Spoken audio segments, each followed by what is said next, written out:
Welcome back. It's day 2 of the Radiant Heroes Major 2 of Calling All Heroes Initiative. I am Epitomes, joined by Dor, and today we are bringing you an amazing lower round matchup into the grand finals.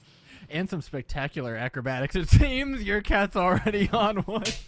Yes, he is, No, we've got good stuff coming up today. Yesterday was a blast. I mean, the games yesterday, I think, were really an exhibition of the level of skill that we have here, especially that last one. Dude, Timeless up against NYXL. Tells me that we've got some treats coming up for us, as well as a lot of the teams that got knocked out by those two teams respectively, so some big stuff up on the docket. Yeah, and for those of you who don't know what Calling All Heroes is an initiative to bring marginalized genders into competitive Overwatch esports, and it is such a wonderful initiative to allow so many players that might not have had that chance to be able to get into the scene and into competitive. Yeah, it's a fantastic opportunity. It's not just for the tippy top of players, guys. Remember, we also have the rising bracket where players under Diamond can compete, so there's an opportunity for everybody to get involved. It's not just about creating the highest level competition, it's about creating a safe space for competition for everybody to get involved. It's important as well. I think Overwatch being able to compete at lower levels so that you can get to those higher levels is really important. Not everybody is born Grandmaster Tala, as it would turn out. Wow, that is just such a surprise to me. But I mean, it's so nice to be able to have that welcoming space as well, so you can move up through the tiers and just creating a really good pipelining for people to be able to get into competitive and into that safe space. But now we are looking at the bracket and how we got here so far. So we had 24 teams in the Swiss rounds, and now on to playoffs. That was only down to 8. So 16 teams eliminated in Swiss round, and this is really competitive. Now we're looking at a double elimination bracket, and today we're starting off in that lower bracket in lower round 3. Yeah, I feel like we can barely mention the Swiss bracket, but also, I mean, the Swiss round, we might as well just rename it to the culling with how many teams we get rid of in doing that, and all quality teams as well. But nevertheless, we got to start getting rid of teams today. This upper bracket has been really exciting. I feel like we saw some great stuff out of Strix and Rift Guardians yesterday. I'm excited to see more of them today. But the two top dogs are very clearly NYXL Academy and Timeless Ethereal.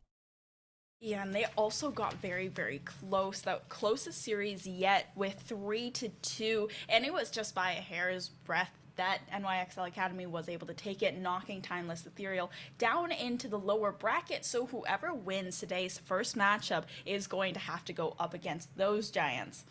And look, I'm sure both these teams are biting at the bit for some sort of rematch, and they both deserve it. We saw some really ridiculous stuff, but largely based around a Winston composition yesterday. So a lot of these teams are looking to do very similar things. I think that with the exception of some play from Timeless Ethereal, and especially NYXL, who have a really wide roster, it's really going to come down to the head-to-head, because many of these teams are showing us that instead of adapting, they want to kind of try and force this composition through and find the solutions within it.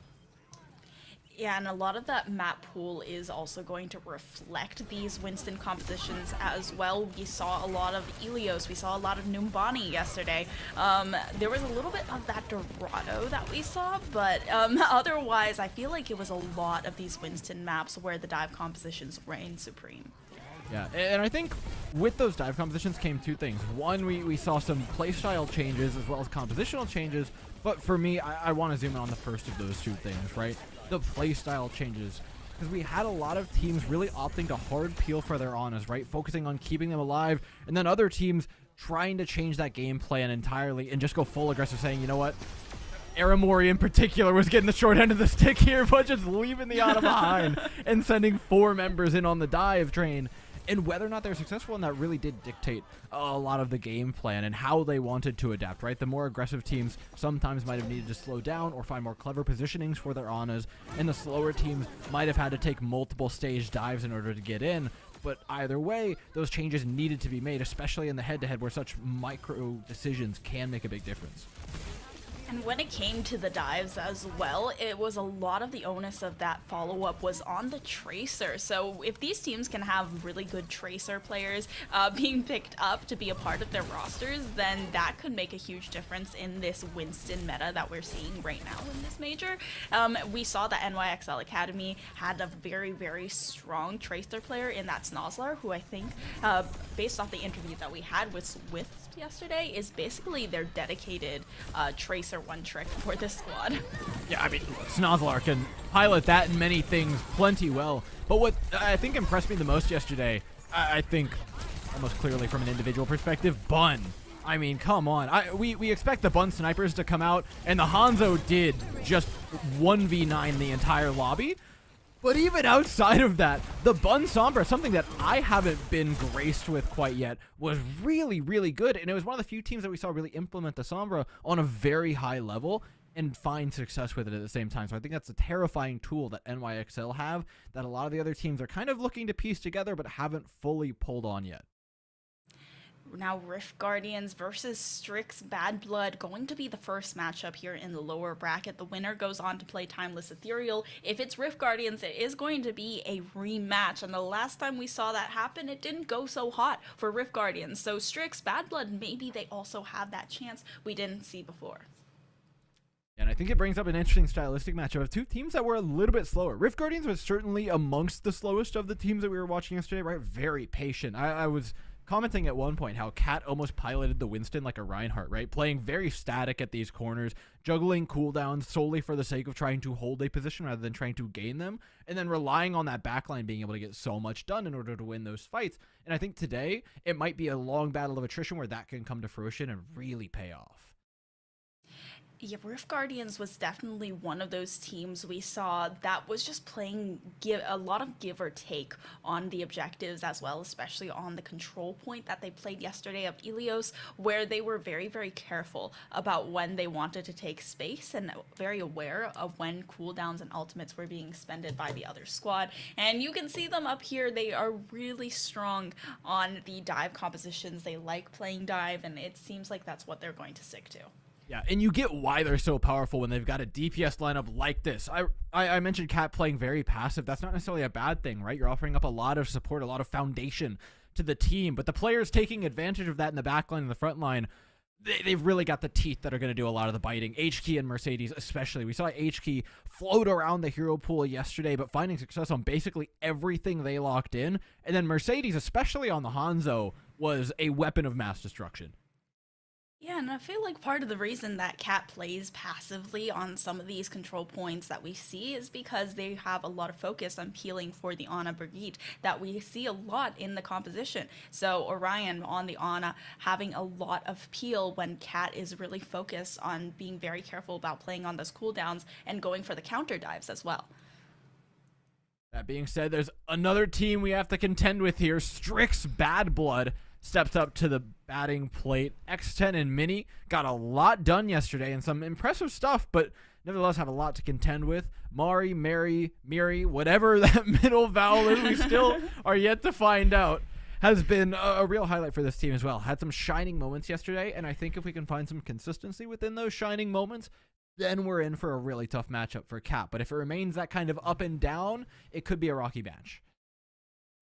I feel like Mini got a lot of value in that matchup against NYXL Academies, particularly in Watchpoint Gibraltar, where they were able to get a lot of harassment down on the back line of NYXL Academy and went completely unpunished. So I feel like Mini could be an unknown factor for this Rift Guardian squad when it comes to not knowing whether or not that Tracer is going to be a huge threat to them in the back line.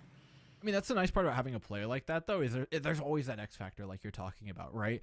Yes, your dive can be successful. Yes, you can find those moments of aggression.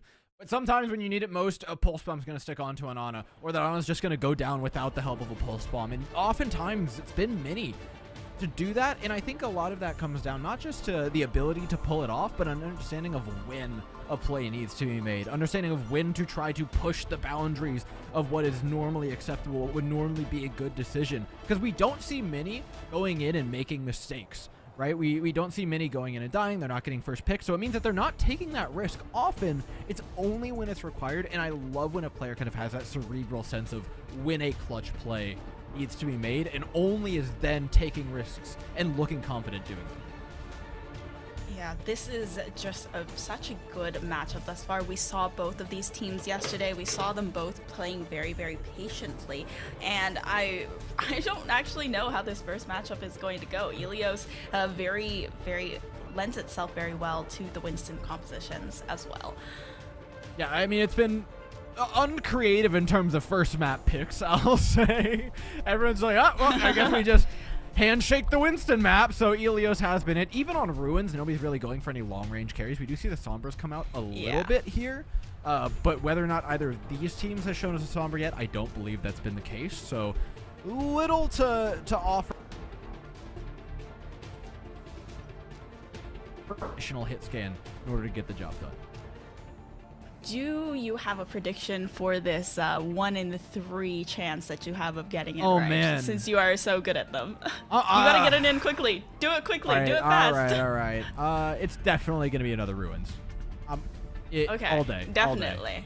100%. Yeah. I told you. Okay, Oh you're my placing, God! I'm so good at my job. Okay, you placed I'm leaving. the bet. All right, Tala, you're on your own. That's it. I'm done for the day. Okay, maybe you should go become like a professional gambler or something, because this is a little bit you got a horse in this race apparently. That's the trick. They're all my horses, and it's my race. I always win. Speaking of winning, we're winning. We get more Sombra, which I honestly love seeing because it puts a focus on a lot more of the macro play that these teams can offer up to us. Something that I felt almost every team did exceptionally well yesterday. It was not often, if ever, that we saw any of the teams in the matchups that we had on broadcast overextending in terms of ultimates. The spend was very well made. So now it comes down to kind of who can charge them faster, who can find those more aggressive plays to find picks early on and get those Sombra charged up. And HP are on the such duties. Open things up, but outside of that, not too much to mention with huge close away. Yeah, HP on Sombra, something we haven't seen before just yet. Trying to shred down on Mari, but it seems like they're going to be able to get that select for a second longer. And it's just dancing around the objective as unlocked. That was looking for first touch. I love what XN's doing here, though. Really juggling between the point and pressuring away that Winston. As opposed to what's happening on the opposing side, Mercedes is really trying to fight it front to back, whereas that wide pressure that we saw exerted by Bad Blood gave them so much control and pressure on not just the back line, but the front line as well. As we come out of that fight, as the dust settles, HK's 15% ahead on EMP, and look, when we're talking about this kind of matchup, that race is what we have to keep our eyes on.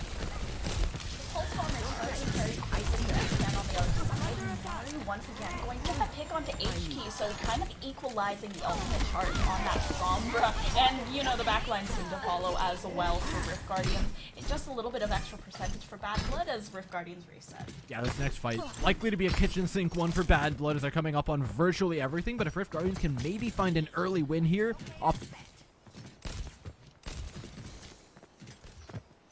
in, but let's take a look at the positioning because Mari with this high ground can really get a lot of damage on X10. An Apache helicopter floating above connects with that pulse bomb as well.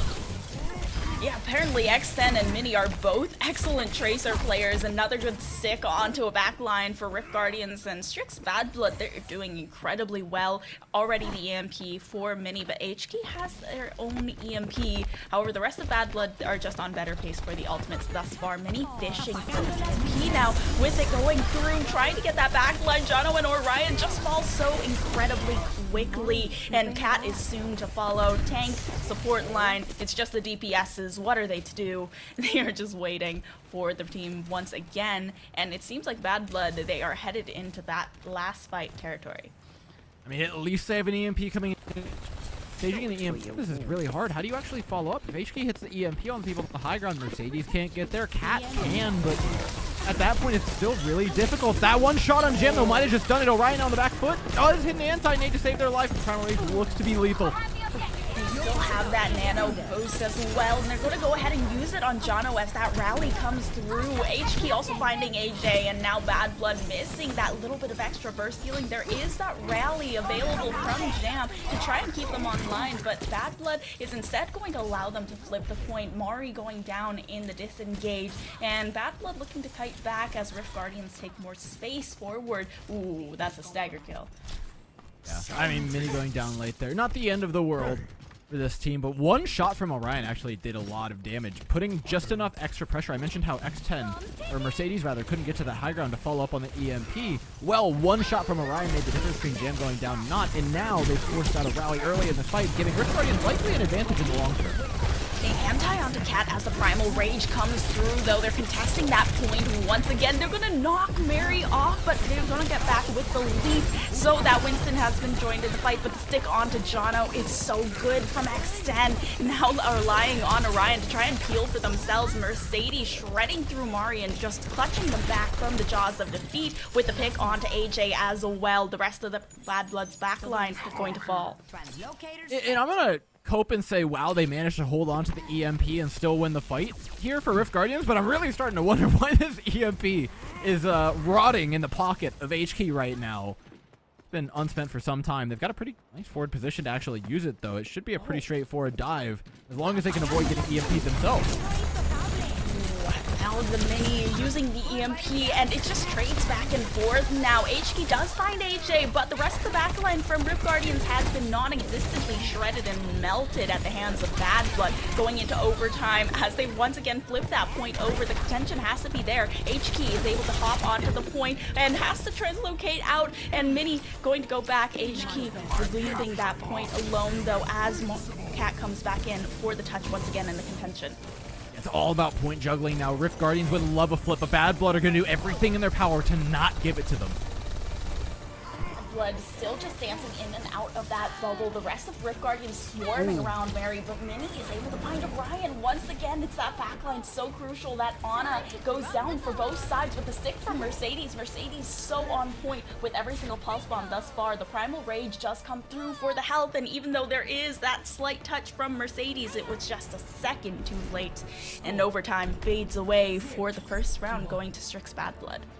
Yeah, it really felt like in that final fight, the planets kind of aligned for both of the teams at the same moment, right? That dive from Mari and Mini versus the dive from Cat and Mercedes happening at the same time, both of them eliminating each other's backline. Made it a bit hectic, but at the end of the day, the Primal Rage, like you mentioned, was just a bit too much to actually contend with. Now, though, we shift away to the not-so-sandy shores of Well.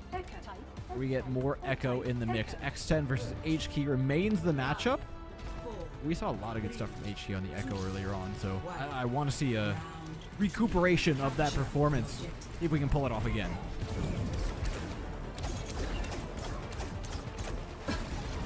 It seems like they're going to be matching the Echo on both sides.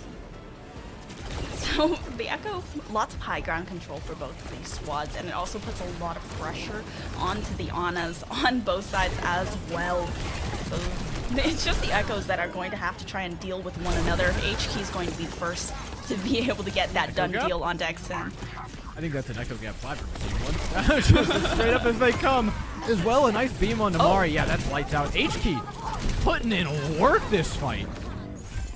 Just a really early fight. I feel like as soon as X10 went down and there was really no one to deal with that Echo. I mean, you can have Mini kind of firing at the sky with Tracer, but that's not really what you want the Tracer to be focused on. So X10 falling early allows them to flip that point over. Yeah, all that's allowed Rift Guardians a pretty significant ultimate charge advantage. If this thing goes long, Rift Guardians are likely to take it if Bad Blood can't win early.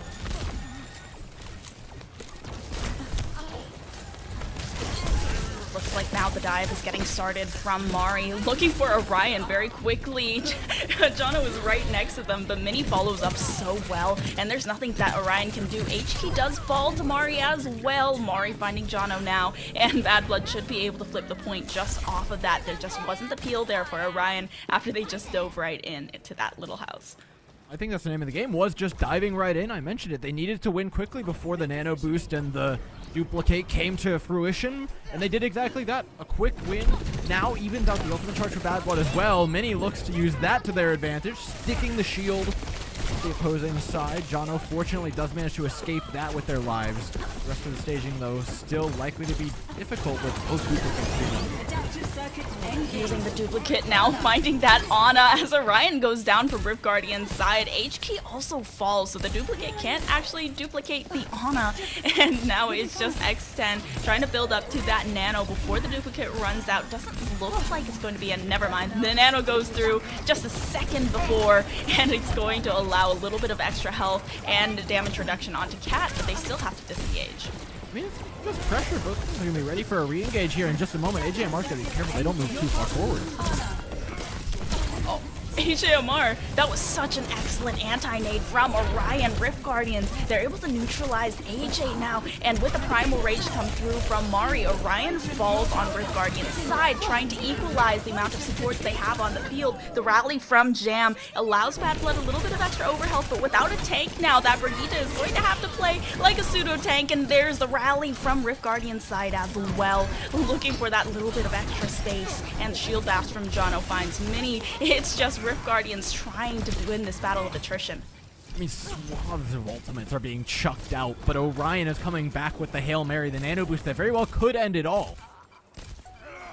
Orion being picked off pretty consistently by Bad Blood and their dives. Mari getting so low though, and there's just no sight lines from Bad Blood in order to keep that Winston up. Now XN getting very low as well with the duplicate in the back pocket, and they're able to hold on to the overtime for a second, but it's just going to be flipped over. Bad Blood once again in an advantageous position though, going into the next fight. Yeah, in terms of percentage, yes, but Rift Guardians, they did something interesting there in holding on to that nano boost. They were sure they could win that fight without it, but that came at the cost of time and giving up that percentage. Now the task is, yes, you have an extra nano boost, but that also costs you because you now have 0 fights to give up. Mercedes seems okay with that plan, though. Okay, well... Dude, not gonna lie, I was clenching. Yeah, Mercedes almost falling off the map, but you know, they made it in. It was all on purpose, Good pathing. It was all part of the plan. And I mean, at least they're able to get AJ out of the fight, take a little bit longer to build up to that nano, which Orion has been holding on to. I feel like a lot of these antis from both of these Anas have been so pivotal in winning out these fights. AJ getting so low once again, Mercedes putting down the harassment, putting down the pressure, and they need to stave it off somehow. It's going to be with the duplicate, but it's immediately forced out. Not before HK goes down though, and the pulse bomb from Mini to clear Jono. Okay, even though they have that nano boost to go through, it's already ran out, and they're just getting harassed. Cat almost has the Primal Rage 99% before falling. Bad Blood, they're in position to take this map. And it was all that risky play that Rift Guardians took earlier, right? Orion holding on to the nano boost, saying, you know what, we think this can see us through. We think that this can see us through until we get the rally up, until we get the Primal Rage. But at the end of the day, it was 5% short of being the correct play. So close in a number of ways to being able to contend that fight. But at the end of the day, it was a strong win for the opposing side. And this is such a good performance and showing of what Bad Blood can do, because I feel like they did get the short end of the stick going against an NYXL Academy right at the very beginning of the semifinals. So they were knocked down to lower bracket a little bit earlier, but going up against Rift Guardians, now a team that seems to be more their caliber, they're able to win out that very first map, and Rift Guardians now have to get onto their own home turf, picking the round after the losers. Yeah, and honestly, I've got no doubts they've got something nice up their sleeve here. Look, the transitive property of esports has never lied as long as you look past all the times that it has.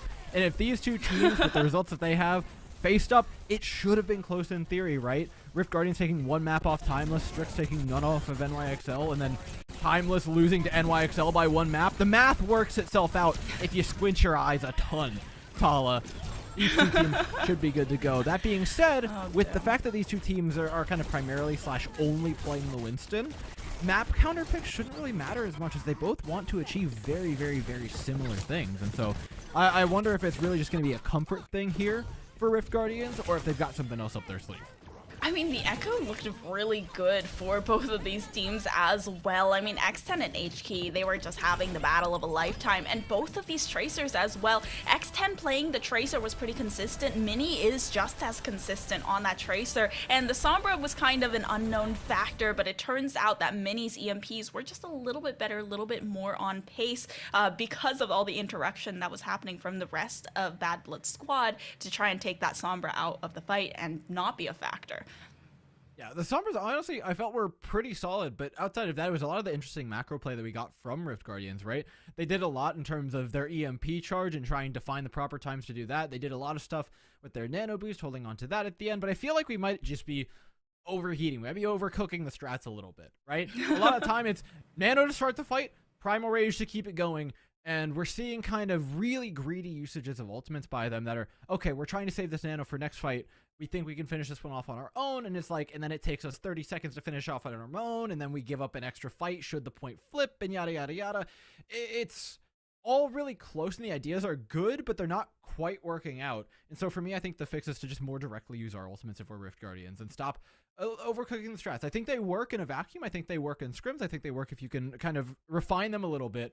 But clearly, it's just a little bit off, right? I mentioned 5% at the end was the difference between the rally, between the Primal Rage being up and that last fight. So you could tell how close they are, and if maybe they can refine them in these moments that they have between maps, then it could work. But oftentimes, it's harder to fix. The smaller the difference, the more difficult it is to actually change it in the moment, right? In the match, as opposed to making the broader change of just trying to use our ultimates a little bit more proactively.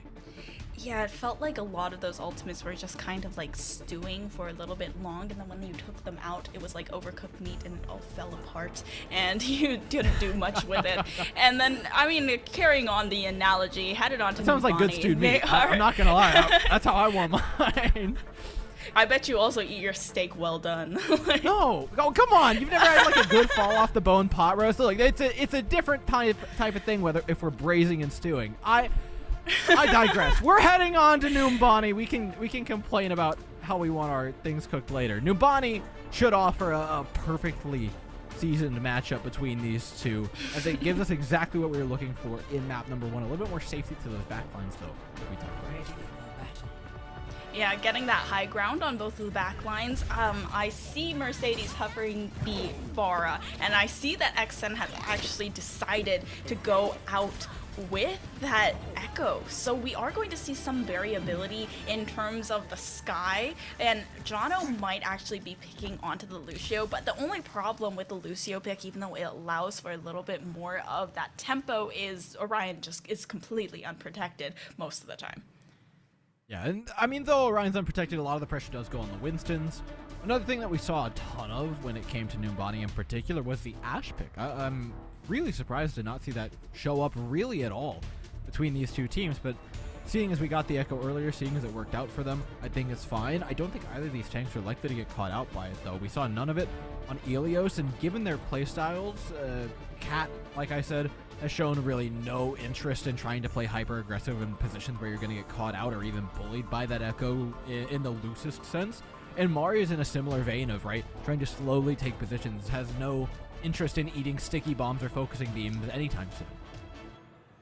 Yeah, I mean, it just seems that Mercedes, Mini, X10, they are all very, very focused on backline. And even though Mari and Cat are pretty good at saving off the pressure off their backline, there's just so much harassment here from the DPSs. And Mari and Cat, they're avoiding the pulse bombs, but at the cost of, you know, Orion just having an entire full course meal of pulse bombs all day, every day. That's what it's felt like a lot of the time. But yeah, I think like from a top-down perspective, the Ashe offers a bit more of that backline pressure that you're looking for in comparison to the Echo, but nevertheless, this should get the job done, and I trust the teams are picking it for a good reason. I think it can work here. Up to X10 and HK to prove us wrong in that regard. She already getting some good poke off on the backline. And zone away the Ana appropriately with those sticky bombs. Not too much purchases in town. They've at least taken control of this high ground on Rift Guardian side, and it seems like they should have been able to round the corner, but the bubble staves off pressure, and Cat just gets shredded without the sight line from the supports. Good anti, though. HK might be able to trade a few picks back with X10 also being antied, it seems like Jam going down should allow them a little bit more space.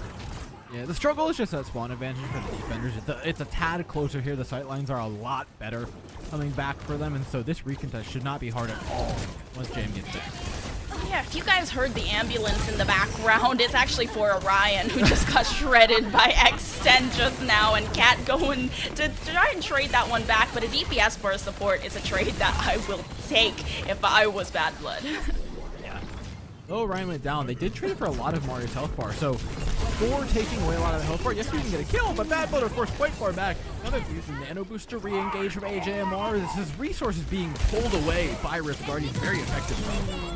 HK able to just get so shredded by Mini. Mini's actually coming back in, and this is the consistency that we talked about from Bad Blood. Mini is so good at putting down that harassment on the back line. That's sick onto Jam. The shield's not going to save that. So Bad Blood, they're able to just hold on to that final tick. Nicely done. This is exactly what we saw yesterday, actually out of Rift Guardians, right? That much more passive play, slowly reapproaching the point to retake, being willing to give up pick. It's impressive stuff. But now Rift Guardians are coming in with less ultimates to work with. Until Jono can actually get that rally. Adaptive circuits engaged. The duplicate now to come through.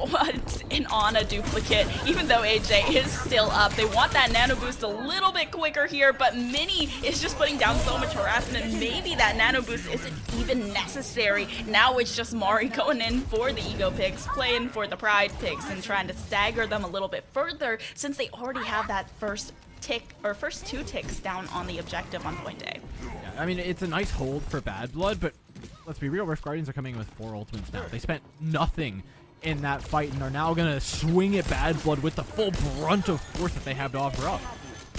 Yeah, they really needed to bleed some ultimates out with that push that they were making. Now the rally to come through, but even then, the the anti is so good from Orion. It's being able to hold back some of Bad Blood for a second. Now the rally from Rift Guardian's side will be able to stave off the primal rage pressure from Mari. Going to attempt to re-engage with the Tesla Cannon this time around, but the nano boost is coming through. Mini, however, finding Jono. They need to find some way of keeping Orion alive, and Mari's gonna follow up, realizing that the Brigitte is down. They've corralled the Orion into a little room, and that's not where you want to be. In with a Tracer and a Winston. Bad Blood, they're actually able to survive through the 4 ultimates and Q smash.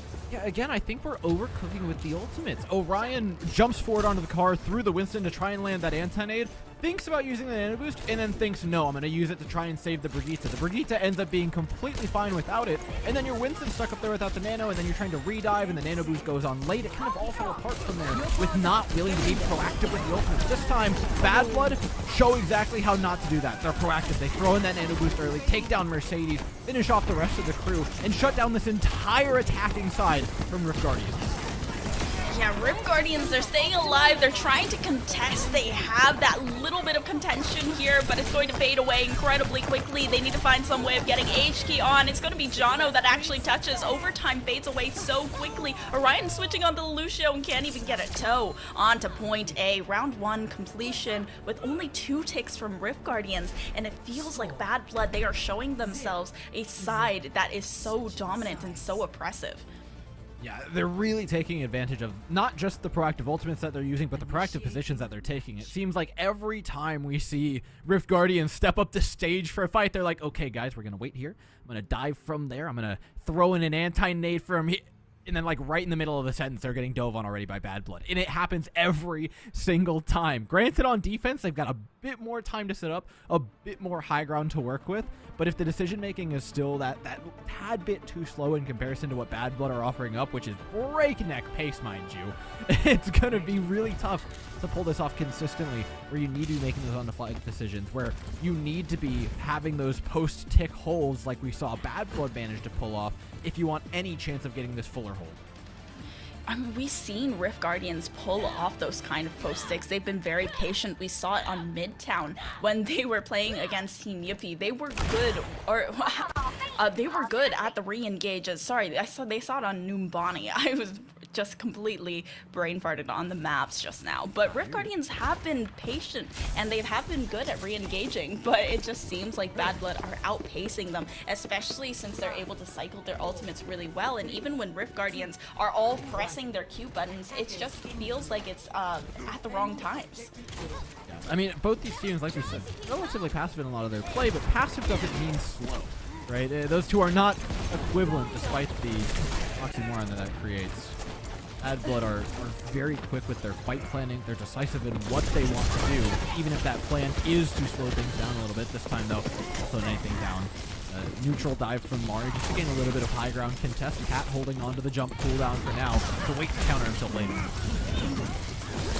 Dynamite does get that little bit of damage, but it's not going to stop Mari from going in onto the engage and trying to dive the back line. X10 finishes off Orion, and it feels like it might be the done deal on at least the first 2 ticks. They need to re-engage somehow. Cat is still very low HP. Mari's just harassing them forward, and it seems like they're able to get the contention down from Mini, just trying to dance around. H-Key goes down to X10 though, and they need someone else to try and contest. Now they have Cat trying to dive in, but X10 once again shreds another. The sleep dart does miss from AJ, but such a good nade as well. Mercedes is going to swing things back in the direction with the picks onto both of the support line, and Rift Guardians, they might be able to hold on. The duplicate from X10 though is going to get that little bit of extra burst, and they're going to not be able to touch the point, forced back by the rest of Bad Blood, and it's another map going towards Bad Blood's side. I mean, it was a microscopic difference in percentage at the end there. The Primal Rage was going to be just enough to get that, what was it, like 0.6% that they needed of point cap percentage. The fact that they got that contest at all with percentage margins that slim was kind of a miracle. But we're still seeing the same kind of through point here for Rift Guardians, where the lack of proactivity is really forcing a struggle for them. And that time I actually felt like they actually did make a proactive dive, but in the wrong moment, right? Giving away their high ground, allowing the aggressive dive from the opposing side and Bad Blood to come through. And boy, has it been coordinated. Whether it's defensive play, whether it's aggressive play, it has been nothing but diamonds from Mari and crew, who are diving, finding a target, and it is dying in the blink of an eye. Yeah, every time Mari goes into the dive, the rest of the squad is just right there to follow up with her. And I've been calling out Mini's Tracer quite a bit, and I feel like Mini just deserves this kind of recognition because it is just so gross. And X10 onto the switch onto the Echo is also doing such a good job of taking space in the air for Bad Blood. Even though they switched onto the Ashe and X10 was still on the Echo, it felt like they just could not contend with what X10 was taking out. And even on the Ana, they're just able to get a pick like that. Yeah, the Ana dupes have been pretty nasty. X10 as well, though, is offering a lot, not just from a damage perspective, but from a positioning perspective. We talk a lot about the dive triangle happening, right, where you set your people up in different places, kind of close them in around somebody, and that's doing well when you've got a Winston and a Tracer on the ground. But from the air, X10 is kind of creating this in 3 dimensions, falling on them time and time and time again. The nice part about being that high is you leave your options open. If you want to peel back and try and help with the Ana, you can. If you want to continue to dive forward with the Winston and Tracer, you also can, because you have so much oversight over everything. And so that was played phenomenally. They used the pick exactly how we wanted to see it used, especially on an Umbani map where it is a little bit more tough to use that Echo to focus down the tank. So using it in a more creative way to find that dive triangle, put it onto the back line, was really, really nice. Now, though, we leave the question open. What map are we going to for Rift Guardians? We've seen a pretty flat dive map in Ilios. We've seen a vertical map in Numbani that offered a lot of help to supports. That still didn't get the job for them. What could you possibly go for in a third map that's really going to save you here, right? It's mostly dive maps in Dorado, Route 66, and Gibraltar if they want to do that. But I'm going to say it. I think we start pressing the big red button. Circuit Royale sitting right there, and I don't know many teams that are willing to play Winston on that aren't named Team Peps.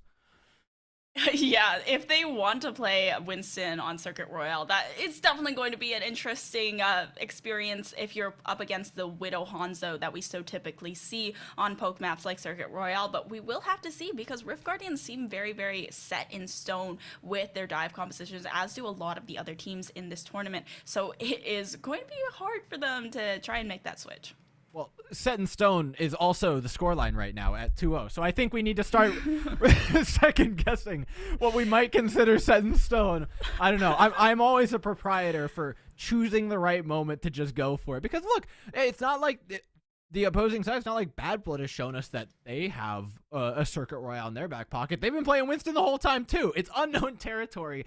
And so is Rift Guardians winning a map in this series. So that might just need to go hand in hand should you want to find that win. That being said, I think there are other opportunities should they want to keep playing the Winston. Like I said, I can hammer on it all day, but the proactivity's just got to be there. The decision-making has got to be decisive. I mean, no pun needed or intended in that regard. The nano boosts have been like, we're going to throw it, we're going to not, we're going to throw it, we're going to not. Like, and it's not Orion. I don't want to like throw all the weight there, right? When you're talking about ult, when you're talking about fight planning, when you're talking about ult usage, yes, some of it is spur of the moment, but a large part of it is fight planning, is making those decisions beforehand. And I think we're just not seeing enough of those decisions either made beforehand or it's maybe not the right one beforehand. Yeah, I mean, it just feels like they are just overcooking, like you said. Sorry, my cat is attacking me right now. And we are going to see if Rift Guardians can find a better plan of attack right after this very short break, seeing what map they'll come back on.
Fighting for their spot in the lower finals are these two teams, Rift Guardians versus Strix Bad Blood. And Strix Bad Blood, they are showing a side of themselves that we haven't seen before, we haven't gotten a chance to, and now they want to show how dominant they are. I'm Epitomes, joined by Dor, and we are excited for map 3 of this matchup. Look, I'm excited to find out what map 3 is. That's all, like, I need the drum roll. I need everything laid out because Circuit Royale, like I said, it's in there. It's like glowing like a side quest would. And yet, it doesn't seem likely. These teams have been so insistent on playing exactly what they're comfortable with, especially with regards to this Winston composition. It's what they've practiced. We're going to Dorado.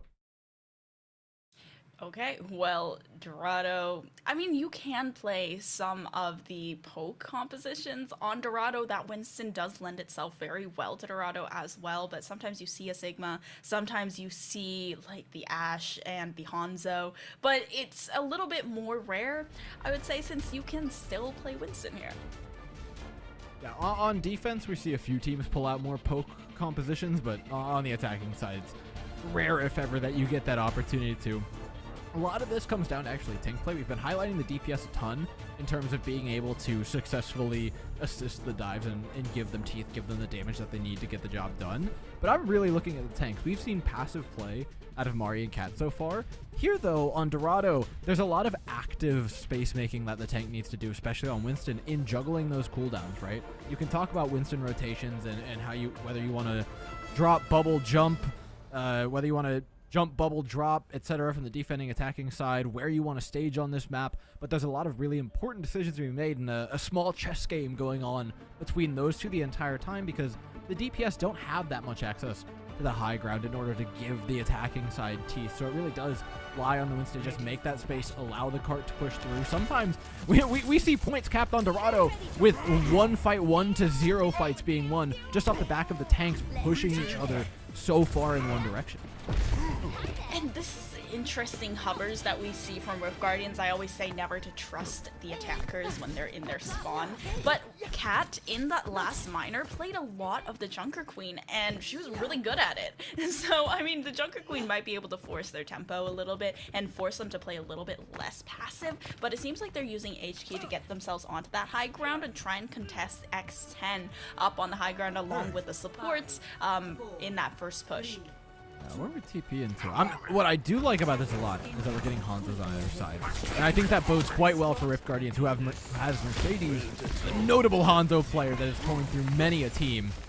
These are small teleporters to give themselves a wider angle, some access to that high ground. Like I said, it's very hard for the DPS to get up there naturally. So using this back staircase and some curious routing certainly does help quite a bit. Really fighting for that high ground payload going uncontested as of right now for Rift Guardians, but that is a huge anti onto Mercedes, able to escape with a climb up the wall, but Mini still looking to single out the back line. H-Key and Orion also falling pretty early here for Rift Guardians.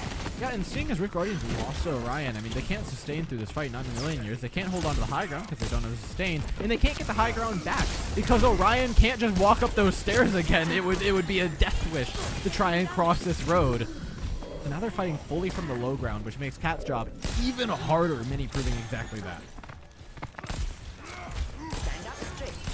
They're just trying to force them into these little rooms, and when you're in a little room with a Winston and a Tracer, where are you going to go? And Mercedes just has to fall on Place Swing with the ultimates as well. Bad Blood is just so incredibly successful. Mini already having a Pulse Bomb, X10 on pace. There's a Pulse Bomb to come through. Jono doesn't get picked off because of the shield though, and there's no stick, so they're at least able to just stall out the fight for a little while. But we're doing a lot of stalling right now. That's not stalling. That was a great punish. AJMR just steps too far forward for their own goods at all.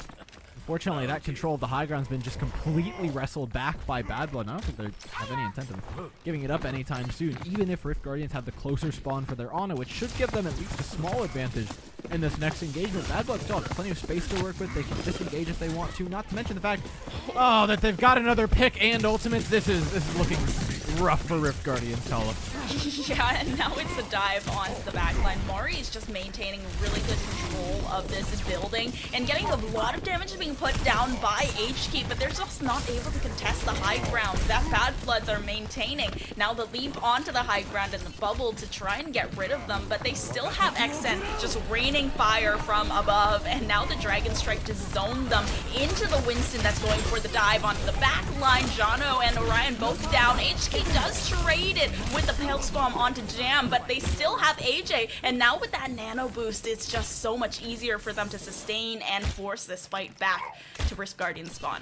Yeah, that was really well played by Bad Blood. Oftentimes we see teams get caught up with that high ground to choke rotation, but the fact that they assisted it with the Dragon, bisecting Rift Guardians at Twain, it was really, really nicely done to give themselves a little bit of tempo going into that engagement. Now they get a nice position to hold. Yes, they don't have that high ground anymore, but they've got plenty to work with on the choke and hold. 4 ultimates, and Mini's going to be the first to press the Q button though. Jono and Orion both falling. Mari assisting with the Primal Rage in order to force the rest of the team back. Now 40 seconds left over. They already used that Dragon Strike. Mercedes switching on to the Echo now. X10 gonna have to keep an eye on the sky if they want to contend with that. Mercedes getting on high, trying to assist that dive. It's just a staging one for Cat. We've got ultimates up, a nano boost that needs to be used aggressively if they want to find a pick onto that backline. Something that's been easier said than done for Rift Guardians to pass engagements, but it's now or never. Rift Guardian's a little bit of a slow cooker here, but this time they're just going to turn on the heat. Cat looking for a pick onto AJ, and that's exactly what they get. HK has the follow-up, and the Primal Rage come through now as they push this payload forward. It's only left up to Mini, who can maybe contest, but now headed into overtime. They should be able to get this point A. That's what we've been looking for from Rift Guardians the entire time, right? That nano boost into a late Primal Rage to keep things going. There's some staggers here for Bad Blood, but they're not going to do anything to stop this card anytime soon. Rift Guardians cap a point A despite some time bank troubles. Well, now 2.5 minutes almost to push to point B. It's not as difficult here on street space. They should be able to push if they can't get good control of the high ground, especially because of those staggers. And HK also fishing for this pulse bomb once again. Very sneaky. Oh, not sneaky enough, not sneaky enough. Okay, back we go, back we go. HK tries to go fishing, but doesn't find anything. That also means it's going to be difficult to get this high ground control. Yes, you could have Cat dive up there, but far easier said than done. You see the Bad Blood are just completely surrounded. Guardians hold on to this as long as they can. If they lose control of the high ground, it might be bad news bears for them, but so far it's been good. Yeah, Mercedes, this is exactly what you need from the Hanzo pick. This is what you need from Mercedes, and even though Orion does fall to Mari, they're able to get that payload, keep pushing forward because of the focus they have on taking Mercedes out when Mercedes is hitting shots. I love the prio and the pathing that they took to get to the high ground in that regard. Though they're left with not too much in the ultimate bank, neither are Bad Blood. So I will say, Mini's been very consistent with these pulse bombs. So keep an eye out, because that's been deadly as they can be. All the targets that you'd want to pulse bomb are actually up on this high ground. So actually, how do Bad Blood want to engage this fight? It's so hard. The anti into the early aggression. Jono going down. This is just such good follow-up and team play from Bad Blood. But still, with a full minute left over, those ultimates are ticking up. Orion has that nano, and the Dragon Strike just coming up for Mercedes as Mari goes for the dive with the Primal Rage. It's the rally. It seems like they're trying to get them off, but the rally not available for either side, and Orion going down with a nano boost in the back pocket.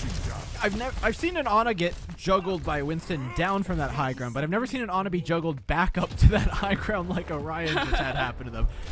A fun little bit of pathing by Mari, but less successful. Maybe now lurking with the pulse bomb. There's nobody here, unfortunately. I'm not sure if they know that. Maybe a tracer, but more difficult pulse bomb target than the rest of the team. The rest of the team still proves elusive. High ground control still belongs to Bad Blood.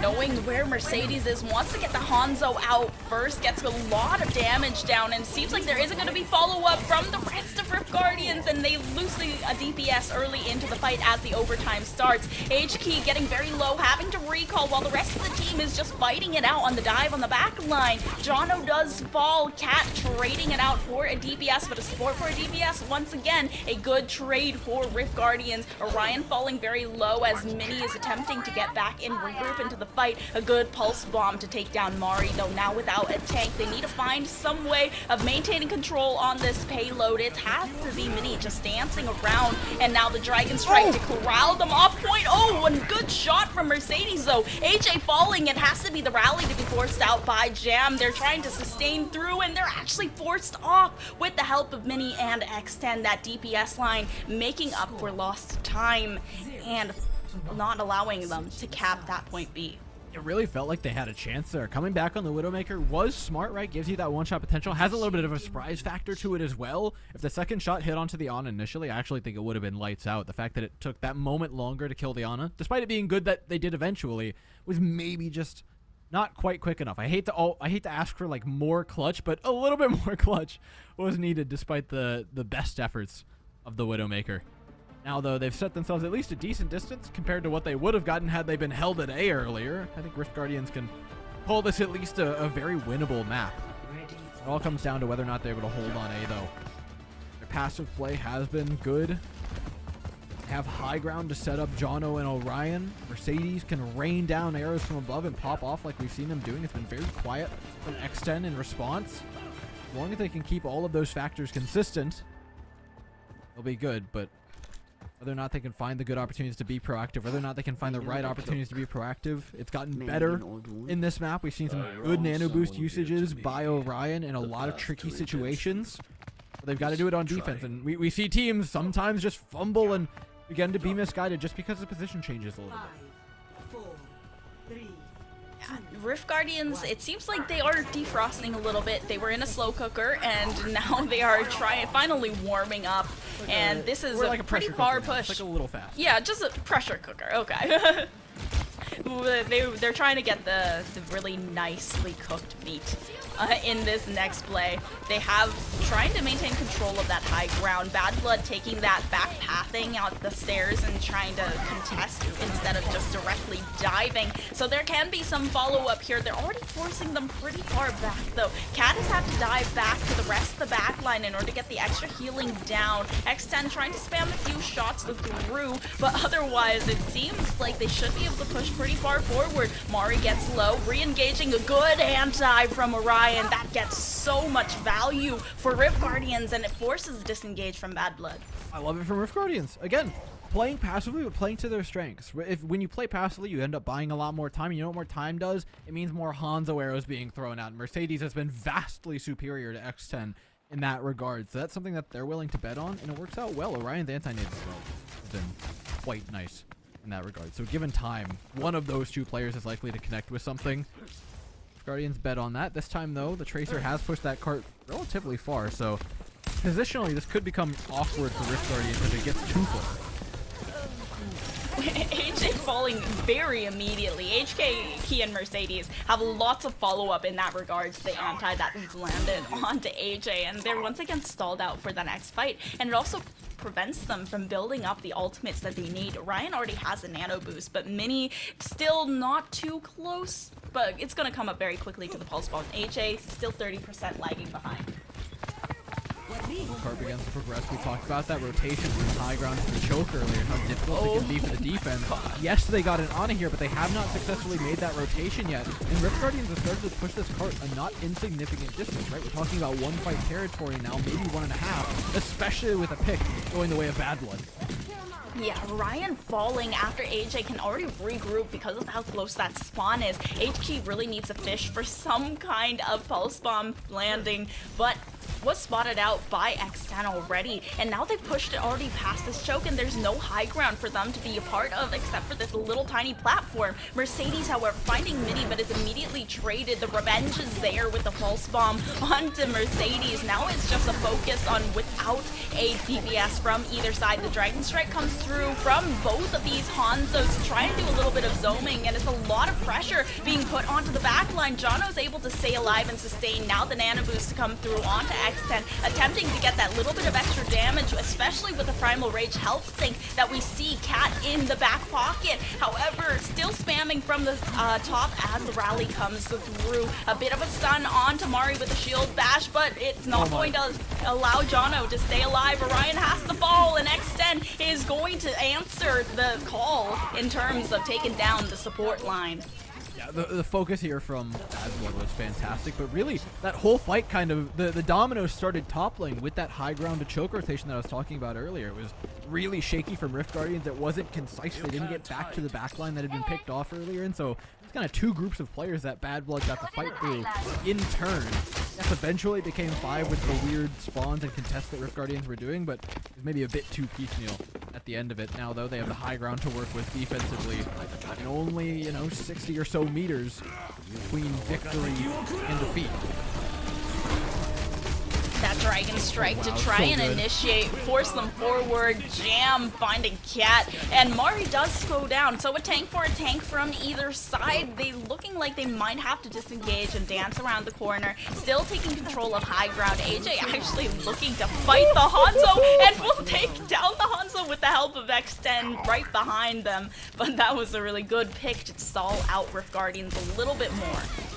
Fight now between Bad Blood and a quick 3-0 series. Rift Guardians put up a fight though. H-Key lands a key pulse bomb, though they haven't forced AJMR up this high ground yet, and this Ana can do a lot of work from up here, especially with a nano boost in the back pocket that can make Mari all the more difficult to deal with. Oh, knowing that they're about to get dove, they take the nano boost and put it onto Mari to try and harass an exchange, and Mini, such a good landing of the pulse bomb onto Jano. Once again, Cat missing out on a lot of sustain here, and AJ actually able to land the sleep onto that tank, so they're really isolated. Cat needs to find some way out, but with the anti doing a lot of work for this squad, they should be able to take the health all the way down. Anti comes in just in time from Orion to try and keep Cat alive, but it's not enough to win that fight. Bad Blood will win in a 3-0 fashion over Rift Guardians. Yeah, and I think they showed such mastery over the composition in a lot of different ways. We saw every single player have their moments, but this map, that push in particular, AJMR,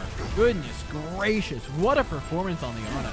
Not only defensively, but offensively as well, finding picks, finding key amounts of damage, finding huge anti-nades in big moments. We saw it out of both Anas, but AJMR got the upper hand at the end of the day, and in that final moment, really utilized the high ground to its absolute fullest. And again, some credit to be given there to X10 for doing a great job of using the Dragon to push the opposing backline off, taking that advantage away from them.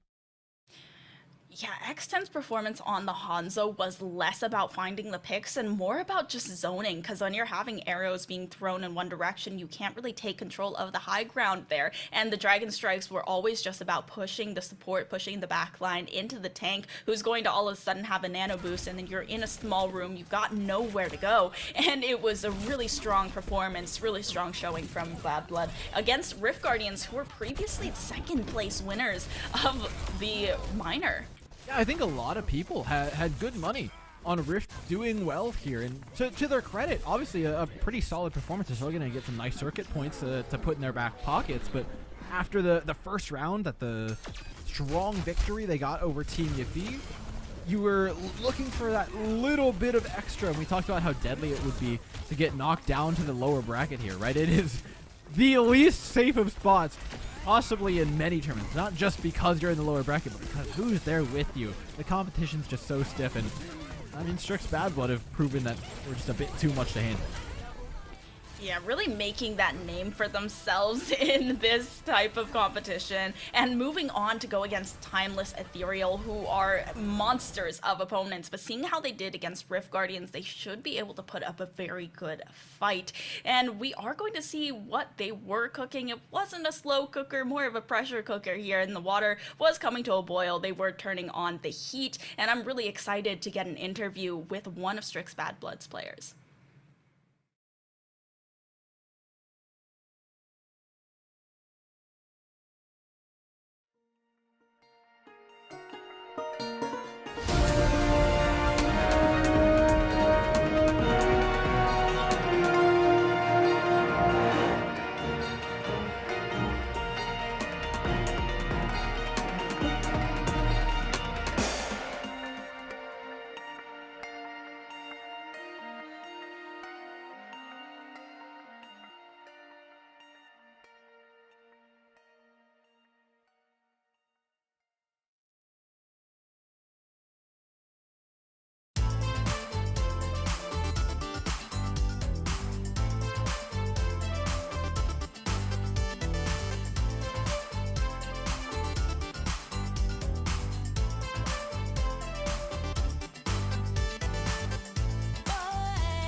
everyone, welcome back. We're excited to bring you a post-match interview after Strix's Bad Blood 3-0 Rift Guardians in the lower bracket and go on to play Timeless Ethereal. We have Mari, Murray. You have any pronunciations you could tell us of your name? No, anything's good. I like the variation. Mari, Yeah. Murray, Mori, M5. It's been the M5 biggest RR. mystery on broadcast of the whole yeah. thing. We've just been like Yeah, anything's rotating good. between random vowels. Is that fine, or is it just like, can I put whole words there? Where's the limit? Go wild. Go wild. Yeah, you Have fun. have a very merry Overwatch. Can I have production just shove like my name in between Mari's name right now, and then we'll just keep going with this Midori. interview. Congrats though on the win. Obviously a Thank clean you. one. How does it feel to not just pick up a win, but I think pick up a win with a better scoreline than the team you're about to face up against Rift Guardians? It feels really good. I think okay, the first minor, and last weekend in Swiss, we've lost to them. So I was on Whiplash with Mini, our flex CPS. Whiplash lost to them. We got reverse swept. And then the next minor, when it was Queen meta, we lost to them. We got reverse swept. And then last weekend on Saturday, we warmed them up. And then we faced them in Swiss. And we lost. But I don't know. We practiced a lot. We looked at VODs like we all just want to win really bad. So it feels really, really, really rewarding to beat this team. Well, what do you think was the specific difference, if there was one, that made that so decisive? Because that wasn't just like, oh, we finally barely beat them. I mean, that was a 3-0 and not a very close one at that. We really wanted to. That's it. We really wanted to. We wanted to. Okay. We said we're done losing. We said we're not gonna lose. We said we're done losing to this team, so we stopped losing. That's okay, you use the power of friendship and willpower. That's amazing. Well, Yeah. I mean, going on to face Timeless Ethereal next, do you have any thoughts on what you might be seeing or any messages to the teams you might be facing? I think Timeless is a lot scarier than this team that we just played. I don't know. I think a lot of their players are more like how do I say this? The meta is a lot better for them than it is for us, in my opinion. Like Alisu is a very, very, very talented Winston player. I don't have that level of experience. But I think I can't say anything. We're gonna try our best. And hopefully win. But really, I think I put a lot of my energy into beating Rift because of the spite, the comeback, the hatred in my heart. I think next match it'll be harder, but we'll try our best and hopefully clutch a win. Yeah, I mean, if you had a decision on what type of comps that you would like to run, because you mentioned they're more experienced on, the Winston. I mean, what type of comps would you prefer to run if the meta were in your favor? I think we clear 3-0 sweep every team if it's like Sig Bap meta. Sig is my character, and we have crazy Bap in AJMR. If it's Sig Bap, it's just easy. It's just easy 5k, easy major win. But tragically, it is not a Sig Bap meta. Maybe one day. Yeah, honestly, for a second, I thought we might have gotten a circuit pick there. So you might have had your wish granted, but nevertheless, it wasn't to be in this series. Maybe we get it the next one if you guys have that opportunity to pull out an escort map. Nevertheless, though, good luck in your next one. We appreciate you popping in, and good luck getting ready. Thank you. All right. Thank you. All right, Tala, we've gotten through the meat and potatoes. Now we start getting down to brass tacks. 3 teams left. I'm not going to ask who your money's on, but I think a lot of people's money is on NYXL, who have been absolutely killing every team that they've run into. And for a shot at redemption against them, Timeless Ethereal now has to beat Strix, who are effectively getting their own rematch. Yes, Strix is going to be, I think that they're definitely going to be an unknown factor going to the next one. I mean, Timeless Ethereal, they said that they were a little bit worried, but if they get their choice of an escort map, maybe we get to see the escort royale, circuit royale, sorry, and maybe we get to see a little bit of that Sigma BAP compositions that they were talking about.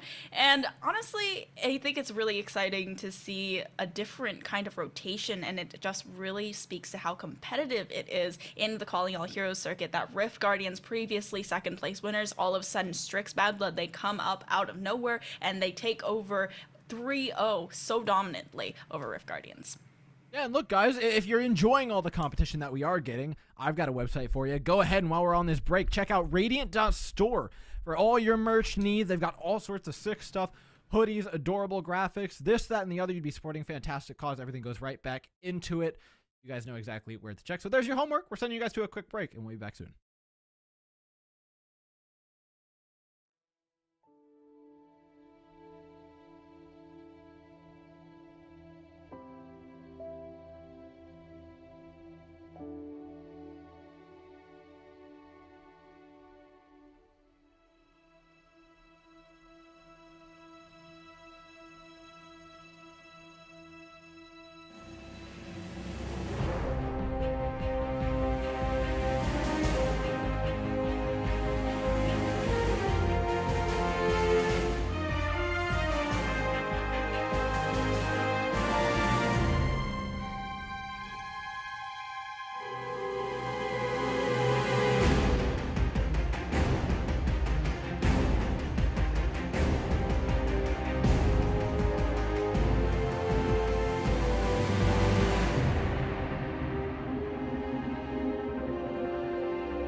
Mwahahaha. We are in the lower bracket finals, everybody.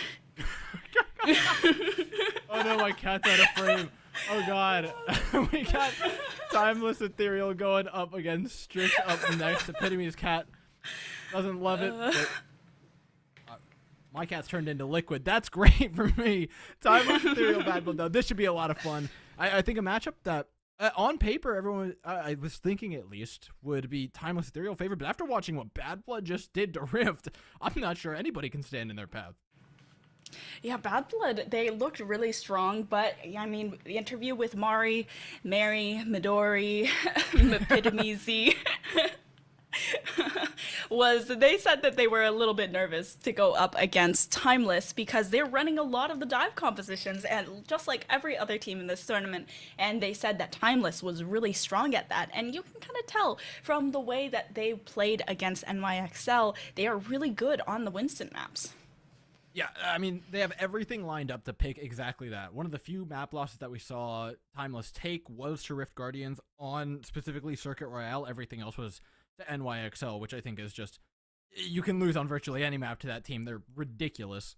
Strix Bad Blood, though, want the exact same thing, so I wonder again whether or not we end up going to something like a Circuit should one of these teams start to panic. But I think the start of this series is clear. They have not played each other in a minute. They have not played each other in a best of 5 in a minute. And so they want to feel each other out, see how that Winston map goes. It's likely to just be something pretty standard and come out so that they know exactly what they're going into and what adjustments they're going to have to make going in. Yeah, I mean, every single member of Bad Blood has been absolutely popping off. The back line for Bad Blood is really strong. AJ got shouted out onto the Baptiste pick that could potentially come through if Strix Bad Blood allow themselves a map pick when it comes to the Escort map, and that's going to be map 3. And on Timeless Ethereal side, this time they're picking actual... I was going to say that. I said they were going to pick actual... characters, but no, they're all Roadhog, or 3 of them are still Roadhog. This is just adaptations from yesterday. That's what it is. They're just adapted adapting. down from 5 to 3 Roadhogs and have decided that a Wrecking Ball and a Tracer are slight optimizations over the Hog All for One that they were playing before.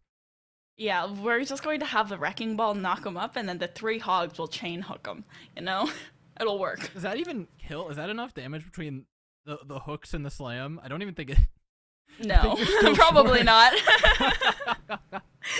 Nevertheless, we know what to expect from Timeless. I will say, a very scary roster for a lot of reasons. Obviously, they're bringing a lot of pedigree, a lot of competitive experience to the table. But also, for me, this is one of the strongest, if not the strongest, backlines that we see offered up. Via and Cal is an insane offering for virtually any team here to have to go up against. Yeah, they are definitely very, very strong backline, and just in general, they seem like a very cohesive team. You can tell by the way that they've been playing. They took 2 maps off of NYXL Academy, a team that has looked really, really strong and has a lot of depth in their roster with only just their 5. And now Ilios, of course, the first control point, everyone's going to be playing Monkey. It's going to be fun. Yeah, no surprises what we get with the Ilios. The only question is, can I go 3 for 3 on deciding which map comes first? That's the real competition. If I go 3 for 3, do I get a chance at the prize pool? Is that how this works? I'd like for that to be how this works. I don't think that's maybe how if this is you gonna work, maybe if you win a rock paper scissors with one of the players, on like top with the of winning that? team. Yeah, you have to Okay. like go. You get the team captain of whoever wins, and look, rock paper scissors. I don't need the prize pool. I'll take like a few circuit points to my name, right? Like I'll never qualify for anything, but I can just say I have them. Anyways, yeah, Yeah, means no just, surprises, but submap does decide a lot, right? The Sombra, the Echo, the Ash are kind of the 3 things that we're seeing rotate about in that second DPS slot. And for each of these teams, I actually think that does a fair bit in terms of what the DPS are expecting to play, right? On one hand, we've got Par and Hira. On the other hand, we've seen a lot of stuff from Mini and Exton. We know they're very comfortable across all the DPS comps on Ilios, so I think the question's actually being posed to Timeless for once, especially considering the last game's scoreline with Strix taking it so decisively. The onus is surprisingly on Timeless to actually show that they can put up a good fight here. Yeah, I mean, a 2-0, that is very, very decisive in terms of map score. And Ilios, Timeless, they're on the Monkey. We know that they're going to be on the Monkey. We know their backline is incredibly strong. We know that they just have an incredibly stacked roster in all directions. And what is your guess, good sir, for the 1 in 3 chance that you have of getting it right? 100%. Well. Is it Lighthouse though? Hmm. Late change to Lighthouse. You said Lighthouse yesterday, and it was wrong, and I feel like that put the good juju in the air. Now Yes, time. the gambler's fallacy. Well, if the gambler's fallacy wasn't right, I would not have gotten 2 in a row. So, you know. That's true, but what if it's ruins again? I mean, I'd be sad, but I could live with that. I feel like I'm wrong, though. I always feel like I'm wrong now after that one time. No, I you need. have no It trust. just took all the confidence out of you. Yeah, I have no faith any longer. Look, after how many times we've seen Ilios so far in this tournament, I've become intimately aware of just the vibes that each one has given off, you know? So it's you're both a just like- blessing and a curse how often we've gotten this map, but nevertheless, it's the battleground on which these two teams will get to duke it out to start things out, and I think it's actually very important as well. Getting that first point on the board in a series that it's been prophesized to be so close between these two, if everything that we've been given is to be trusted, getting 1 The point on the esports board, map. yeah, it should mean quite a lot. And it also just sets the pace for the next map, because if you have Timeless win, then they're headed likely onto Numbani, which is what they chose yesterday. And you saw how strong that Strix was on Numbani as well. So both of these teams, they're probably going to have preference for Numbani, but if Strix Bad Blood loses Numbani, then we might see the Circuit Royale, but we would not see it from Timeless, or I'm actually not sure if we would see it from Timeless, but considering they are strong in the Winston competition, it's very unlikely.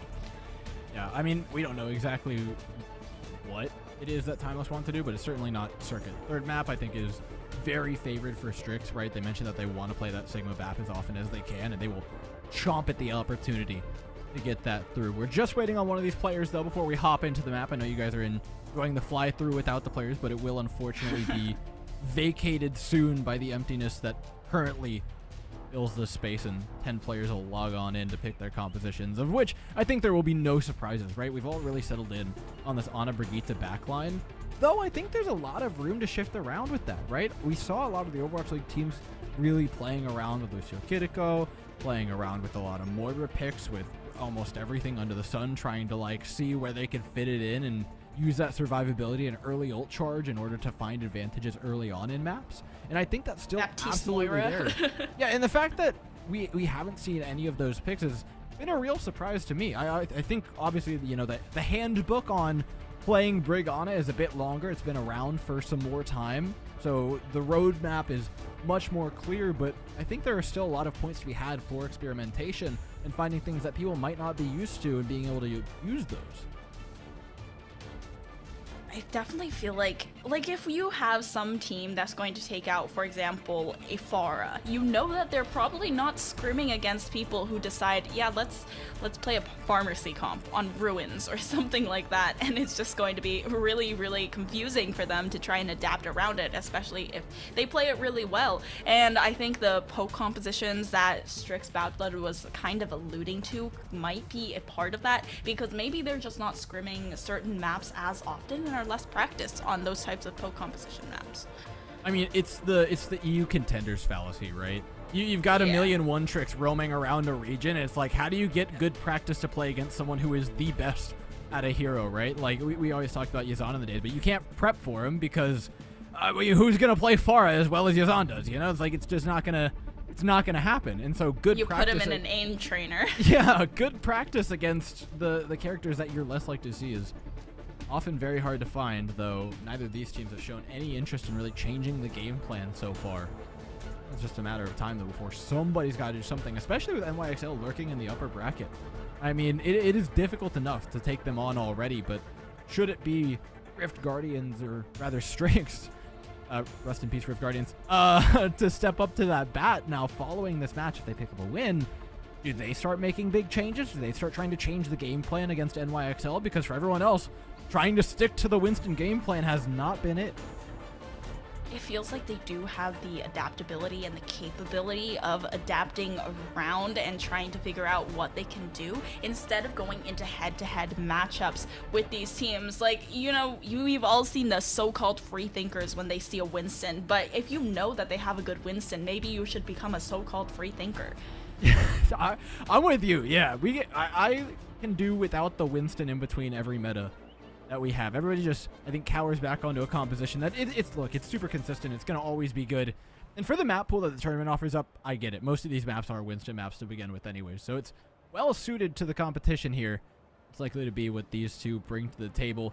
Whether or not we call them meta slaves, Tala, I think is up to us. But for now, it's working out very well for both these teams. It's kept them alive in the bracket so far, and it's going to be continued to be used through this Ilios map as we get into well.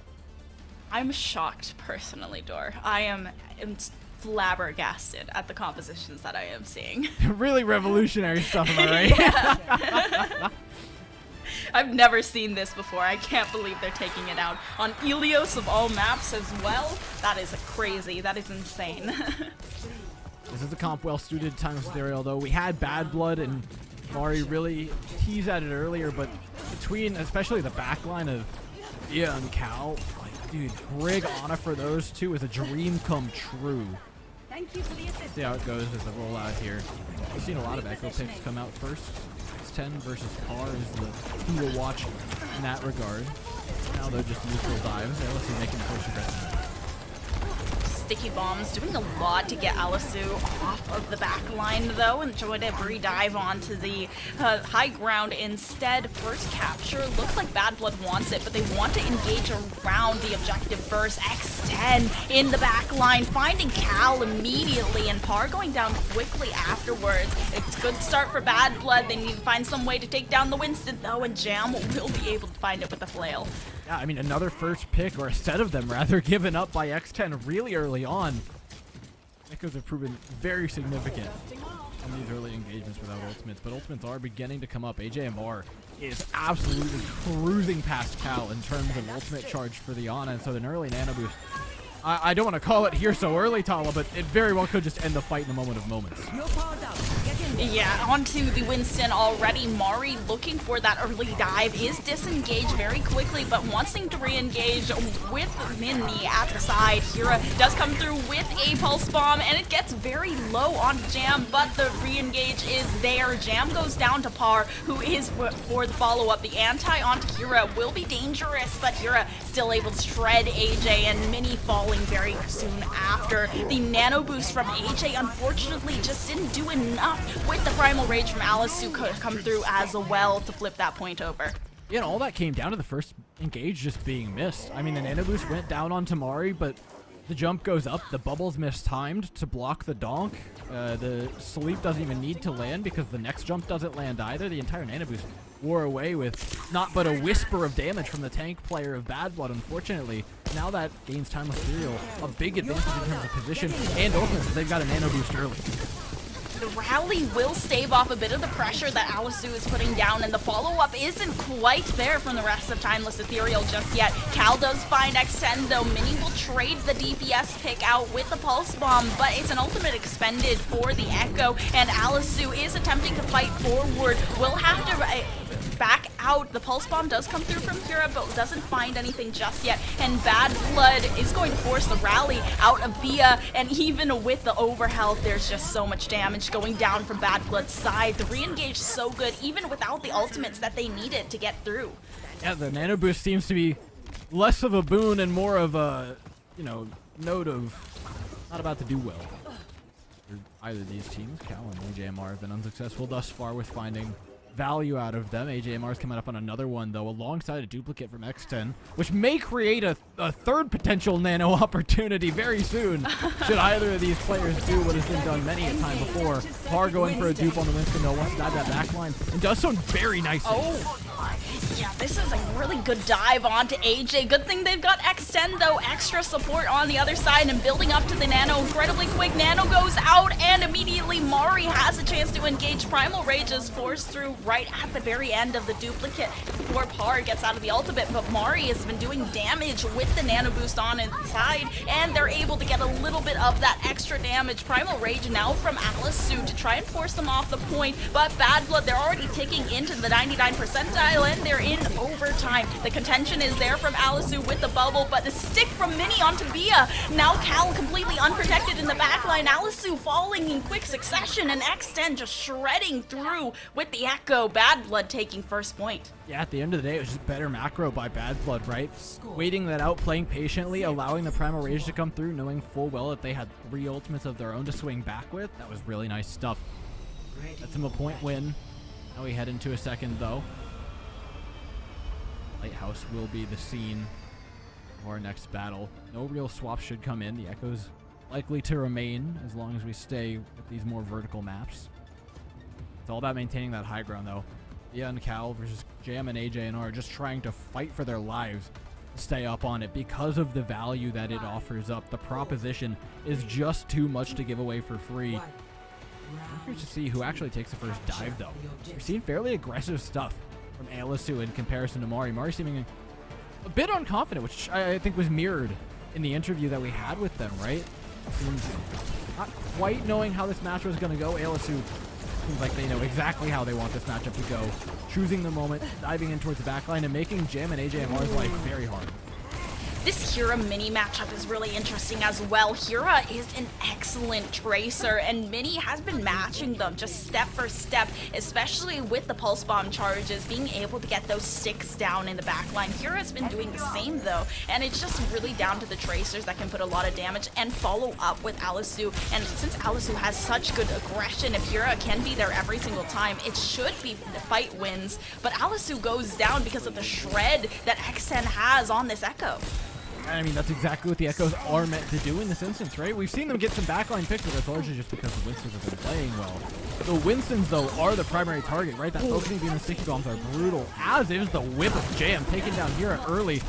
A pretty stark advantage over to Bad Blood.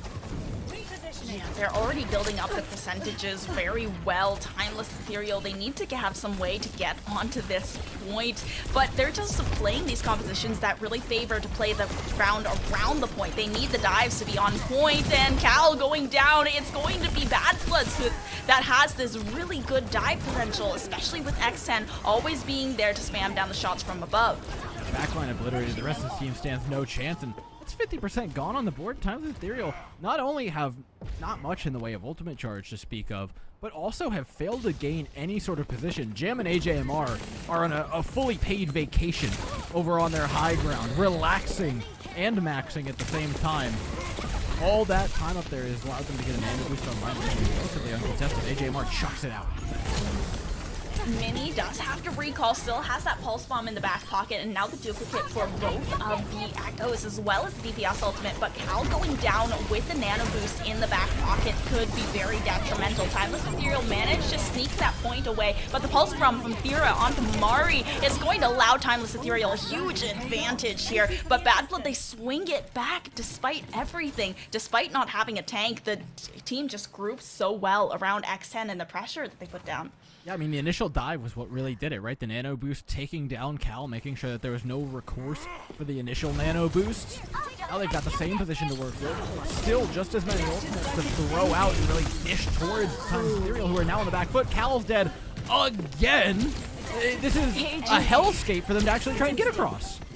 AJ oh my god, is just oh doing come so on. good, and now we have, okay, let's do it. Let's do another nano boost on the Ana, but they're actually going to take out the duplicate before you can get a second nano boost online. The rally has already gone through from Jam, and Mini taking down Hira. That Tracer 1v1, and Mini is just coming out on top. X10 this time has gone down to par, but it's not going to be enough to let them touch the point. Strix Bad Blood, they are so dominant. They look so good, and it seems like they have no signs of stopping. It's just trailblazing all the way through.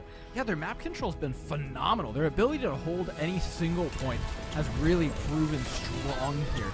Timeless are offering up a lot when they're able to have a position, kind of slowly let go of it, but if they're not in a forward position initially, if they're not in a defensive posture, Timeless are really struggling to have any sort of fight back, any recourse towards the aggression and measured aggression that we're seeing out of the opposing side. It's exactly the same as in the last series, right? Where that proactivity that we got out of Strix fight after fight after fight, being so decisive with their plans, is helping them out a ton.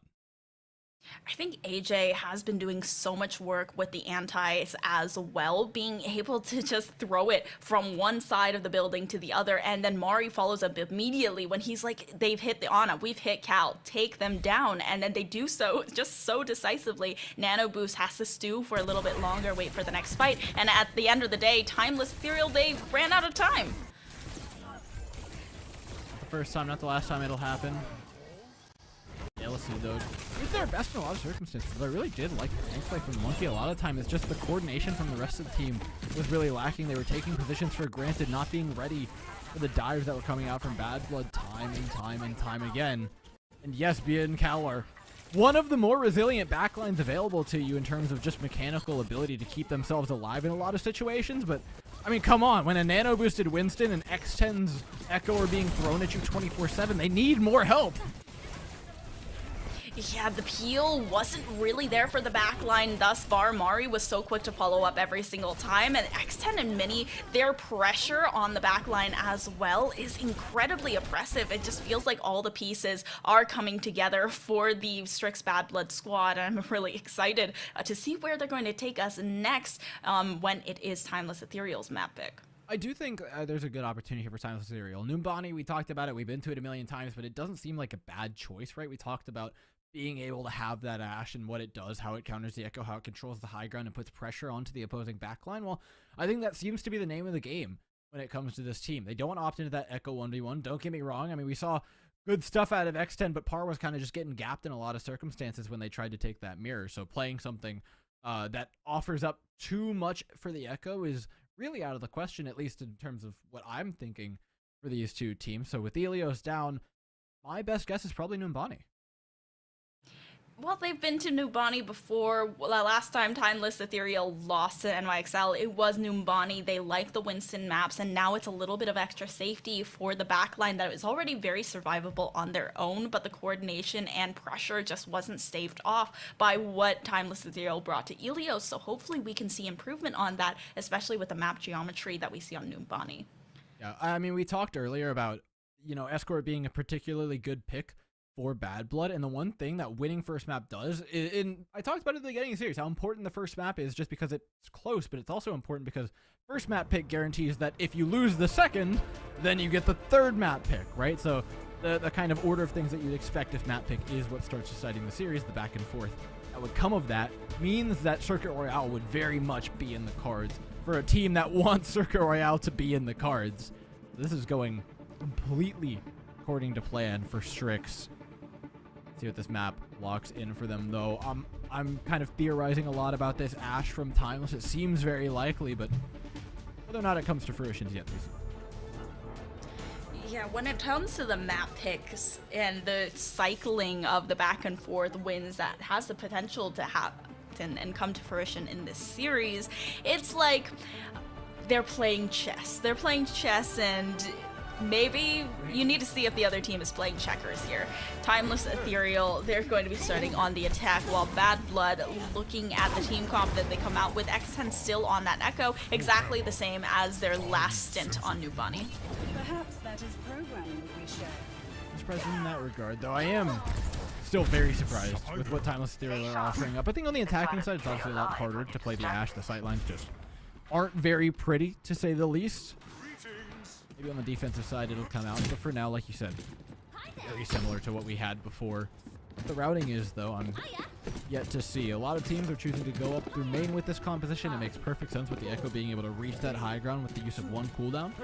Comes upon the tanks, though, to hit that first neutral dive properly, which is a lot easier said than done. The balance between overextending and under diving onto this initial high ground is a matter of inches. I'm curious about this switch of Hira onto that, onto the Echo while Par is on the Tracer this time around. I really feel that Hira is so good on the Tracer here, but now Par maybe finding some more comfort going onto the Echo instead. Sleep onto Alisu to stop that dive on the high ground, and Alisu going to go ahead and have to retreat back, stave off that pressure. X10 already getting the better of Hira as well. It seems like no matter what Echo Timeless Ethereal offer up, X10 just got him beat, man. Yeah, X10 is actually really good on the Echo, maybe unexpectedly as well. But I think that X10 playing the Tracer would probably force Mini onto a Sombra pick. And Jam just going to stave off the pressure once again off of that dive, get that shield up, and the sticky bombs don't do much damage here to that backline despite that dive going through. Alisu going to try one more time. Hira going down though to the sticky bombs after trying to take down X10 is a bit detrimental to this attempt. None of that triangle dive formation that we usually see with the Echo in this team composition, but Cal is going to open things up with the Nano Boost instead onto Alisu, and now the Primal Rage does come through very quickly. Mini, however, with that stick onto Cal is so well done. Mini does fall quickly afterwards, but still that Nano Boost now from Bad Blood after the Primal Rage comes through from Alisu should be able to turn the tides. Oh, don't overextend for Bia. You know what? I think Bia's very happy to see the Primal Rage come out here. Nevertheless, though, Bad Blood are hooking up something different, or actually kind of the same, when you consider the fact that they managed to get a full hold on this map in their previous series. It's very much a lot of the same. Proactive fights from Bad Blood, finding big wins. Early ultimates being used. X10 now to duplicate, though, to play into a rally. And another duplicate is very difficult, but the anti-nade does miss. X10 immediately switched out of the duplicate as well. A bit of a touch there from Par as Hira tries to rain down Hellfire from above. The dive onto the high ground. It's going to force AJ out, and Alisu actually confirms the pick here. Cal finding Mini as they try to touch and contest this point. And Mari, I'm not sure if she wants to go for that dive once again. If the rest of the squad isn't with her, it's a full capture onto point A as they start the streets phase. Yeah, I actually think a single bubble from Alisu kind of won that whole thing. We saw the duplicate come out from X10 very early, and they duped Ana over top to try and hit an anti-nade, but Alisu's bubble blocked that anti-nade from connecting, really shutting down the entire thing. Now, though, being shut down is Hira. Immediately swatted out of the sky. Bad Blood are going to continue this stark defense. And now with a corner to play with, I think Mari's going to be very good. Both DPS ultimates available for Timeless if they want to force this forward. Alisu getting the sticky bombs down and going to retreat for more of that healing, and now forced into a room. Oh, nice stick. Mari couldn't find the healing, couldn't find the support, and now goes down. X10 soon to follow, and it seems like Mini is going to be the only thing that's going to contend around this corner. Actually finds Cal. What a pick there, but still the picks do swing mostly in Timeless Ethereal's direction, and they are able to push further. Look, we've all played Noon Body and Quick Play before, right? It's point A and point C. Point B is merely an intermission that is almost definitely going to be pushed through by most teams. Timeless Ethereal already proving exactly that. They've got ultimates to continue as well. Primal Rage could bring them across the finish line at this point. It won't take much. Oh, JMR coming up on an Nano Boost. They can just buy time. Headed onto the point, just going to have that bubble to try and zone out that backline from the rest of the squad, make sure that Mari can't get the support from the backline. Alisu actually using the Primal Rage after a lot of damage has been put down from AJ, and there's the Nano Boost as well, but Mari fell too quickly. The anti from Cal is oppressive onto Mini, forcing them to back off from the backline, and goes down with the Pulse Bomb in hand. Bia and Cal, so much survivability on the backline, and point B was just a flicker in this timeline. Yeah, the big thing that happened there was the Nano Boost of AJMR just getting canceled. Not the animation, but mid-flight, Mari goes down and that shuts down the entire set of dominoes that were meant to cascade afterwards. Now with 3 minute time bank, pretty healthy. Timeless have a lot to work with coming in here, unfortunately for them. Bad Blood have more ultimates to work with and a pick onto here, which means they're going to gain more ground, another corner to work with, which makes it even more difficult for Timeless to actually claim any space. Mini is just so consistent, and I feel like shutting down Mini a lot of these times can shut down the dives, because Mari has mentioned not being as confident on the Winston as maybe Alisu is, so if she's not getting any follow-up from Mini, then it is going to be a lot more difficult for these dives to be successful. Mini still putting down a lot of this harassment here, but the Ash pick from X10 to switch, since Hira is becoming very aggressive on this Echo, and after getting shut down on the duplicate, maybe that Bob can offer a little bit more of that success DPS, but Cal finding Mini in the backline. Once again, that failed dive, and X10 can't really do anything to save off this pressure like you might have been able to on that Echo. It's just shredding all the way through from Timeless Ethereal. They're able to round the corner successfully. Timeless have just been so lethal with their ultimates, and considering the point A-hold was really good for Bad Blood, the fact that we're finishing with time at all here is, I mean, astounding.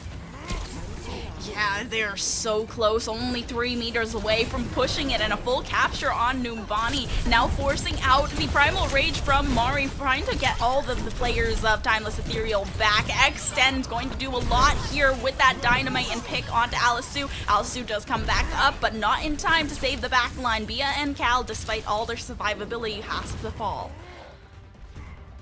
Bad Blood maintain the hold.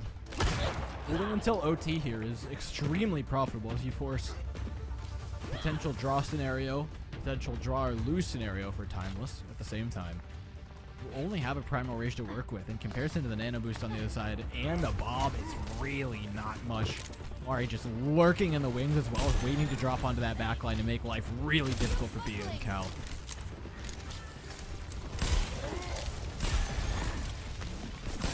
Alisu wanting to find X10 early. That Ash's survivability a little bit more difficult. The Nano onto Mari now as they go for the back line on Cal. Cal already down. The Nano still active. And X10 now having the Bob. Kira going down. No power harassment onto the back line. And now it's just a minute. This is final fight territory for Timeless. And they don't have a single ultimate to their name. The only one that might be possible for this next one is that rally.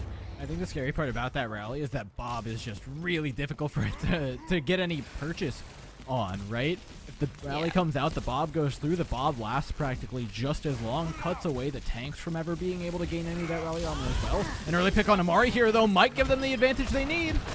Oh, it's actually Par that gets picked, though. AJ, I'm not even sure how that happened for the Ana, but without missing a DPS from Timeless Ethereal, they're missing that little bit of extra damage for a potential dive that Mari can go for. They're regrouping now, and they need to find some way to touch Alisu being the tip of the spear and starting the engagement. It's a rally forced out from Jam, but it's the anti from Cal. That does so much. The Nano and the rally, both from Timeless Ethereal side. The supports are just forcing this payload forward, and now Mari shredded. They need to find some way to touch. It's up to Mini to try and get that blink and stop them from pushing all the way to the full capture, but waiting for the rest of the squad to come in as well. They need to have good timing here, and they are able to get a little bit of that touchdown, but Jam falls so quickly. Now without a Brigitte, where is AJ going to go except round the corner? Now there's not sustain. They've been zoned out. Bia so good on the flails as well. Mini trying to blink around the point, but it is not enough. Full capture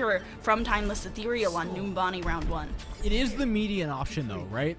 They get to finish, but they don't get time. And it was all really thanks to that anti-nade that you had pointed out quite brilliantly earlier. Right? Shut down what would have been a massive rally, bolstering the hold of Bad Blood. Instead, just kind of fell on deaf ears. Jam didn't get to do much of anything with it, which opens up the door massively for the rest of the team of Timeless Ethereal to actually get in following all that. That being said, bar's been set, the line in the sand has been drawn. It's all about seeing whether or not Bad Blood can get past a hold that has proven difficult for many to do much of anything about. Timeless Ethereal have a quite good track record on Numbani defense. Numbani definitely going to be very difficult, and Timeless Ethereal, I think the pieces are coming together a little bit better now. They've switched Kira back onto the Tracer, and Par is on the Echo once again. But when Par was on the Tracer, switched onto the Hanzo at the last minute, it was working out for them for a second. They were able to push forward. It just wasn't completely clicking right at the beginning, which I think shredded a lot of that time they could have had. Yeah, to be honest, again, I really assumed that the reason that Timeless Ethereal were picking this map was because they wanted to get some hit scan in, but just doesn't seem to be the point of the pick for them. Either that or that was the initial plan, and then they managed to full cap with the composition not too dissimilar to this. So they're saying if it ain't broke, don't fix it. Either way, Bad Blood offer up the exact same thing. Down main we go. Same dive we've seen a few times, but this time executed by Mari, jumping up to the high ground initially to just jockey for position against it. Bit of extra damage right at the beginning. Going to have Alisu just kind of peek around the corner and retreat behind that, but they're both at a standstill. from Mari. In the back line, the sticky bombs don't really connect. Well, the bubble gets burnt down, so it's back for another set of jump cooldowns for the Winston. As in fact, they're all relatively low. X10 nearly dropping out of the fight. The ultimate charges are beginning to build up as well. Par 40% through duplicate. Cal with a big pick on the mini as well. Push gets more difficult yet for Bad Blood. They're just holding on to this high ground so well. Cal's anti-nade landing onto Mari is a huge pick-off for Timeless Ethereal, and they're already just spreading this time away and going to disengage once again. The ultimate charge is looking good for Bad Blood, though. AJ is on pace for a nano before Cal can reach their own. Yeah, the race is not insignificant at this point, though. Hira could cut the finish line short here with Pulse Bomb, should it connect. 81% built up. Is doing a great job of guarding a lot of these side lanes and actually connecting. 95%. And you can see AJMR starting to recognize the presence of the Tracer, running away from it. But Mari, not so lucky. Hira just obliterates the tank and leaves Pulse Bomb in hand, still available for the next fight. And this is kind of a case where Bad Blood feels like it's not a roar but a whimper. Mari is going for those engagements, going for the dives, but Cal immediately puts down the anti-nade and the bubble isn't there to block it. And you also need the follow-up once again from the DPSs, and you're just not really seeing that right now. They can't find the control of that high ground just yet. Mari once again going to attempt another dive. This time the follow-up is there from the nano boost from AJ. Jam, however, falls because of Hira and AJ and Jam. They have no survivability without that Brigitte online. A huge pulse bomb from Hira to basically end this fight and end the capture, though they do get that one tick. I mean, it's a consolation prize, right? It's the bag at the end of the birthday party with the candy that was left over in it. Bad Blood love more than that. One tick on Numbani is far from enough in most, if not every circumstance. X10 Mini and Mari have a lot of work to do this time, though. The only ultimate's up for the team with a minute on the clock. They need to make this fight count because the next one will not be any better. They now have ultimates available. Mini misses the stick onto the back line. Just a little bit of damage onto Cal. The duplicate might be what has to swing the tide here. They don't have that nano. The Primo can get a little bit of extra damage down. Once again, the dive attempted from Mari with the Primal Rage to go through. X10 getting a lot of pressure, but Hira is neutralized. Now going to have to shred through the health of Alisu. The sticky bombs are going to do him in. Now just going to try and force the rest of the squad back. The supports can't do much here. They are just trying to contend with everything that Mini is bringing. The overhealth from the rally and the armor shred is just too aggressive. Now all up to the Segger. And don't get me wrong, it's great that Bad Blood get a cap. You certainly need to do that if you want to finish this map, obviously. But Timeless Ethereal didn't spend a single ultimate. They're fine. They have so much to work with. They're like, no, you can have A if you spend 3 ultimates to get it. Like that is as pricey. You want to talk about inflation? That is as up there as it gets in terms of cost to win a fight. The delta in ultimate spent is massive here, and Timeless Ethereal now come in with a veritable arsenal in their back pocket. It's just a matter of whether or not they can spread those ultimates out effectively to keep winning fights. Timeless Ethereal stonks only going up as they completely neutralize X10, but AJMR is able to find a pick onto Bia, and Alisu just gets shredded once again. X10, even without the duplicate, did not let that slide. Now the duplication onto Winston to try and replace the tank that they just lost. Hira going to equalize with the pick onto Mari with the pulse bomb, and Hira just on fire right now. Mini's not been able to find that same kind of impact in Bad Blood. It seems like they're kind of scraping at the edges now. I mean, what was initially a great move by Timeless Ethereal to hold on to those ultimates and take control of the ultimate economy for the map has now been inverse. They spent 4 ultimates and still didn't win the fight, so all of that was kind of for naught as we're back to a neutral situation, the only advantage being a slight one in that Alisu has the first primal up between these teams. Alisu holding on to that from the last fight. Bia gets anti, but there's not the follow-up from Mari, and X10 just trying to shred through. Primal Rage is forced through, and the sleep is good onto Alisu. Now they just don't have a tank if they don't hit him, and now they have that duplicate as well. It's the Tracer this time around. X10 is proving to be very proficient on this Tracer, and it gives them that extra bit of pressure onto the back line, but going to have to recall instead, trying to take the space in front, and Hira is just running circles around this squad. The Pulse Bomb doesn't find anything except shield, and now Mari is going to be the only thing that forces and separates this backline, but the anti-counter dive is there. Are we going for a swim? Not quite. Mari does force the Ana quite far away from the rest of the fight, though, separating them away from Alice, who really needs the help on cart. Fia certainly won't be helping anybody anytime soon, as they're given an early grave. Yeah, Bia going down, and now Mari does fall to par, though. It's just an exchange of these DPSs, of these tanks. Alisu staying alive, but Jam, without that rally, you are not as tanky as you need to be, and it's all the way to point B that they're still fighting, and it's only 15 seconds left over.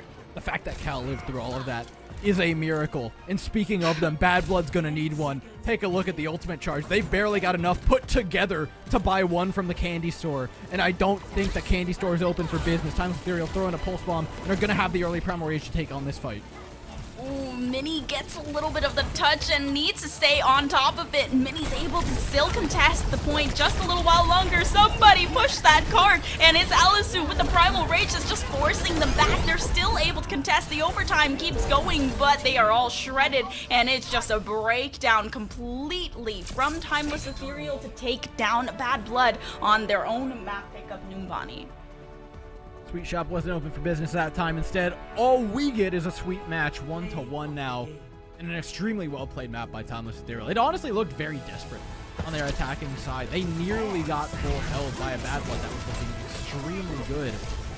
But after close came a whole lot of wrecking by Timeless Ethereal, not to mention a fantastic defense. We talk about these teams having a really strong understanding of macro play, but oh my goodness, Timeless, what insane moves we got out of them, right? On that A, allowing the A to go through in favor of taking a better ultimate economy out of it. Yes, the next fight they had to spend big to win, but that was because an early pick got found, so I'll give them some excuse for being willing to invest so heavily into the fight, because at the end of the day, they still had ultimate economy following it, knowing that Bad Blood had invested in the same way. So that's really been what it was on Numbani for me, was just that macro understanding, when to use ultimates, when to hold them, knowing where your win condition is as well. We see a lot of teams, you know, they go for the full hold, they go to win every fight. Timeless knew that they had the whole map to play with. They knew that they had time to put the brakes on B, and they took advantage of that very willingly, despite the best efforts of the opposing side in the X10, who has been absolutely rolling on Echo. Yeah, they were really able to put a stop to the DPS line of Bad Blood. They just couldn't find a way in edgewise, and Hero was matching Mini pace for pace. X10 was being matched by Par, and there was just so much peel this time around for the backline of an already very survivable support line that you have in Timeless Ethereal. So I'm really impressed by what they were able to do this time around, and I'm also really excited to see if we get that Circuit Royale up next. I mean, we can put our money wherever we want, but our mouths will be put to the test following this. I'm not sure I was going with that metaphor. I'm not really sure. Either way, we're sending you to a break, and when we come back, it'll be our third map pick.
Hello everyone, welcome back to the Radiant Heroes Major. We are looking at the lower bracket finals in this double elimination bracket, and the winner is going to go on to face NYXL Academy up in the upper bracket grand finals. However, the score is now 1-1, and these teams looking closer than ever. I don't know whether to be disappointed or not. I know we're going to Gibraltar next. I was pulling for circuit. I was pulling for circuit. Look, that's also what they were teasing the whole time. What's up with this? Yeah. Was Strix just trying to throw off? They knew Timeless was watching the interview, and so they're like, "Oh yeah, like, Sigma Baptiste is our favorite." And then like it's frantically Timeless like going through their notes trying to find their Circuit Royale page, and they just got pranked. They're like, what do we do? Was this specifically to bait me? Is this personal? Mari, did I do something wrong? Did I pick the wrong vowel for your name? Is that why you guys are doing this to me? It's because we keep saying Mari, and she would prefer Mary or maybe like Mori. Yuri? M5 Re? Yuri? Like, I don't know. It feels personal. I'm not gonna lie. I've been baited. My heartstrings have been plucked. Nevertheless, we get Gibraltar, and we power on. we power through. We're the real heroes, Tala. That's what we go through, not getting our Circuit Royale. Oh my god, Hira, do it, please. Seems like we might actually get at least some change here away from that Echo, and that X10's already rolling out on a Hanzo, so relatively promising here for Bad Blood. Timeless Ethereal, though, they've had something in their pocket. I'm not sure if the FAR is actually long to stay here. It's not particularly well known on this map. Neither do they have a Mercy to go with it, so expect to swap to a Tracer, especially for things like watching where the cart goes. One of the key things that we bring up on Gibraltar that isn't a factor on too many other maps is the fact that pushing the cart as the Tracer's job is one of the most key things on this entire map, and getting it underneath that archway is largely going to be down to Hira and Mini battling it out. We completely got baited by Hira. I don't know what I expected. Who's no, don't wee me. Don't wee me. Come on. You were in it. You were in it with no, me. I wasn't. We were No, come on. We were both hoping. Were you not hoping? Okay, I can hope, but I will not cope. Okay, fine. No copium for Dor, only copium for me, and maybe a little bit of popium. Bad Blood, they're on the defense with the X10 on the Hanzo, so they have something to kind of contend with what Par is bringing to the table here, and it's Mini and Hira once again battling it out like you mentioned. Par getting the jump onto X10 though, and onto the high ground the Ash goes. I mean, this has just had no breaks for Timeless Ethereal. They walked 5 feet out of spawn, we're diving instantly. That was without Hira as well, because guess what Hira's been doing the entire time? What I talked about earlier, pushing that cart. Yes, Mini gets the better of them eventually, but the position's already been garnered for Timeless Ethereal. This is a great place to take their next fight from. Yeah, Hira's entire gameplay so far has just been push payload, be payload princess. But Mini has been building up the ult charge by putting that harassment down onto the back line. Cal will eventually get the better of that Tracer and has had enough of Mini just always harassing those supports. But the dive in, the harassment is not over. Mini does go, or Mari goes down, and even with the anti-nade will have to fall. Now it's just a full point capture, no contention at all for point A. Cal also finds X10 very quickly with a nice sleep. Cal on fire, and the support line of of Timeless Ethereal is just doing so well for themselves on point A. Yeah, and that again, I question a lot of things that were going on there. I wonder how Hira got so much cart progress, because the reason you don't take a fight as fast as Timeless Ethereal does is because you want that initial cart progress before you actually go to take that fight. But because was Mini just not contesting the cart for a long time? It was a little out of frame, so it was difficult to tell. Then he certainly is contesting the health bar of Cal and Via, who are, I mean, as dead as dirt about at this point. Will be traded out a little bit. Bad Blood have a nice position on the high ground. Finally, someone to save it.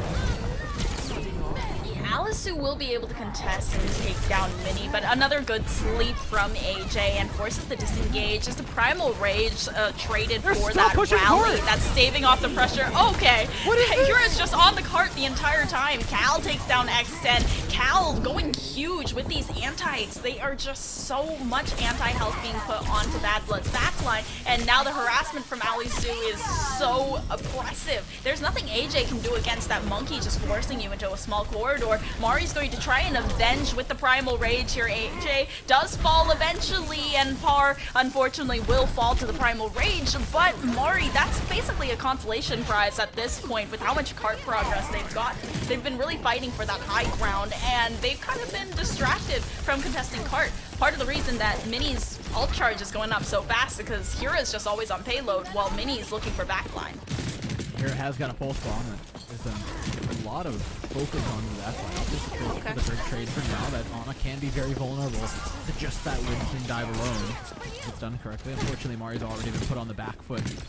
Primal Rage earlier from Alis actually did quite a bit to make sure that the position wasn't too dire.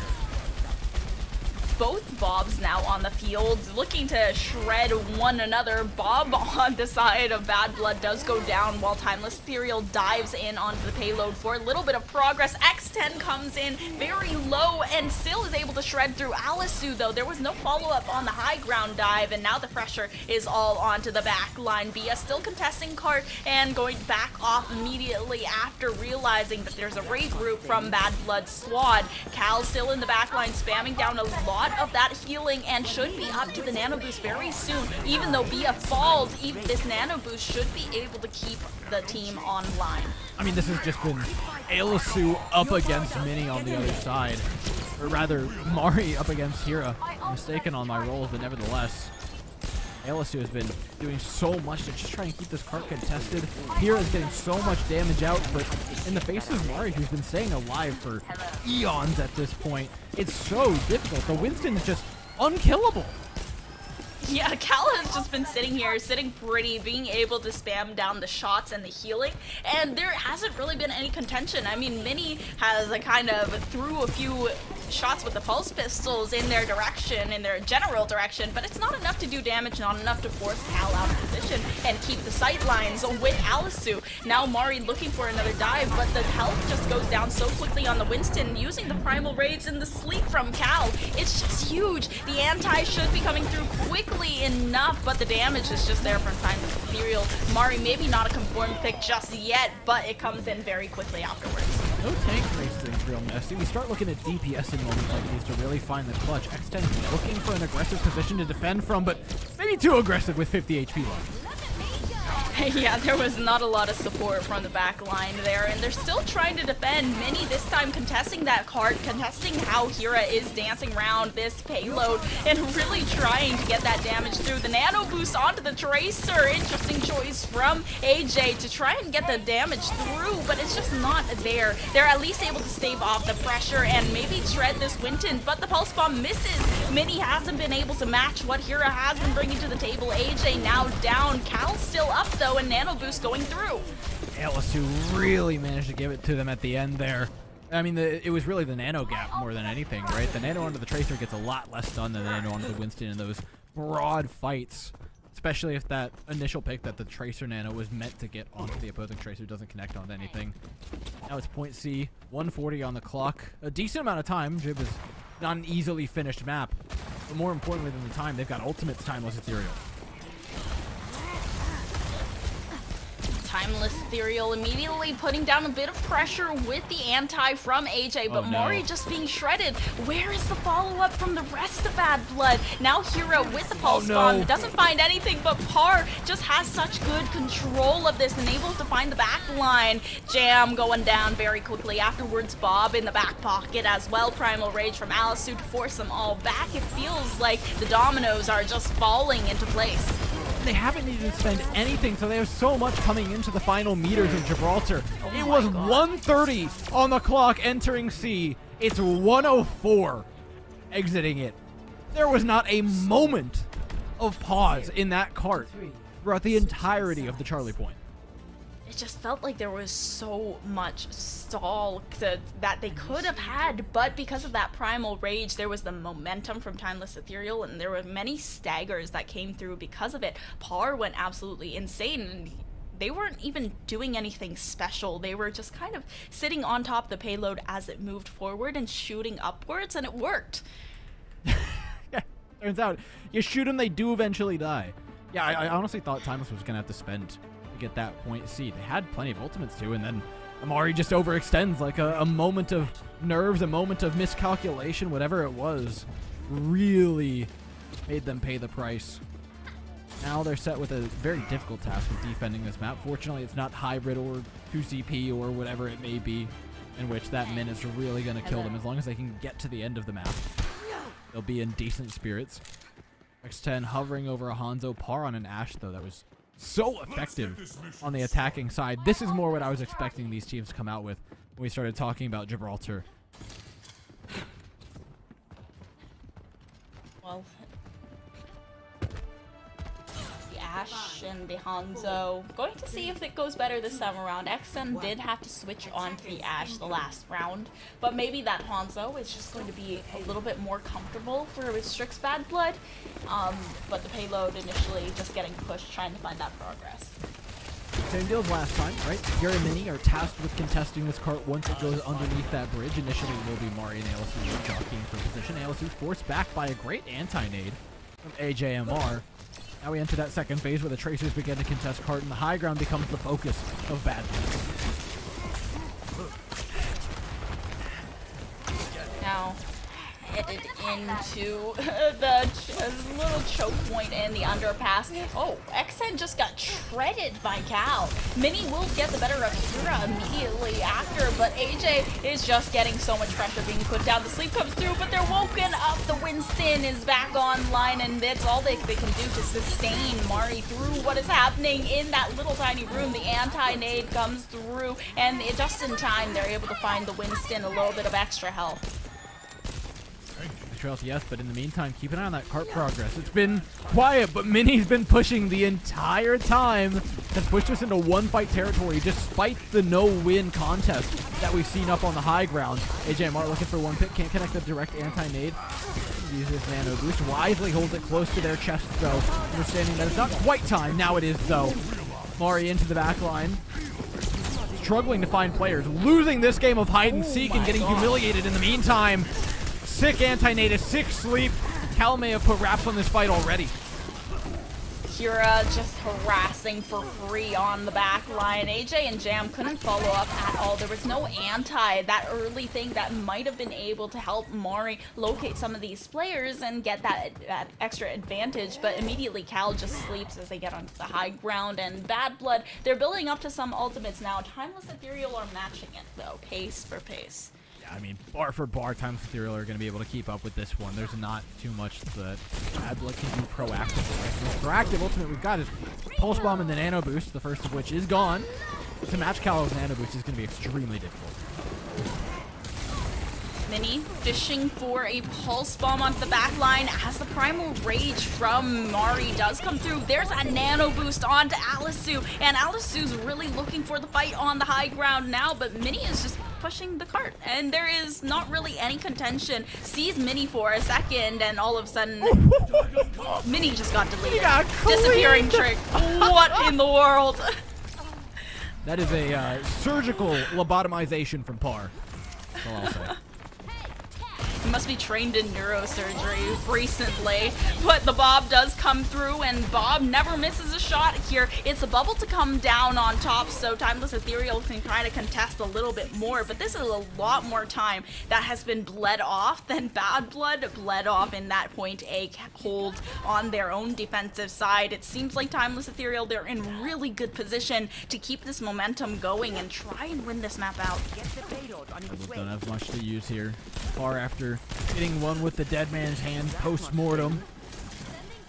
Garnered a very good position for Timeless Ethereal in terms of where the players are able to stand and land their abilities from. The rally can bolster the high ground position. Pulse Bomb could be lethal. See how it goes. Pulse Bomb, they're trying to fish for something in the back line. Par does go down. It's a good start to things as that Nano Boost wears away. X10 fighting so much, but Hura's Pulse Bomb is actually going to be the big name here, finding both AJ and X10. Now Cal going down will be the nail in the coffin for this point A, unless ALSU can pull something out of the back pocket. Primal Rage still there, but dancing in and out of the bubble momentarily as Cal walks back to the fight, getting shredded real low. Primal Rage just come through. Bia going to switch onto the Mercy as Alisu is shredding through Mini. There is nothing for Bad Blood to do here. Timeless are just not even going to allow them to capture the first point. I love the patience from Timeless in the final moments as well, right? Understanding that they had a spawn advantage that entire time. Not trying to get kills, just trying to slowly win that battle of attrition because they have that percentage. They have that extra time to work with. Cal deserves so much credit, though, for just getting so much done on this map.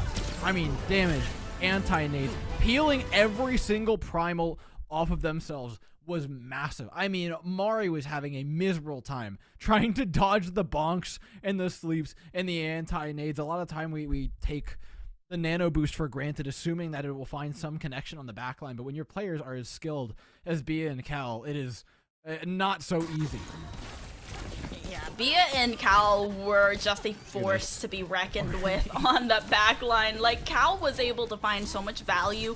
Just the follow-up, it was kind of what we were seeing happen over on that first map of Ilios, where there was a lot of that anti-nade pressure that AJ was putting and Mari immediately following up, and now they're just turning the tables on them, and Timeless, they're the ones that are outputting the pressure.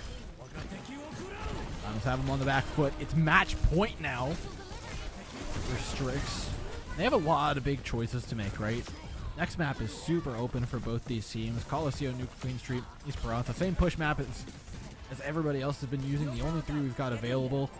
And unfortunately, I think outside of maybe New Queen Street, and I honestly don't think these teams would hesitate to play a Winston composition on New Queen Street, there's really nothing that's going to force you away from this. It's really got to be micro decisions that change the way that Strix play, because they have been playing pretty well, right? I feel like there's a lot of credit to be given to the players individually. It's just small macro ways that we're seeing Timeless outpace Bad Blood in a lot of these fights, coming in with consistently more ultimates and using them in slightly better positions.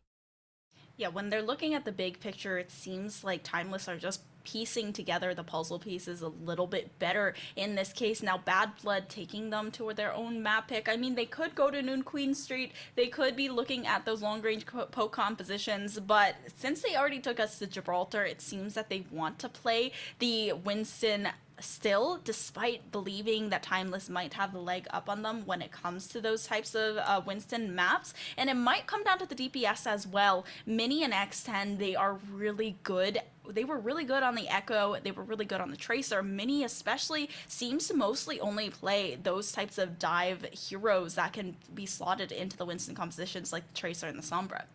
Well, I do think the Sombra is likely to be the next pick, as we've got Esperanza being chosen of the three maps. So, like I said, all of them are likely to play Winston. New Queen Street opens up the door for, like, I don't know, JQ or Ball, if that's your favorite flavor, but not too much outside of that. Certainly not the Sigma BAP that I'm not even sure that they like to play. They might have just been baiting me earlier.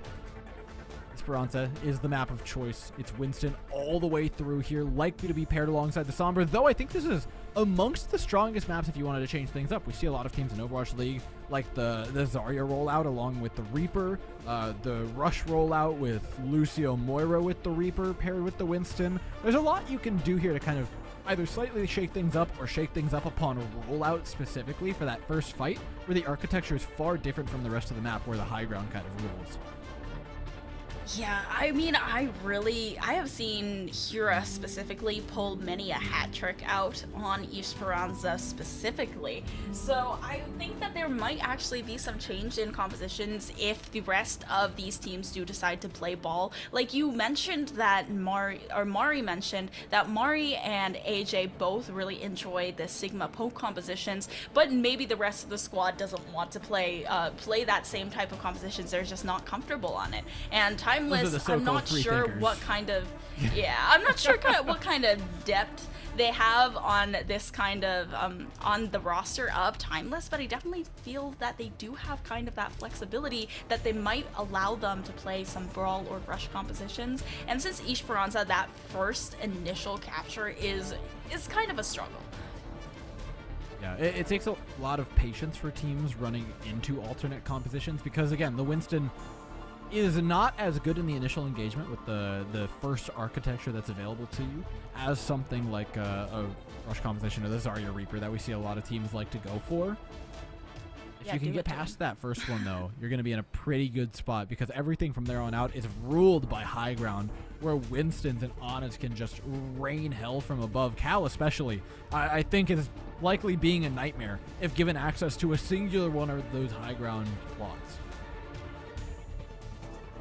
It's just a wondering of if we're going to be seeing those same mirror compositions or if they're going to try and change things up. I want them to change things up, especially since Strix's Bad Blood, they seemed like they were going to be on a really good pace right at the very beginning, and on Numbani Point A as well on their defense, it seemed like they were being able to full hold, but that just wasn't the case when it came down to it, and now the tides have completely turned, the momentum has shifted, and Strix, they are being outpaced when it comes to playing the Winston dive compositions. It does make you wonder, though. In the last series, I mean, they were predicated upon being the more decisive of the two teams, and this time it seems that that's been flipped on its head quite a bit.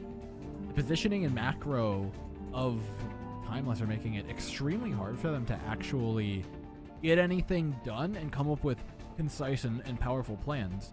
When the position that you're playing into just isn't a winning one, well, then it's hard to make a winning fight plan, right? And if you're fighting into high ground, you're fighting into Cal hitting ridiculous sleeps, it's really hard to account for all of those things and still expect yourself to find advantages.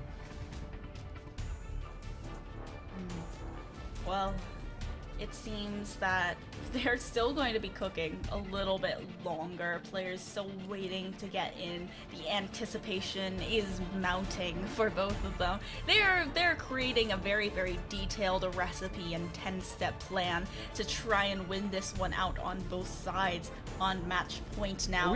They want to make it closer. Are we just hungry? We've been talking about slow cookers and steaks and like pork roast. Yeah, I'm actually starving, recipes. to be honest.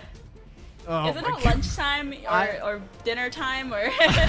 Dude, it's food time is what it is. I don't care what time zone you're in. I'm sure we're dragging the audience along with us, but they have the fortune of being able to go up and get snacks right about now. And well, while we've got a tasty game, our stomachs will not be filled anytime soon.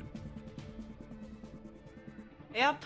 Well, you just really love the seasoning on them. I want to see a little bit more flavor. Right now, we are getting a lot of that monkey flavored meals, and I would like a little bit more a little bit less monkey flavoring. What? You don't think it's monkey flavored? It's To the Humane Society, if you're listening, I do not know what monkey tastes like. That is. I don't either. for legal reasons, this is a joke. Yeah, for legal reasons, I don't either. But for Overwatch reasons, it's all I eat. Okay. It has always been force-fed thus far. All right, let's see what we get. Wow, we were oh so correct. It is Sombra on the menu. So, Lifeweaver's probably just ate here from Bia. Although, I think Bia's actually got a not insignificant amount of hours on Lifeweaver, though not in actual tournaments for whatever reason it's not been very prominent for anybody. Likely just be a break. Why not? Long story. Oh yeah, there's a break pop. All right, we're good. All is right in the world. Yeah, so everything is back into tune with these players playing exactly what we expected from them. Hero back onto the Tracer, Par on the Sombra. And I think whenever there's a Sombra, you really have to be watching the EMP charge, who gets it up first. And it seems like Minnie's going to be the first to try and get a hack onto Alisu, but it's not going to go their way. Par immediately taking down the Sombra and already down a player in the first fight. Not a great look for Bad Blood. These team names are swapped, by the way, for this very first match. Look, I've been there, Minnie. I get it. There's a juicy Winston in front of you, and you want to milk it for all the ultimate charge you can get, but overstaying your welcome and allowing yourself to get hacked is not something that bodes particularly well for you and the rest of your team, especially following the pick onto AJMR. Yes, it's traded out, but there's plenty more damage to be had on the opposing side. Cal, once again, like you predicted, on the high ground, being able to rain down so much hellfire from above, and just being on that high ground at all, having that kind of positioning onto Bad Blood when they're now headed back in. Minnie looking for a hack now, looking for Cal, looking for the back line. Cal does get hacked, a little bit of damage. No. You can look for Cal. Killing Cal is the hard part. Finding Cal, not too difficult. Often just in the place you least want them to be, you know? Yes. I mean, Hira is able to find Jam very quickly. Like, these ultimates from Bad Blood, it's very staggered from Bad Blood thus far, the way that they're coming into these fights. Timeless Ethereal is just really keeping such a good pace on the ultimates and immediately staggering Jam as soon as they come out of spawn.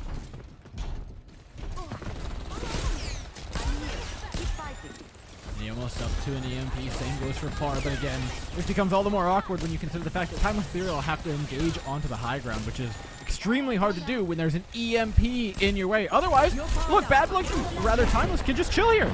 They can just sit on that high ground for as long as they want. They tried to find an early engage to follow up on that EMP, but not the most successful thing until finally X10 gets in the pulse.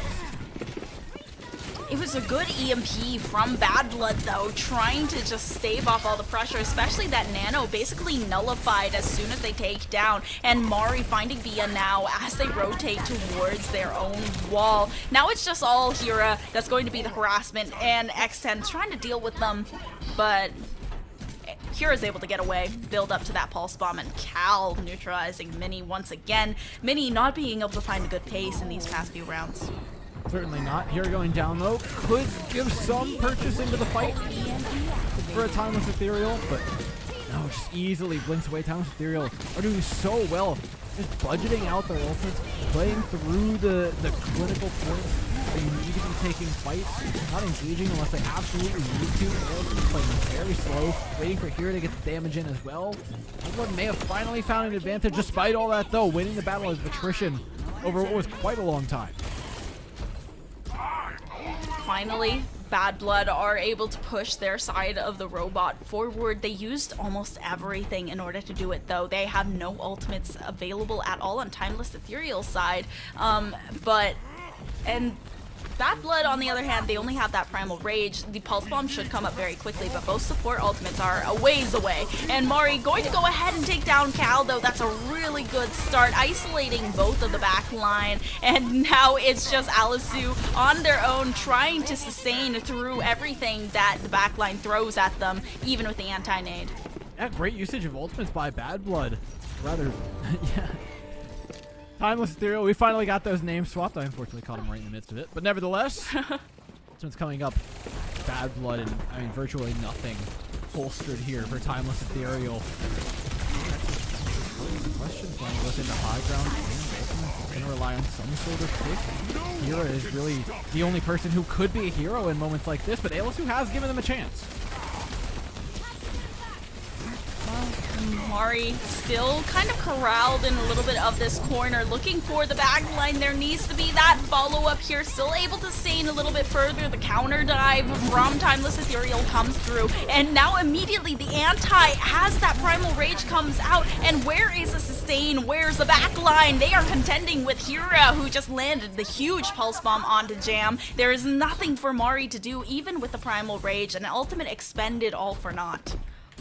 Timeless Ethereal gain control regardless of the ultimate advantage Bad Blood had coming into that. Now they get to even out the EMP charge as well. This is massive. I mean, the pendulum is swung in the other direction. It shows no signs of stopping and going in that direction. Bad Blood can come up with a few things here, but to counter a forward EMP positionally from Par is going to be extremely difficult.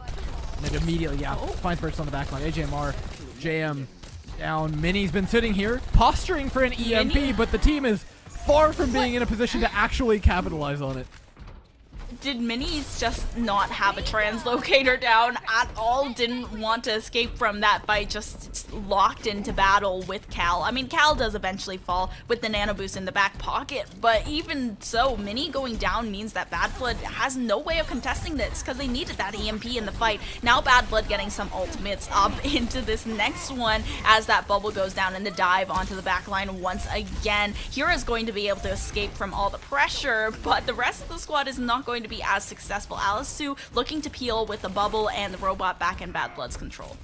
Bad Blood still have an EMP, like you mentioned. He's not quite in a position to actually use it. Does get it off, shuts down the jump from Mari, but not before Cal goes down. Yeah, it's just Cal that's going to be picked off by that EMP. Hira quick to follow since they're trying to contest with this payload, but instead they're going to go use the Primal Rage so that Alisu can try and get out of that situation. X10 looking to follow bottom. Mini potentially going for a dive. The dive you're talking about, Nanobus is available for AJMR. They're looking for a target. They do get it off just barely onto Mari. Mari actually takes down the bridge. Yes, through rally. Via goes down. Jam the follow though. Neither team has a backline to work with. So you start looking at the tanks. Let's try and survive as long as they can. And with the help of a Primal Rage, Mari's going to do exactly that. And they get to the yellow line. Ethereal. Oh, this is going to be so close.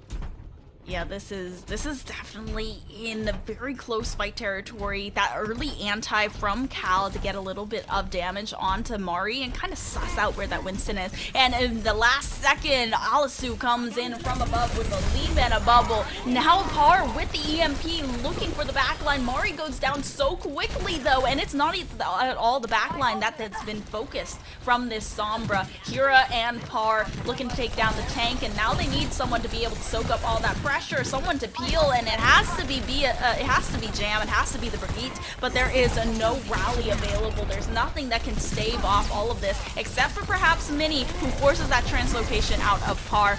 Mari comes back in at the last second, and now the EMP.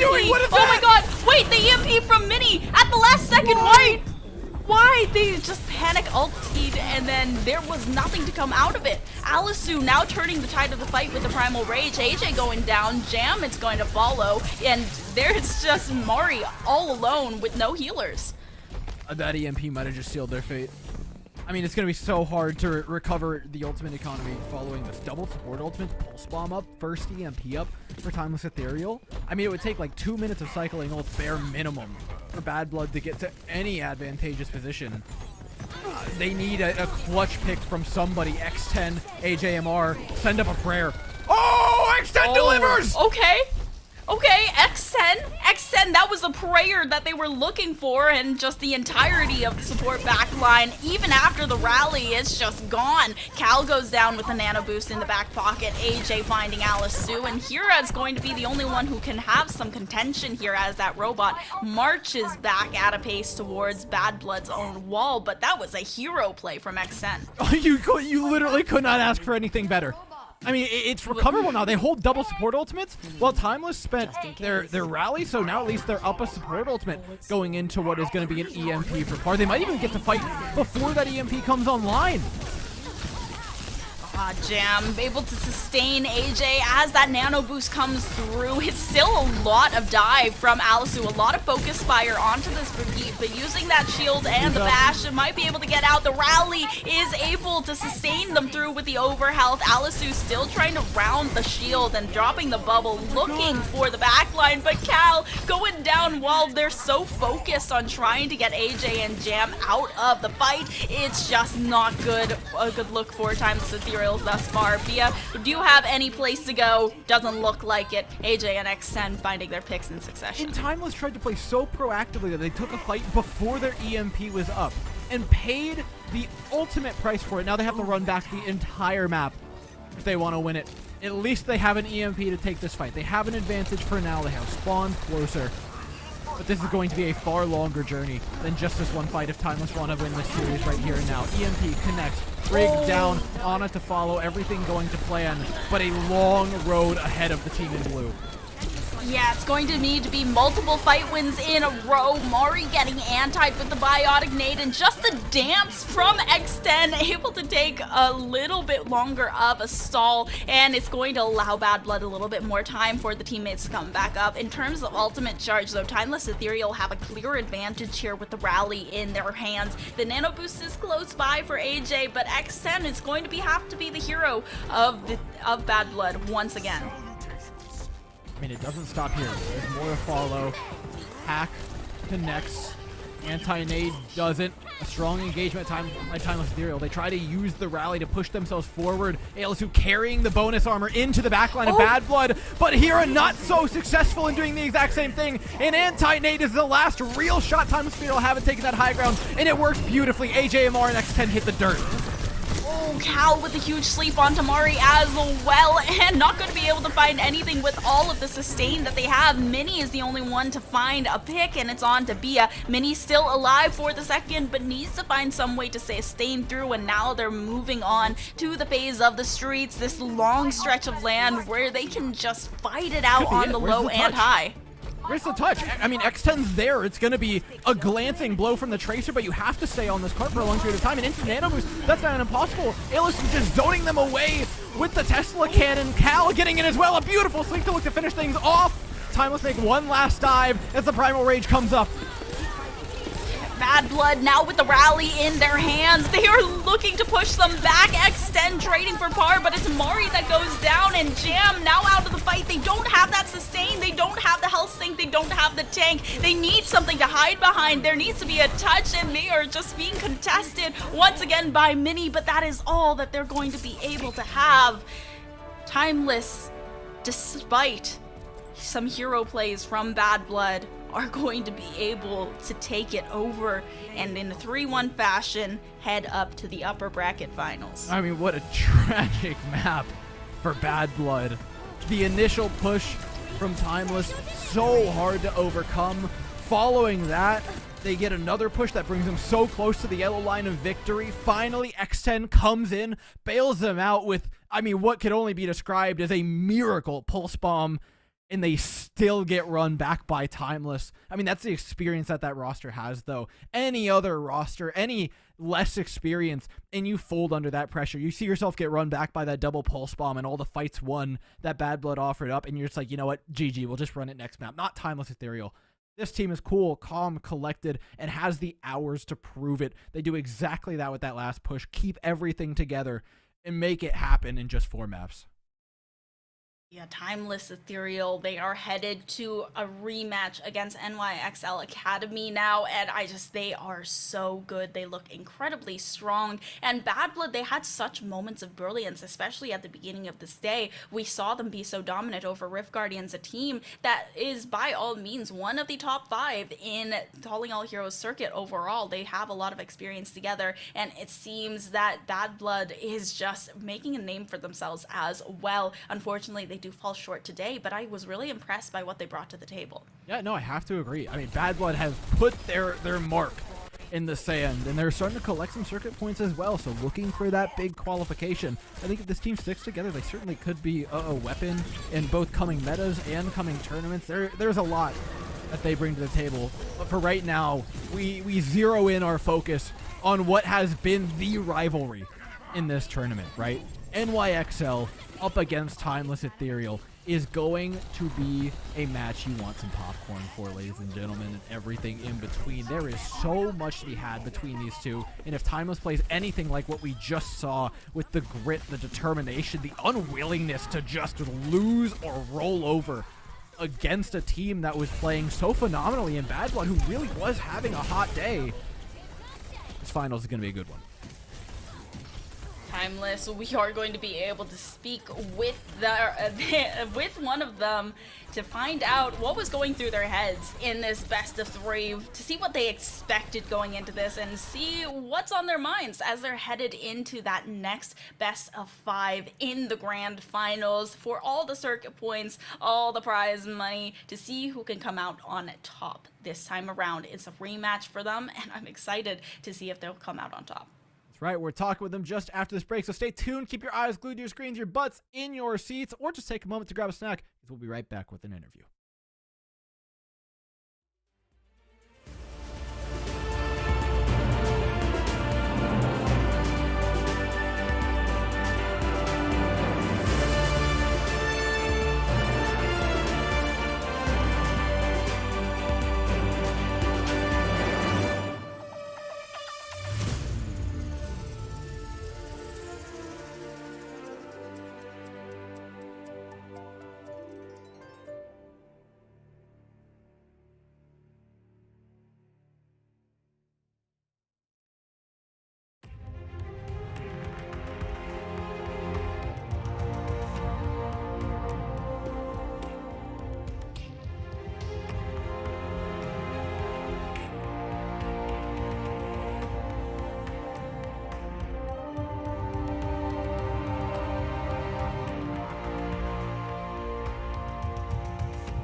after a banger best of 5 series, Timeless taking it 3-1 up against Strix Bad Blood and headed back for a rematch in the Radiant Heroes Major Upper Bracket Grand Finals. I'm Epitome's joined by Dor, and we have Cal on the line to take us through all the action that we just saw. Hi Cal, how are you doing? I'm doing great. How are you? We're doing pretty good. That was a really impressive game that we just saw from you. And I just wanted to ask, what did you expect going into that? You know, losing very first map to Strix Bad Blood. How did you prepare for this game, and what were you thinking going into it? I was thinking, well, I got scrims today, so a lot of playing Overwatch. Wasn't really thinking about the match, I won't lie. Uh, we did a little VOD. I got a couple of my teammates last night to come into my scrims to watch, like, I guess, like the higher echelon, like playing against a lot of big contenders teams on my other team. So I got them to come in and like watch to learn from yesterday, and I think that helped us a lot. The first map we weren't really applying the things that they learned, but I think in the other maps we really like came together and like really put like team and team play, I guess.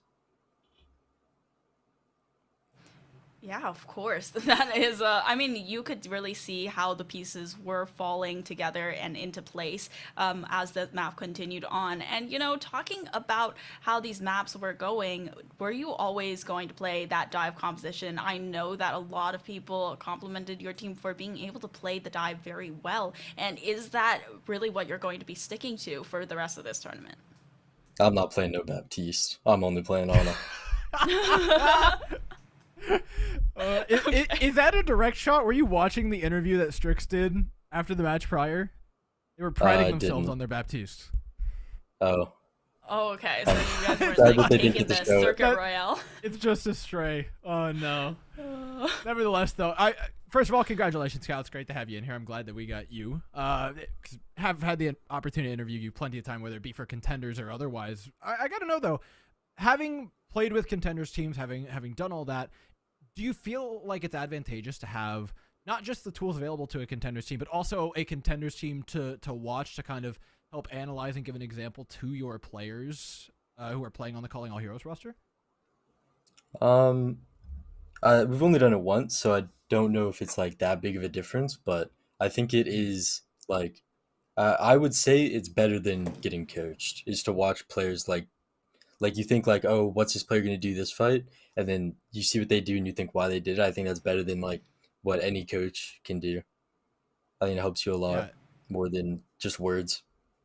Was there something specific that you guys had picked up going into this match? Not just from last night, but maybe even watching the previous series? Because, I mean, it seemed like Strix was kind of just on a heater today. Was it the matchup that you expected? Did you come prepared for something in particular, or all eyes on that final against NYXL? This was kind of like we didn't have a warm up, so we were just like, this is a placeholder. Wanted to go 4 maps, get an extra reps in. Got to get the reps, man. You know how it is. Nevertheless, though, you picked up a big win off of, I mean, insane clutch on Esperanza. Run me through what went down there, because X10 for one just threw a wrench in all of the cogs with that double pulse bomb. But what was the mentality on the run back into the run back that you guys had to do at the end of the map that was so frantic? I kind of said when we were going, like they just used primal, and I canceled the EMP, and I was a little confused of why they would throw those ults there. So I was kind of like, get ready. We're going to the finals, I guess. Book a ticket, you did. We appreciate you popping in. Any shout outs you want to give before you go into a grand finals? My entire team actually, they really came through. They put in the extra hours last night, which is very nice to see. Bia especially, very very like different from yesterday to today with like pathing and all that. Par yesterday wasn't too good. I won't lie. It was a little hard to watch, but today they really came through, and I'm very proud of all of them too. Yeah, of course. And headed into the grand finals matchup against NYXL Academy, it's going to be a rematch for you. Are you feeling good about that? Any thoughts about that next grand finals? Uh, I got scrims in like an hour, so I'm trying to finish up real fast.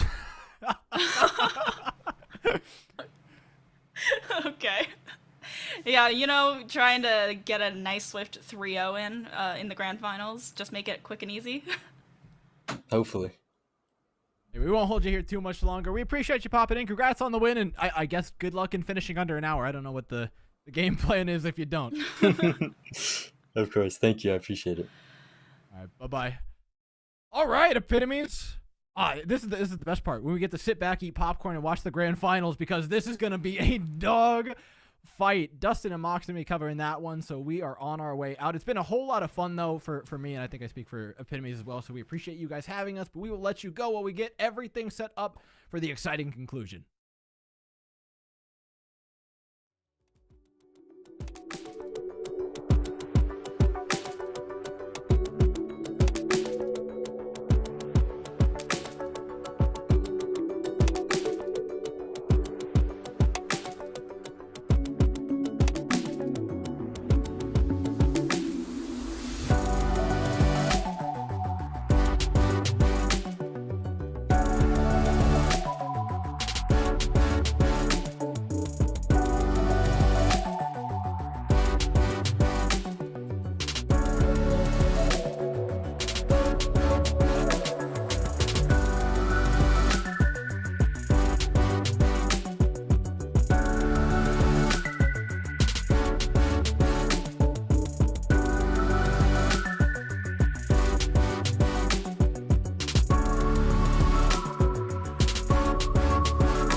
Welcome back, everybody. We've got 2 more games for you. Grand finals in both Rising, and then also coming for the Radiant Heroes Major to the final matchup, obviously, between Timeless and NYXL Academy. But first up, like I mentioned, Moxie, we've got that Rising Grand Finals coming up. I'm incredibly excited for it, and I think you are as well. Yeah, it's a day of rematches for us. We get to see a rematch, like you said, of NYXL Academy going up against Timeless Ethereal in a little bit, but we also get to see the rematch of Memoris Guppies going up against Kaiju Corp. And this is going to be a really interesting one, right? We looked at it yesterday. We saw that Memoris were incredibly strong. Mozzie just hitting shot after shot after shot, never seeming to be able to miss with that Ashes Viper. But on the other side, there were a couple of moments where we did say, okay, here's where Kaiju Corp could do a little bit better. And I'm really hoping that in going with what Rising is all about, trying to improve, get yourself at the beginning into these steps and rungs of the competitive esports scene, look at your performance, look at how you can improve, listen to that outsider POV, and then come back the next day having taken that into account and playing better. And we're going to get firsthand to see whether or not that's something that they've done. For sure. Yeah, I think today, we'll have to see if Kaiju can, like you said, get that bounce back. Look at the game from yesterday. Come in today and maybe put up a better shot versus Morris Guppies like they did earlier on. Obviously, Kaiju Corp up first. We saw them yesterday. They had some moments. I think that Moxie, we've seen a lot of, individual performances out of this team. Mm-hmm. They were running a couple of weird compositions. We were seeing Sandbox God try and just slot this Genji into some of these compositions, not always working out, as, the Genji a lot of the time is incredibly reliant, especially in this day and age, on that Nano Blade being up unavailable. If you're trying to dive alongside Felix Felicius, that forced them to go on towards her pick of the Diva, not her Diva, her Winston rather than the Diva, which is something that we were hoping to see a little bit more of, considering that Mozzie was just being such a menace on the hit scan and not having to worry about defense matrix, always finding the shots, always finding the kills, and making it so hard for Kaiju Corp to gain any ground. Yeah, for sure. I think that was a big reason that they could even put up a fight. And meanwhile, for Memoris Guppies, Moxie, what could you say about this team? They kind of, they got the 3-0 yesterday, but maybe coming today it could be a bit closer. However, I'm sure, you have at least one player you'd like to talk about. Yeah, immediately we do have to talk about it, right? We talked to Mozzie in the interview afterwards, and they did say that they'd started off at Diamond and now they find themselves into Masters, and they do have that Masters mechanical prowess, and this is a team that have identified, okay, this is our star carry. And they're putting the resources in to make sure that Mozzie has absolutely everything. Tank to peel, Sandwich Maker being able to play things like the Pharah, the Echo, even the Tracer, to be able to make sure that you're not taking those duels 1 versus 2. Sybil even occasionally flexing onto something like the Mercy to be able to have the damage boost. It was incredibly apparent that they'd figured out very, very fast on that Mozzie was just one hero that they could rely on so heavily in all of these matches. Yeah, Mozzie really has been a standout player. And like you mentioned, the whole team has really come together. I think they talked about yesterday, Mozzie talked about in the Discord that they really have worked together as a unit for a long time, just as friends, just playing the game together, now have kind of come together just like a month ago, basically, to practice and get ready for the Rising tournament. And obviously the first map we're going into is Basan, and we saw it yesterday too.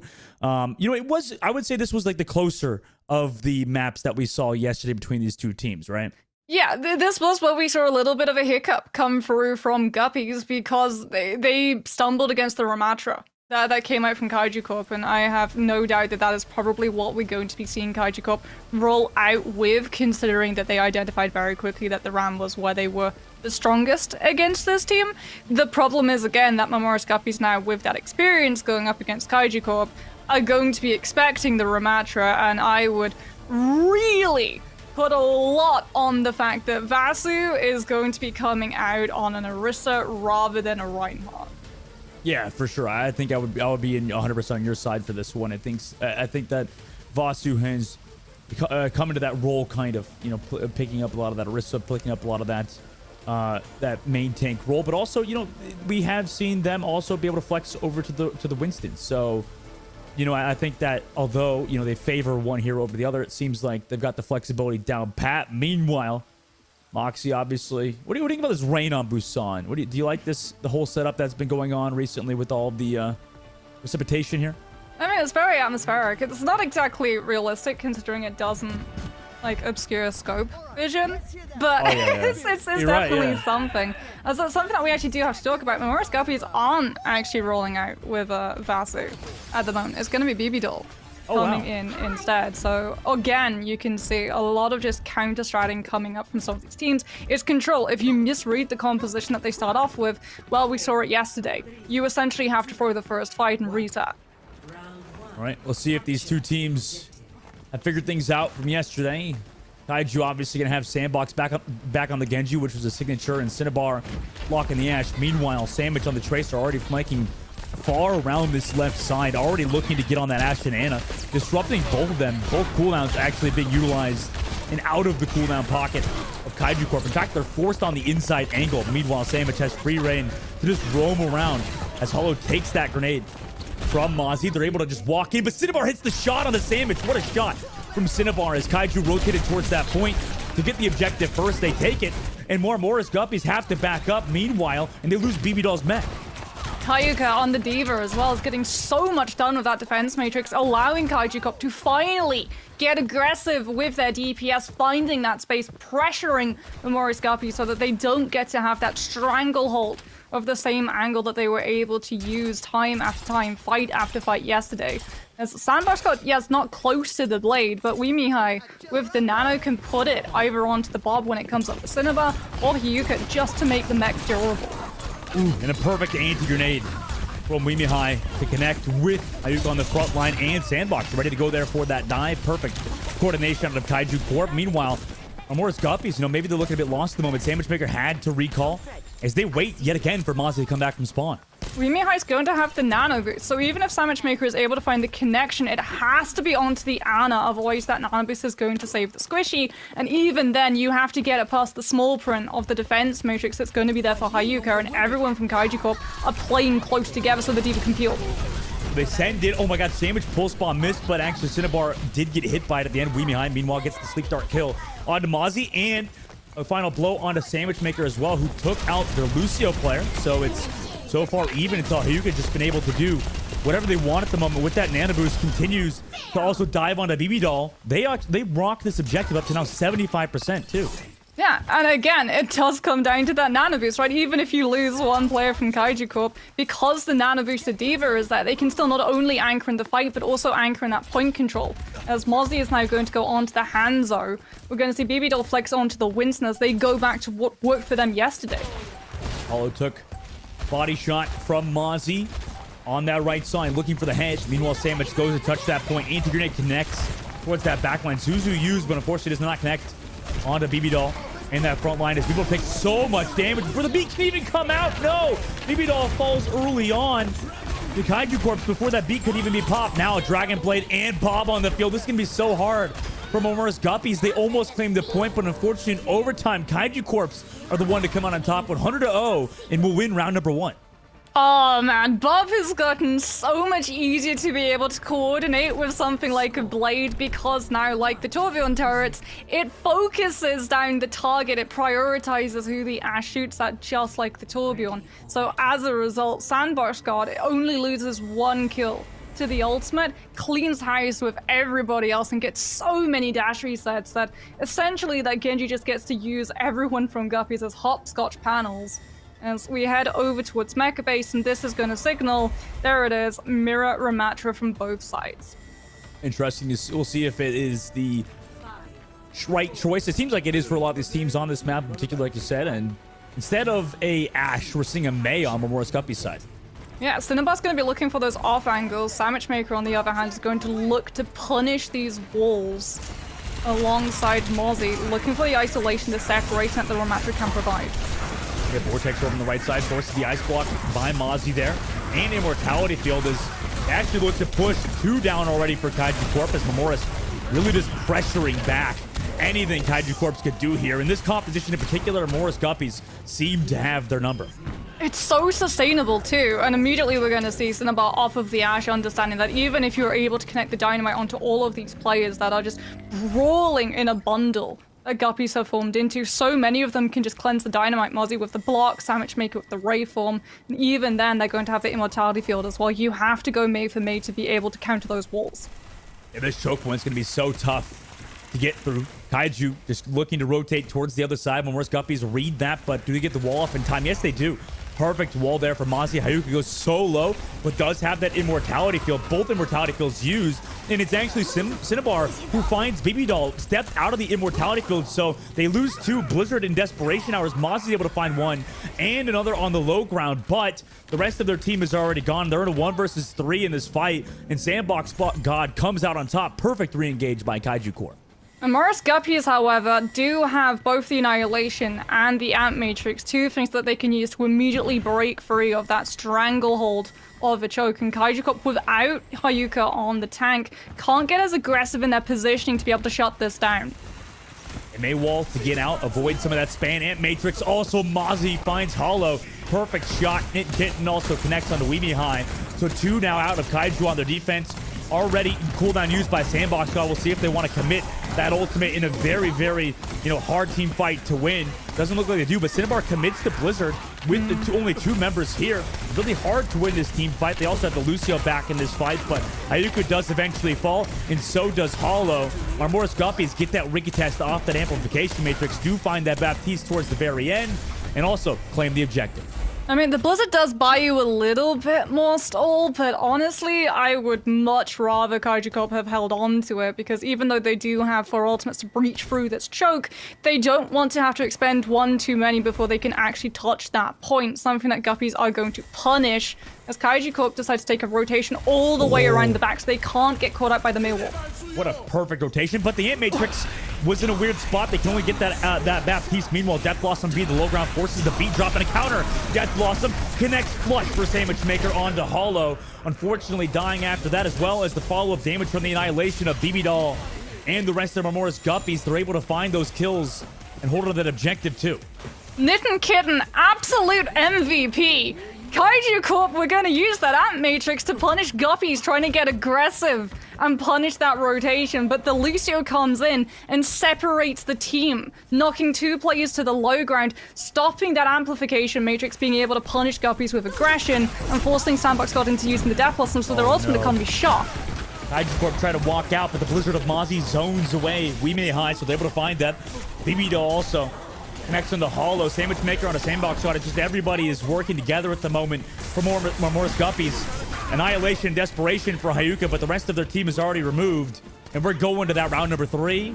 Yep, we're going to that round number 3, Moxie. Yeah, again, though, you can see that this is definitely on control where both of these teams are in terms of how close they can be. When we head over to other map types, it becomes a little bit murkier. But when we do see both of these players having to vie for an objective, hold on to ultimates, wait for those rotations, both teams will overcommit ultimates, overcommit utilities to make sure that they do not get picked apart in those rotations, and it's on both of these Lucios to take advantage of that, come in with those really aggressive wall rides and find those knocks that absolutely disrupt any coordination. Man, so it's so good work there from Mamorous, but on this round in particular, we'll see if they'll run in a similar composition they did earlier. Meanwhile, Kaiju, Moxie, it looks like they're mixing it up. Now, Cinnabar's going to have a really nice high ground ledge. Mozzie on the Sombra is really going to be the only one who can contest it outside of BB Doll maybe being able to just shield up that angle. But you're still worried about the Dynamite, which is why we're seeing Guppies try and prioritize this position with the wall to be able to dodge a lot of that poke damage. Meanwhile, on Mamorous Guppy's side, Sandwich Maker able to find Cinnabar. 1 pick, now make that 2. Nitten Kitten connects on a Weemei High. The point now unlocked, so Mamorous will rotate to claim that objective first. Yeah, again, you can see that macro coming into play. Guppies know that they're up against an Ashe, so what do? They take fight inside where the Ashe's high ground poach is not going to have a single angle in.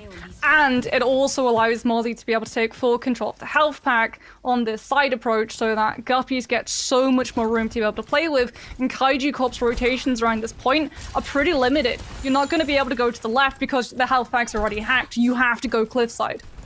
They're going on that side, like I said, now they walk in towards that objective, but they are stuck because Mamorous Guppies are in the position to stop them. Hack comes through onto Hayuka over the top 2.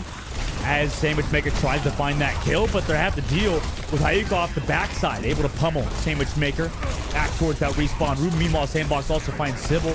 Marmora's Guppies were able to find one, but all that space was lost early on to Kaiju Corps, who now have control of that objective and are looking for stagger kills. Yeah, this is what you have when you have a Sombra versus that Ashe.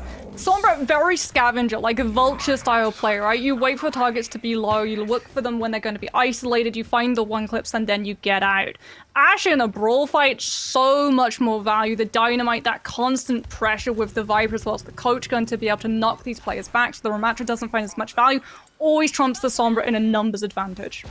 Mozzie will be having that EMP for this fight at the very least. Also, Matrix is up for WeMay. We'll see it. We'll have to see how they use that. Maybe avoid that EMP for Mozzie. Mozzie uses the EMP. Is the team here to follow it up? Mozzie loses their life for it. Sybil able to find WeMay early on after the EMP. Kaiju Corp desperately trying to avoid some of this damage now. Split up in their entirety. Also against this annihilation from BB Doll. Unfortunately for them, not enough sustain after they lost the WeMay earlier. So Marmora's Guppies will reclaim that point. It wasn't just that. Yes, they lost the Baptiste, but they lost the Lucio's reposition tool. Hollow can't aim was in a very aggressive angle looking to try and get these knocks from Guppies as they rotate off of that map, and as a result was not in position with the rest of the team to be able to use the Lucio speed amp and disengage the results of the EMP, something that Guppy saw and took advantage of. Mozzie waiting behind the main, does get the hack earlier on. Death Blossom still available for Sandwich. Meanwhile, Sandbox gets their Death Blossom out. We'll see if this is equally as big for Sandwich Maker. Immortality Field gives them the sustain. And Cinnabar, via that amplification matrix and Sandbox got being, they're able to find those two. Mozzie, though, has traded one. Also found Cinnabar, and is now a 1 versus 2 versus this Reaper and Ramatra. Unfortunately, can't do it. We'll have to back off for now as Kaiju Corp reclaim the point. Hayuka's just checking. Oh, there it is! Mozzie gets spotted, and now it's Hot Pursuit. Hollow can't aim, trying to chase the Sombra down, Translocator from him, but Mozzie tries to stealth. Can't find the hack, and Kaiju Corp, the spy check from that Ramatra. It's so overlooked, I swear. The amount of projectile that you get, being able as well to just have that full distance to try and figure out where the Sombra's playing from. Such a good tool as opposed to the Diva, who is brilliant with the spy check with the infinite ammo, but is unfortunately pretty restricted in terms of range. 80% on the board now. Kaiju looking really good today. Dynamite, 3-person on the main side as Marmoras walked in, but it doesn't matter to Sandwich Maker, who gets one. Also with the beat drop, they find another, but Cinnabar hits the shots off the back, does have Bob ready to go. They throw Bob into this fight as Sandwich Maker is able to find the Lucio, but Cinnabar absolutely on fire at the moment. That's a 2K for them. Does get chased down by Kitten, who was well aware the Ashe was a nuisance towards that point, and now Kaiju Corp trying to win this fight without the Rash. Pummel through via that Lucio as well, able to find it and Kitten. Hayuka has been crazy for Kaiju so far today, as Hollow also connects on the Sybil. And it looks like today, Kaiju closing things out on Marmora's Guppies via Busan at the moment. Completely different look than yesterday. We'll be taking map number 1. Turning Point is honestly catching on to Mozzie's positioning. Look at the Sombra's EMP charge, 97%. So close to getting that EMP, and Kaiju Corp are so far away from being able to have things like the sound barrier to be able to sustain the actual damage that comes through when they're all stuck on that point trying to contest it, and every single one of them is going to get hit by the Sombra ultimate. But because they're able to find that really late stagger pick onto Mozzie, the Sombra's not actually in position to be able to isolate targets, build the EMP as fast as Guppies want, and thus has to throw themselves directly into a numbers fight where the Sombra is always going to be at such a huge disadvantage. That's the difference that we got to see on that first control. And you can see that Kaiju Corp, like I said, they took yesterday as a learning opportunity, and now they're really here to play.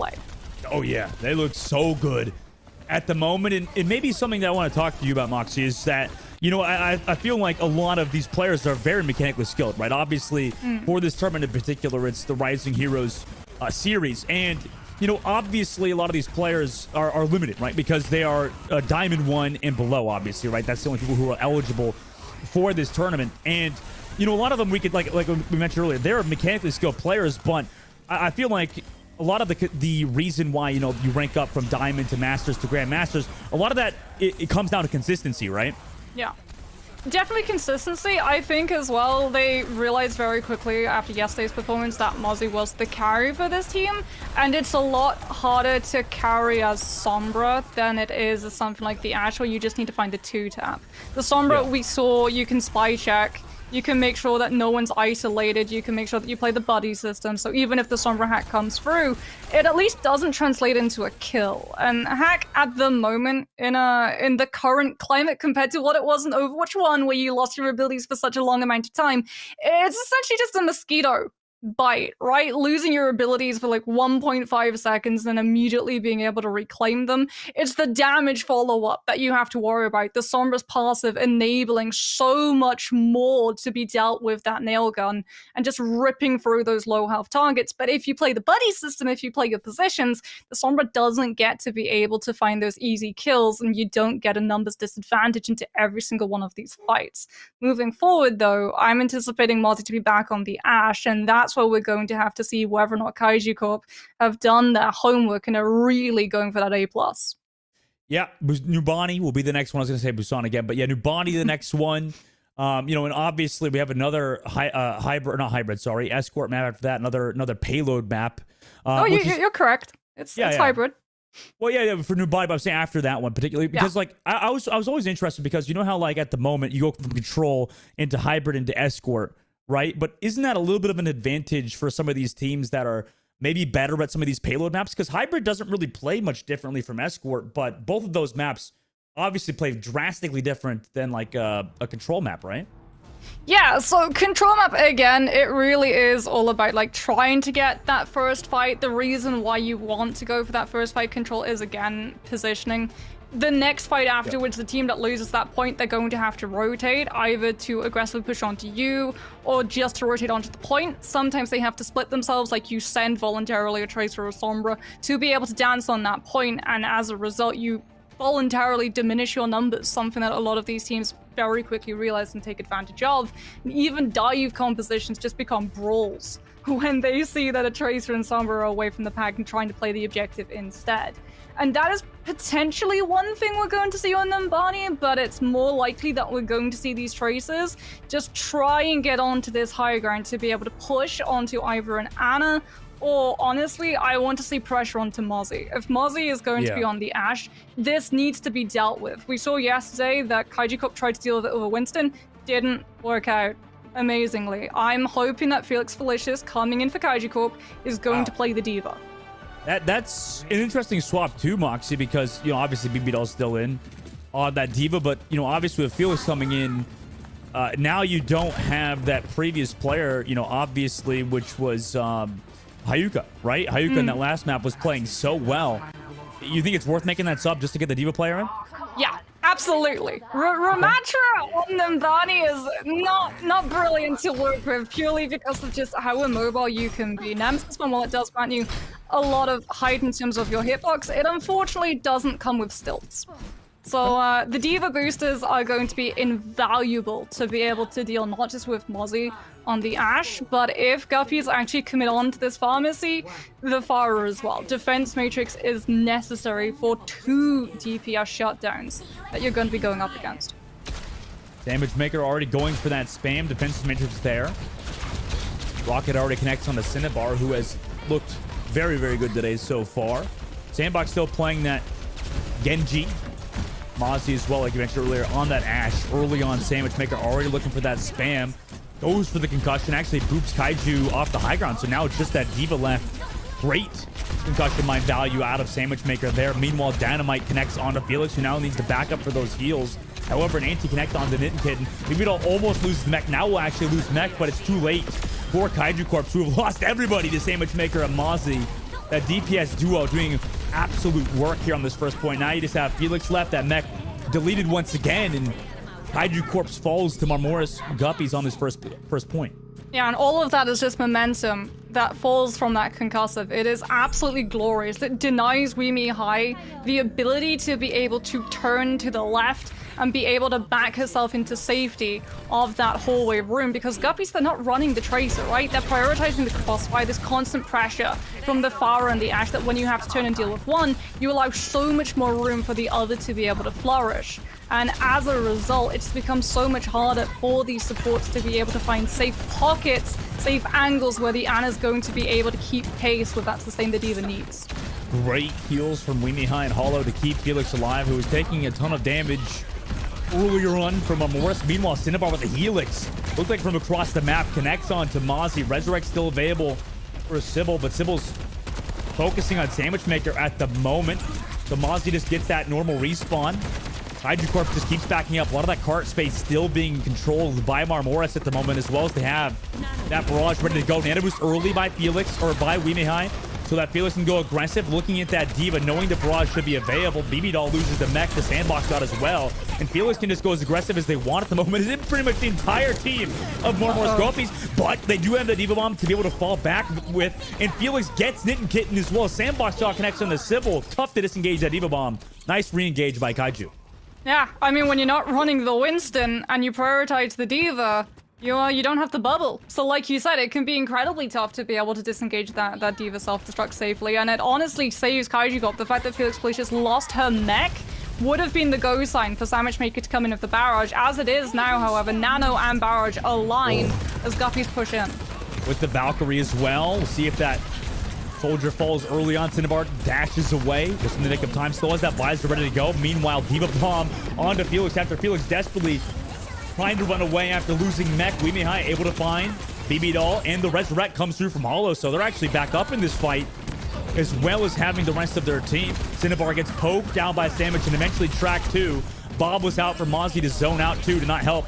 To make sure Kaiju couldn't help Cinnabar. Meanwhile, a Dry Blade pop by Sandbox. Barrage now. It is 1-for-1, and then eventually Sandbox finds Hollow via the inside angle. Now looking for that Genji. He's able to do so. That's 3K for Sandwich Maker in this fight. Eventually will get tracked down by Felix, but it does cost Felix their mech. BB Doll tracks them, and at the same time, Marmoris, they're just about to close out on second phase. Yeah, Blade may come out from Kaiju Corp, but Sandwich Maker's barrage is an absolute beaut. Catches both of the backline. So either Weenie High or Hollow Can't Aim are not available to be able to pocket the Blade, and as a result, Sandbox God goes down incredibly quickly after you've been able to find that initial splash of damage, as Guppy's now going to actually force the Genji to swap onto the Tracer to try and just pick apart this backline so that Sandwich Maker and Mozzie don't get the insane amount of support they've been receiving so far.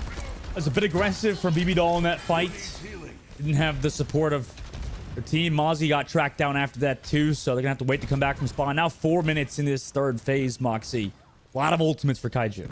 Nano Visor with a damage boost to top it off as well. And Guppies don't have the Bob nor the Barrage, not even a self-destruct to be able to try and throw out and disguise their entrance through this choke. As a result, Kaiju Corp can literally just sit themselves back, wait for Guppies to walk straight into the gauntlet of ultimates that are going to be available. BB Doll has the remake, lost it earlier on.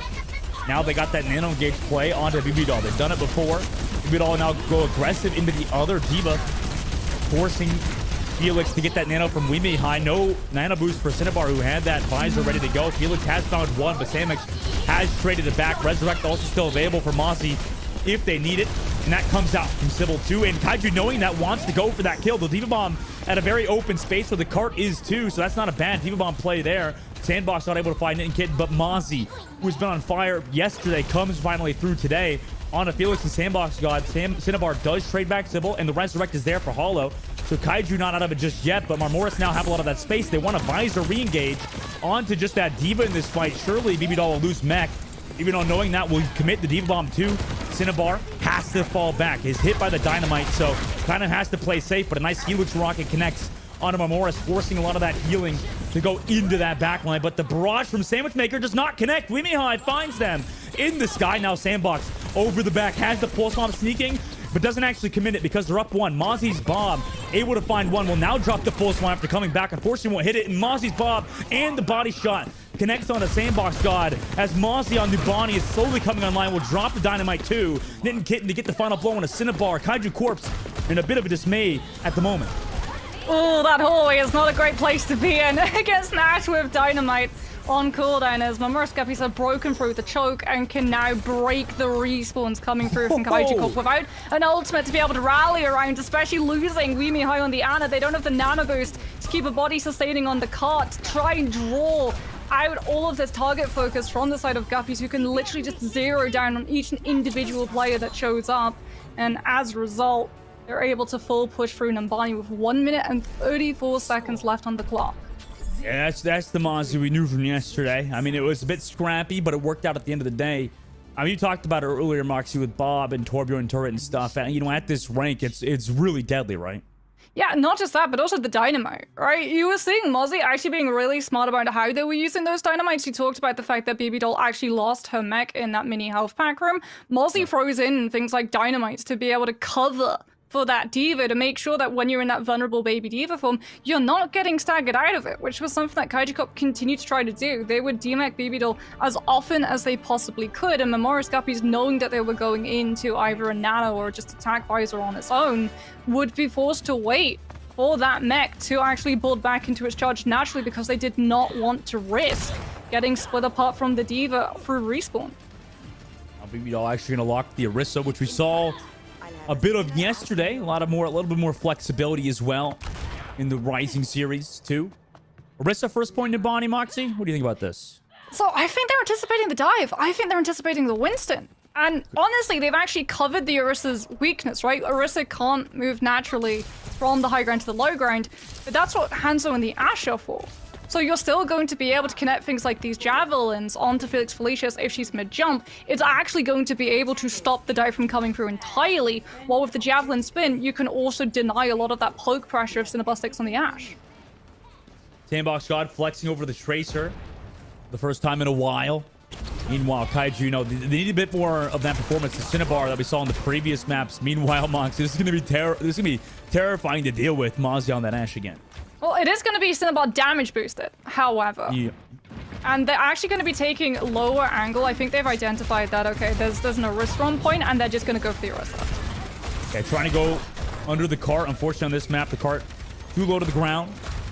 Rest of Mamoru's Guppies just kind of sitting above the high ground, giving their Hanzo a lot of space. Nice ET connects, and BB Doll is able to capitalize off of it. Make that a 3K for BB Doll near instantaneously, as Kaiju tried to walk out towards that point. We'll just have that Mercy and Winston now, which surely will be able to escape with their lives, but fantastic hold so far for Mamoru's Guppies. And not a single tick picked up either. Kaiju Corp weren't really able to just storm onto the Orisa because you have things like Fortify, which denies the sleep dart. You can eat up the anti-nade as well with that javelin spin, and instead they were forced from that low ground to try and poke away at the members of Guppies who have things like the break shield to be able to hide around, as well as all of the natural pillars pre-built up into the defensive positions on Numbani, as it's actually going to be Cinnabar swapping onto the Reaper to try and run onto this Orisa and close the distance, use that huge hitbox to be able to let these Hellfire shotguns work. Felix tried to dive in, unfortunately shut out immediately by the sleep dart of Knit Kitten. The Sandwich Maker was there with the peel. Hollow does get the rest though. Weemy High gets one. Mozzie is able to find Weemy High afterwards, but Cinnabar comes through. Knit Kitten and Mozzie both fall, and now this Reaper is just able to get free reign on the objective with Sandbox God, and BB Doll eventually gets ran over. With about 2 minutes off the clock now, Kaiju Corp's look to capture point A. There it is. Damage boosted Reaper. You can fortify, but all you're gonna do is spend a little bit longer on that point until you're sent right back to respawn as Cinnabar's barreling towards that Death Blossom. Again, it can be really easily shut down, however. BB Doll gonna be swapping onto the Diva now that the Orisa strategy hasn't exactly worked out. They want this peel. She wants to be able to use its boosters to be able to try and use the defense matrix to cover when Sandbox God comes in with the pulse. Sandwich Maker, nice shot on a Weemy High as well via the high ground. Dynamite connects onto Cinnabar, forcing that Reaper Fate early to get mech towards that cart. They're still getting a lot of that payload space, but a nade comes through onto Hollow. And Mozzie's there with the follow-up. Felix also got hit by earlier on, so a lot of that damage slowing them down. A Dragon Strike as well, just to capitalize here. Tracer nano boosted, meanwhile trying to equalize it, but has to go far too aggressive with that nano. Mozzie's able to kill Sandbox God. And maybe an ill-advised nano boost now results in Kaiju not only losing the fight, but also losing that nano. Yeah, and now they're gonna get staggered potentially too. Cinnabar's going to have the Death Blossom, but Guppies just have so much peel to be able to make sure it doesn't find the opening that Kaiji Corp are looking for. Literally, the second that Mozzie sees that Reaper, out comes the Bob, there's the sleep, and Kaiji Corp have to wait even longer. Sandbox God is able to get Sandwich at the very least. Mozzie getting so many heals. And then also the Diva Bomb from BB Doll finds Cinnabar as they're trying to regroup on the inside. Hollow does have that res available, but the Diva knowing that comes through to stop Hollow from getting the res. BB Doll has been playing so well. Maybe we're seeing why this player is in this series compared to yesterday. BB Doll also finds Weemehan. Meanwhile, Sandbox trying to find some kills, but eventually BB Doll comes back. I mean, BB Doll is doing everything for Momorisa right now. Forces Kaiju to fall back. It's not just BB Doll. Look at Sandwich Maker's positioning too on this Tracer. Every single time the Diva's there, the Tracer is following up, and between those two, as well as that poke pressure and dynamite damage that's ticking away from Mozzie, there's just so much vulnerability on these members of Kaiju Corp without that Diva to be able to defense matrix. A lot of it is Felix Felicia's now off of the Winston into a mech of her own. Now, Kaiju Corpse goes on the inside, setting up Sandbox with that with that pulse bomb rather, is countered by that Ash. Oh my God, Sybil almost evaded the pulse bomb. Yeah, she walked into it. Sadly, now Sandbox now comes over the mini side, is tracked down by Sandwich Maker. Luckily for the side of Kaiju, Cinnabar also connects onto two of the Dance Blossom. Eventually finds BB Doll as well via that damage. Now they just want to stagger the BB Doll until she walks towards that payload of Sleep Dart as well. Eventually, they're going to be able to get that kill to make sure the cart keeps pushing forward. It's going to be so hard for Morris to get this recontest. I don't think they're going to. Yeah. Honestly, when you look at their ult bank, maybe if Mozzie had the Bob, because you want to try and force out that nano from Kaiji Corp, so they have to chunk the Bob down incredibly quickly. But Mamora's Guppies will just give it up. They're having to wait as well for BB Doll to be able to respawn. There is going to be a Diva board at least available for her to throw in to be able to instantly stem a lot of momentum coming through from Kaiji Corp's approach. Nade used. Now the nano as well on a Cinnabar who just used the Fade. But no Fade available. Like, so Cinnabar's just going in dry without an ultimate. Mozzie's able to find Sandbox God as they tried to push in. Morris now group around the main side, but a bit too together, resulting in Weemehan getting a nice nade and also Saibo falling down. And then also Cinnabar comes through to counter Sandwich Maker's flank angle. Felix as well trying to make sure they capitalize on this fight win so far. BB Doll tosses out the Diva Bomb, but antied in a baby form means they can't touch the objective, and Kaiju Corp's had a very clean attack. 2 minutes and 22 seconds. We're going even more on Nubani. Say what you will about the nano being used after your Reaper has already expended the Fade. At least it zones Guppies. It forces all of the team into walking further away from that Reaper because they can't really close the distance, and as a result, they can't take advantage of how small and cramped a space that choke truly is. So the self-destruct, when it comes through, it's not going to be crafted smartly. It's not going to be able to curve and arc and land into the backline of Kaiju Corp, immediately detonating and taking all 5 of their players to Kingdom Come. And Kaiju Corp take advantage of that. It gets pretty hectic. The positionings from Mamora's Guppies falls apart a little bit, and Cinnabar is able to actually get a lot more space as that Reaper and really funnel and bouncer check the respawns coming through from Nittenkitten. And at a macro perspective too, maybe Mox, like it seems like in the Calling All Heroes Rising series, and in this rank in particular, like it seems like a lot of these players, you know, they get a massive benefit, right, from just using ultimates, right, not using them to counter, like you said, just kind of taking advantage with that nano boost Reaper and just kind of getting maximum value, because it seems like whenever they do that, yeah, no, they just win those team fights outright. Well, talking about winning team fights outright, Mamora's Guppy is going to be on the attack first of all. They do have less time. However, this team was able to pick up point A in a breakneck pace off of one concussive coming through from Sandwich Maker. Super happy to see from the get-go. Felix Felicious is actually going to be on that Diva. Hopefully, she can actually defense matrix that concussive, and we're not going to see a repeat of Guppy's performance on A before. Similar to before, Mozzie now jumps up for the high ground, just drops down to the low, kind of maybe faking it out. Anti also connected them to Felix earlier on. Cinnabar and the rest of them there. No cooldowns there for Sandwich Maker. Sandbox God via the top side now on that Ash instead of Cinnabar, able to get Sandwich Maker. Res also being kind of canceled out by Felix. Yep, just blocking that high ground. Doll tries to come through, but the Resurrect no longer available. Kitten also gets poked down low. 50 seconds left. Morris Guppy still trying to fight this, even though they're still waiting for their bear to come back from spawn. Doll is able to find Hollow Cannon. The low ground. The Sleep Dart did come through, so they do lose the mech and eventually their life because of it. Sandwich Maker Mozzie, though, finds Sandbox and Cinnabar. Sandwich Maker runs in because they know BB Doll was in her tough spot. Felix did find the Baby Diva mech, but it's not after they lost the rest of their team. Sybil also gets that res, and Mamoris Guppies, just like earlier, will claim this first objective relatively quickly. But unlike earlier, it's not one-sided. Because Felix Felicious anticipates the concussive coming through from Sandwich Maker. The second the Pharah shows up aiming for that high ground, out comes Defense Matrix and away goes the Pharah. And as a result, Kaiju Corp are going to have ultimates to be able to throw onto the payload. We're about to enter overtime. Guppies have no choice but to keep themselves on this card, otherwise it's going to be where it stops. Kaiju Corp can bait these ultimates out early. They're going to have such advantages. Oh my goodness. Cinnabar almost went off the map. Almost, but unfortunately Cinnabar went a bit too early. Kaiju Corp was not ready. They're just sitting above the high ground. Early teleport into Fade used, and now Sandwich just gets free reign. 2K for them. Overtime still ticking down, but this card is not stopping. Yeah, you can see Weemy High just accepting Fade. And this is the real problem with overtime, right? Even though Kaiju Corp have ultimates that they can throw into, because there was just a little moment, a hiccup of discord in when this team wanted to actually push. As a result, this pillar is getting so much free room to roam. Nano boost available for Weeby High. Sandbox out also building towards that Bob. Amora still have ultimates as well. I mean, they got 4 up as well. Sandwich over the top. What are they going to do? Waiting for Kaiju to walk out. The Diva drops. There's that barrage instantaneously. Sandbox God is removed. Nice sleep, though. After the fact, Diva bomb towards that cart, too. Unfortunately, finds no value. Nano boosted Reaper here on the cart via... Maybe they have enough damage. Bob also on the inside angle. Not going to really see anything there. So, unfortunately for Kaiju, the recontest is a bit awkward. Kitten's able to get onto Felix. Wemeha also falls. Overtime still ticking down. But with BBDL still on the objective, they might be able to get a bit more. They do have the Valkyrie here as well.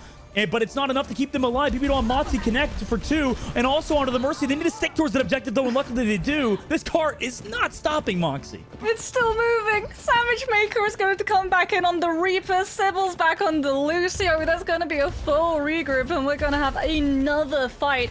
Kaiju Corp have to wait for the full team to respawn before they can put pressure. It's just going to be Felix Felicious playing within line of sight of Weemy High to keep the payload stopped around that corner.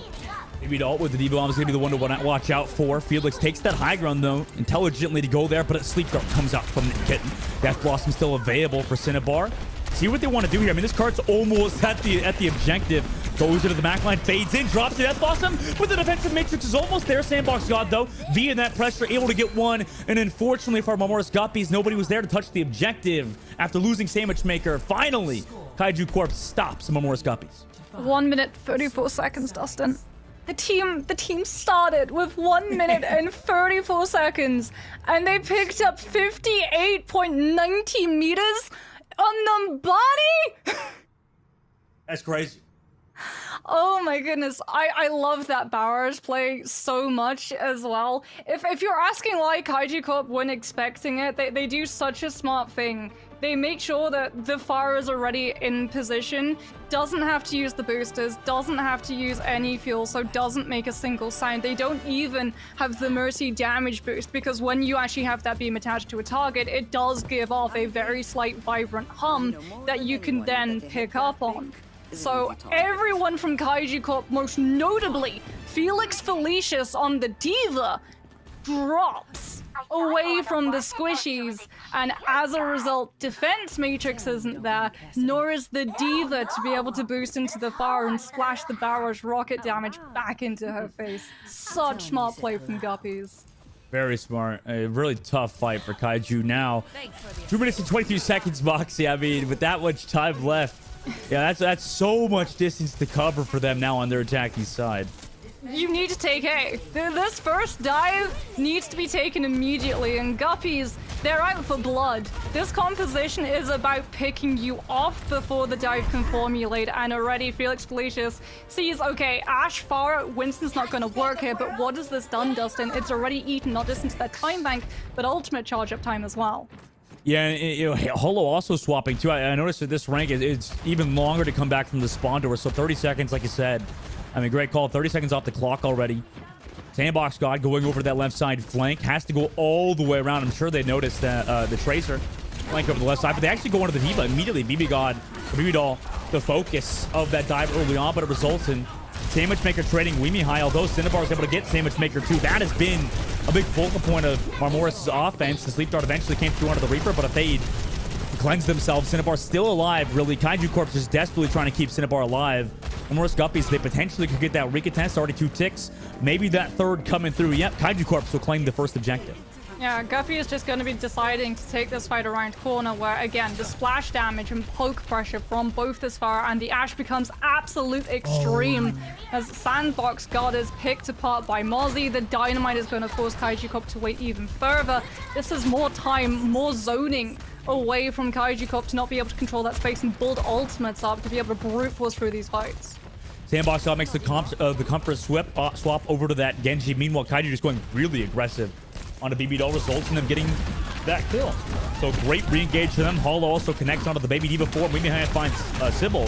Sandbox God also on the didn't get, and Kaiju Corp somehow is making this look winnable. Yeah, they went for the correct comp swap. They identified that with a Far Mercy, you essentially force your team to take every single fight 2 players down. The Far is going to be up in the air, the Mercy's pocketing her. As a result, if you go something like Genji Lucio, you're able to collapse onto a team 5 versus 3 every single engagement. And as a result, Kaiju Corp now just have to deal with Bob and Barrage. Oh, no, BB Doll goes too early without their team, so they get removed immediately with an ambush used on the Lucio, and Mozzie burns out. Didn't get any healing from Hollow because Hollow wanted to go ham, and Hollow's life is lost because of it. Mozzie able to get that Lucio. Both sports down to 1 dynamite, basically. Mozzie also still has that Bobber to go to choke point, but Kaiju does have that close spawns. Marmoris Guppies have to go quick. Ascendant Bob goes far into that choke point. Reaper into the back line. Death Blossom used by Cinnabar is able to find Sybil somehow without one. It doesn't matter because Kaiju will recontest into this fight with the beat. Cinnabar finds BB Doll's mech again before the Diva Bomb could even be built. Weemy High finds BB Doll and Baby D before Mozzie is traded back Hollow again, but at this point it may not matter. Felix and the rest of their team have ultimates. They have the Diva Bomb ready to go. Sandbox Bot finds Sandwich Maker, and although Marmoris Guppies Mozzie is able to find one, Kaiju Corp, it just comes back last second and will win. Now we're up 2-0 in this series. What the heck? Oh, okay. So I think both sides need to learn a little bit of restraint, potentially, as well as clean the comms up. I will say BB Doll going in early and deciding to try and take that fight on B, as opposed to I think the team probably called it a little bit late. There was probably a little bit of indecision on, do we try to bait ultimates on B so that we're going to have advantage into ultimate economy heading into C, and with the faster respawns, especially with the Far and the Ash, we can see exactly, again, what they wanted to set up. Control of the corner, a lot of splash poke damage coming through, burning off even more time, potentially picking up a kill as well. But when you're up against a Genji and a Lucio and a Reaper, and again, those really fast-moving components of a composition that can absolutely collapse and punish the numbers disadvantage, which, again, Kaiju Corp, they learned from it. They had to deal with the pharmacy yesterday, and we have seen today that there were improvements made. Their macro decision-making in how to deal with this pharmacy was markedly improved, and that's what we wanted to see most from this team. I mean, this is a super fun series so far, Moxie. It feels like, both teams are having their moments. And like you said, there's a lot they could come back and learn, coming into today. I think there's obviously, Bob usage has been a big one. Like you said, restraint. I mean, there's so many things that I'm sure these players are going to come back, look at, and try to improve upon, because I feel like, I'm sure you'll agree with me, a lot of the mechanics are there, but the game sense is the thing that really is slowly something they're trying to improve upon. Yeah, checking corners when you're not in control of that space for an extended amount of time is definitely a big one. A lot of players in the high ranks will take advantage. Things like Reaper, so that you don't have to use that Ray form to be able to get yourself into position in the middle of a team to be able to actually fully and safely use a Death Blossom. You're already positioning yourselves around the corner. Sombra VMP, although we did see the spy check coming through. The spy checks were a lot better, in my opinion, from Kaiju Corp than we were seeing in the previous last time that we saw them. But again, just sort of looking for the Pharah, looking for that barrage, making sure that your Diva knows before you boost down and away from your team, that it's going to be safe to be able to remove that avenue of peel. But other than that, like the comp swaps, the lack of stubbornness, the fact that literally all it took was a couple of stray shots from that Ashe for the entire team to realize that, okay, Winston's not going to be the play here. We have to go Diva. And that was, again, something else that this team refused to do yesterday. So I am super, super happy that this team have very obviously looked back at the VOD, taken our advice on, and as a result are doing so much better. It's a Pride Moxie moment. Honestly, I'm so happy for this team. Let's see what happens after a short break. When we come back, we'll see you for that number 3, so don't go anywhere. We'll be right back.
Welcome back, everybody. We're entering map number 3 of our third game of the day in the Rising series, the Calling Heroes Rising series. This has been an incredibly close matchup with myself, Dustin, and you, Moxie. Obviously, the first 2 maps now, the shoes on their foot. Yesterday, obviously, you know, the other side, Momoros Guppies were the ones to get that 3-0 victory. Now, Kaiju Corps MX, they are up 2-0 at the moment, looking at closing out on the map number 3. Yeah, we were talking about it a little bit in downtime of the break just now. Yes, the shoe is on the other foot. Yes, Kaiju Corp are currently in the lead, but like you said to me, it's still incredibly scrappy. But I'm just incredibly impressed with this team because they've honestly done the only improvement that they could in such a short amount of time. You're not going to instantly overnight get mechanically better to be able to take on the likes of Mozzie, right? So instead, what they're doing is prioritizing that team play, that cohesion, and they're making sure that they don't take those 1-versus-1 unwinnable fights against such a heavily pocketed and fortified hit scan player. And as a result, we're getting to see that team benefit really playing numbers advantage where Guppies just get overwhelmed. Circuit Royale is the map we're going into for map number 3, Moxie. And do you think that we'll see any substitutes come through? Because, you know, BB Doll didn't necessarily look bad on the first 2 maps, but they are in that 0-2 deficit. Do you think we see any potential mix-ups for, you know, even the Tank or something else? I would expect a Sigma, but again, this sort of goes back to the reason why we're seeing Circuit Royale is because Guppies understand that Mozzie is the star of this roster, and they're doing everything in their power to be able to set them up. Circuit Royale is probably, of all of the maps in Overwatch currently, the easiest to be able to solo clutch as a DPS, purely because of just the amount of sight lines that you have access to. If this payload stops at any point, there are so many horrible angles that you least expect something like a Widowmaker to be able to shoot through, and I guarantee you that Mozzie is going to be looking for every single one of them. Oh yeah, you know, Mozzie has to pull something out here. And interesting enough, Moxie, you know, they could mix it up here, but you know how yesterday in the interview Mozzie was saying, you know, they don't really like the Widowmaker. We could potentially be seeing the Mozzie Widow be pulled out. We could potentially, you can still take advantage of the same sorts of angles. Like Widowmaker, Ashe, Widowmaker just gets a little bit more distance value, and also that one-tap potential is Kaiju Corp, there it is. Felix Felicia's going to be running on that Sigma looking to shield. And Sandbox God and Cinnabar actually on the Hanzo for shield break, and Cinnabar going to be on the Ashe trying to curve the dynamites around BB Doll's defenses. See if both teams can figure something out here. Mozzie, meanwhile, flanking over that top left side on the Widowmaker. Looking for some of those shots. Already hits 2 body shots immediately onto Cinnabar. But Sandbox, what a shot from them. Across the map to shut out Mozzie early on. That opening pick, no resurrect here available either. Should slow Guppies down as they wait for Mozzie to come back. Yeah, really good immediate movement of the Sigma shield as well from Felix Felicia's to be able to block off a lot of those angles that Mozzie had availability. Potentially be able to pressure that Sigma on as Sandbox God gets the immortality field. Felix Felicia's getting pressured from that right side as Memorial is trying to remove them off of that high. As Kaiji Corp, yeah, from that pressure, forced to back off. They continue to back off. BB Doll doing a great job on that Sigma so far. Sandbox has been playing better from yesterday, but Sandwich Maker on the Hanzo as well. Kind of showing what they got as well. Weemy High, though, able to find Nit and Kitten on that Zenyatta swap. And good movement, too. Mind you, around that Sigma shield, doing a great job just avoiding some of that damage. And eventually finds BB Doll. I mean, it's perfect Zenyatta play from Weemy High with the help of Felix. Yeah, bubble dancing. A lot of the time you see it from Winston's, a lot of people sleep on being able to do it with a Sigma shield, especially for something as vulnerable as a Zenyatta. Really good macro and game sense coming through from Weemy High. Understands that with that lack of mobility, if you try and disengage back to this corner, you're immediately going to get taken down. So putting the trust in the team, putting the trust in the Sigma shield, being able to hold your position, and as a result, Memorial Guppies have so much less room to allow Mozzie and Sandwich Maker to find these shots. Zenyatta Transcendence almost coming up for both sides. First ultimate in the lobby, 80% for both Weimy High and Sidebelt. Meanwhile, Mozzie looking for those neutral game shots, but the shield negates the kill onto Cinnabar via a body shot earlier on. A lot of body shots coming through for Mozzie. Meanwhile, Dynamite into the sky. Bit of a celebratory. Dynamite, however, doesn't find any connection. Meanwhile, Mozzie's still looking for that one shot. Not able to find it just yet, but they do have that pressure from Cinnabar. And the rest of Kaiju Corp at the moment is Cinnabar able to find Sandwich Maker. Mozzie still on the right side trying to equalize it, but with how healthy everybody is, as well as the amplification matrix, down on a rough spot. Now have to run away with the grapple. Will be able to avoid dying for now, but they do have to give a lot of that space, and Cinnabar gets the last second kill as Mozzie fell back and used the infrared sight. Kaiju Corp throwing ultimate since they can prioritize holding this corner. So much more room to be able to play around this double sniper composition that Guppies are running. As Cinnabar, even if you don't actually see players, you can still arc the dynamite around that corner and still have impact, right? The same cannot be said for Guppies. They're going to be relying on something like Dragon Strike, because Sandbox would actually send Dragon Strike of their own, and then immediately lands the headshot through the amp. That's such a tough spot, and he can drop down to the headshot. Now there's a Cryptic Flux onto that Hans to the backline. That's Rock on a Sandbox God, though. BB Doll keeping them in it, but eventually with the Discord Orb and damage from the Baptiste, is too much for BB Doll to deal with. And they back up yet again. Kaiju Corp are looking amazing today. Sandbox God going to actually be coming back in on the Tracer just in case Memoris Guppies try and close this distance, but losing Sybil, yeah, there it is. It's going to be the swap from the Zen onto the Lucio. Mozzies off of the Widowmaker onto the Maze. We're barreling towards overtime. This is a sustained composition. What it means is a lot less pressure on Cinnabar in that 1v1 duel. Big testing now, doing that speed ready to go. They go immediately around that corner. Prophetic Flux here connects onto the Ashe and that Sigma, but with the Immortality Fold and Transcendence, he can't get any kills through it unless he killed them in the sky with a one-shot. Mozzie gets poked down, dead to Cinnabar. We may also find Sandwich Maker, and everything is collapsing for Guppies today. When yesterday was looking like a 3-0 today, it's also looking like a 3-0 for the other side. Cinnabar's Bob capitalizes on a beat on it and Kitten. What a hold for Kaiju Corp MX. Yeah, I think we just got to see why Mozzie said that they weren't much of a Widow. I would much rather have seen Ashe come through from them, honestly, especially with how they were playing it. Other than those first opening shots when we saw that left side rotation up towards the high ground to pressure all of Kaiju Corp off of this bridge angle, there wasn't really a lot of taking advantage of the Widowmaker's distance. So if you just opted for that Ashe and gone blow for blow, dynamite for dynamite with Cinnabar, maybe you would have been able to find a little bit more value, especially because a lot of the time the angle that Mozzie was taking when they were actually able to get around that corner was health pack side of Cliff. And as a result, the Ashe still is so potent in being able to poke down these players of Kaiju Corp, but because you just never had an opening pick, you were always fighting an uphill battle. Yeah, I mean, Sandbox going to the Hanzo, Cinnabar as well, doing a great job. We may high, flexing over to the Zenyatta, playing super strong. And now on their offense, I mean, they got a lot of that hard work already done, right, out of the way. Only 82 meters on this first objective. I mean, that's a great spot. Oh, man, maybe a spawn hole to come through from Memoris Guppies.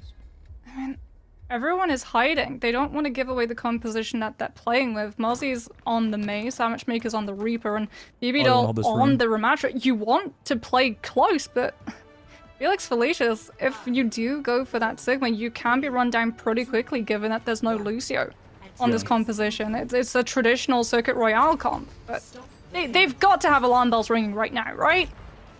Well, they're starting to scout. Notice now with the Sonic, yeah, they recognize her there, and immediately they engage out, use that Sousa early. Immortality Field on both sides, committed, getting able to find Cinnabar with some aggressive kunai. Meanwhile, Sandwich Maker also finds the Baptiste of Hollow Cane aim. They need to not split up, though. They come back on the inside angle, and that was the first fight win for them so far. Well, here we go. Immediate change-up. Sandbox got onto that Bastion to try to punish, and remember, Memoris Guppies can't actually contest the payload unless they physically come outside of that room, and as a result, they walk straight into the Bastion now. We may high eventually find Sandwich Maker. Nick Kid does find them, though, at the end of it. Also, that shield gets removed from the Sigma, but they regroup on the inside. However, the Rock onto Mozzie, it's too tough to deal with. Now they re-engage, knowing that Baptiste cooldown is gone, but Felix finds BB Doll.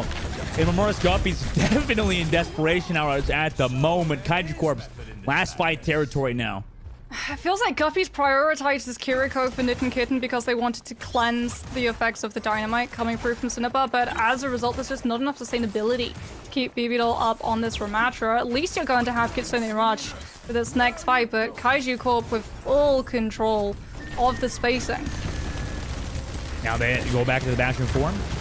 Aggressive on a Memoris, and Cinnabar finds Sybil. No, for Memoris Guppies. No, not a lot of health here. They have the Kitsune Rush. They lose BB Doll yet again in this fight. Kitten falls to Felix. And unfortunately for Memoris Guppies, I mean, it's just Sandwich Maker and Mozzie on the point. The Blizzard is here, but who is there to follow up? Nobody. Kaiju Corps are your rising Calling Out Heroes champions. Amazing 3-0 for them.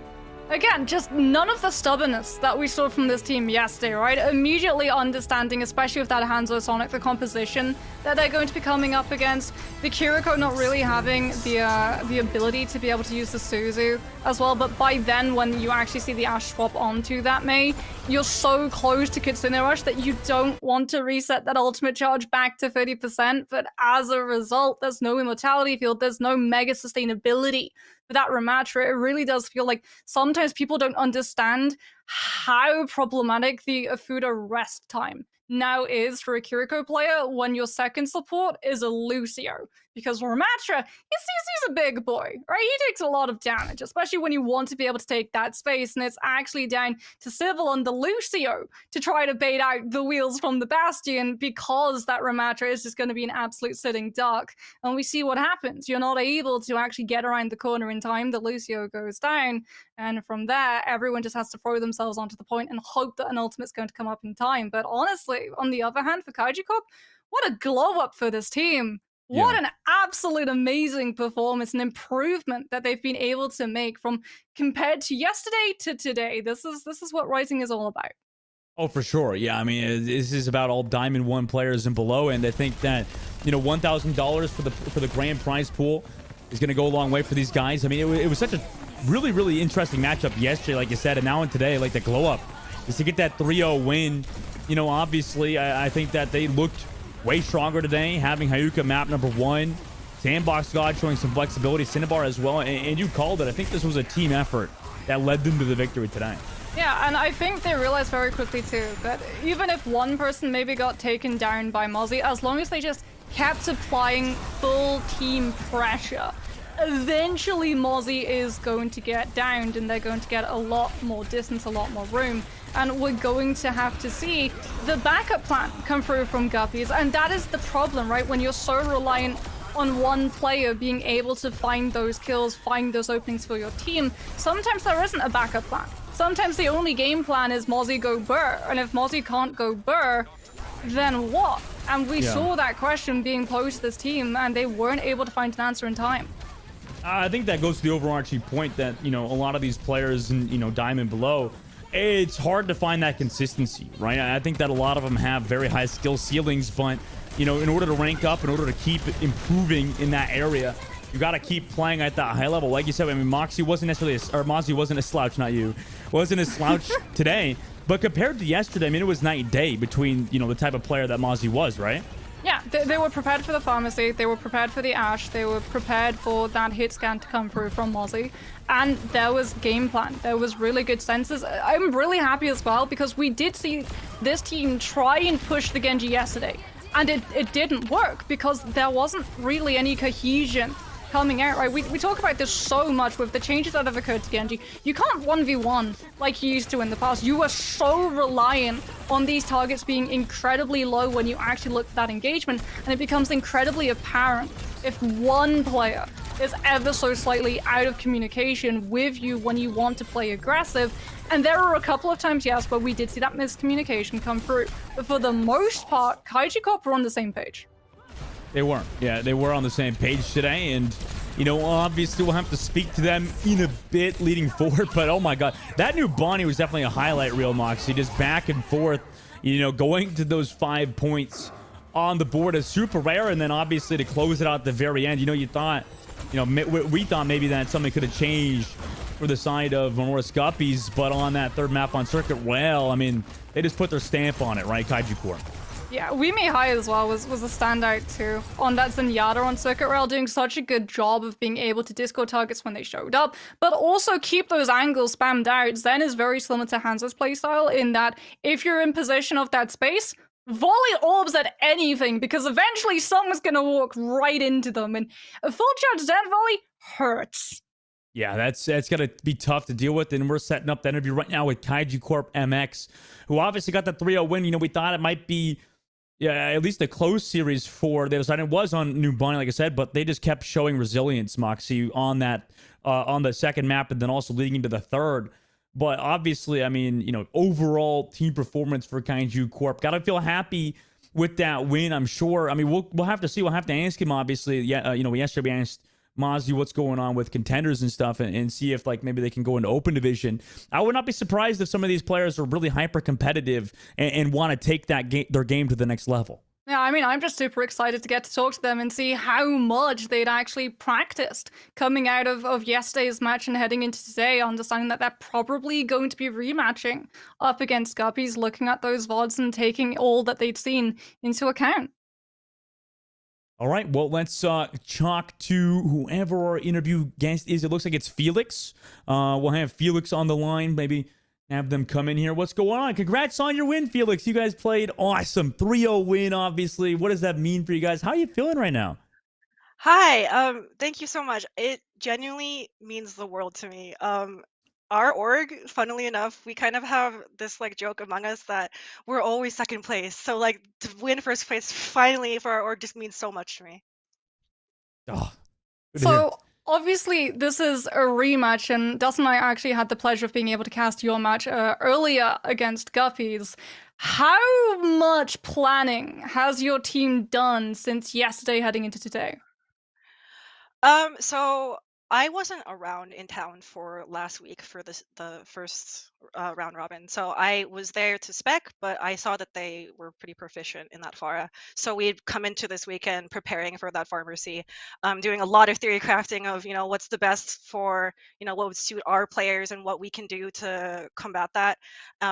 It was still a little bit nerve wracking just because obviously like pharmacy can be very disruptive and can take over a whole lobby.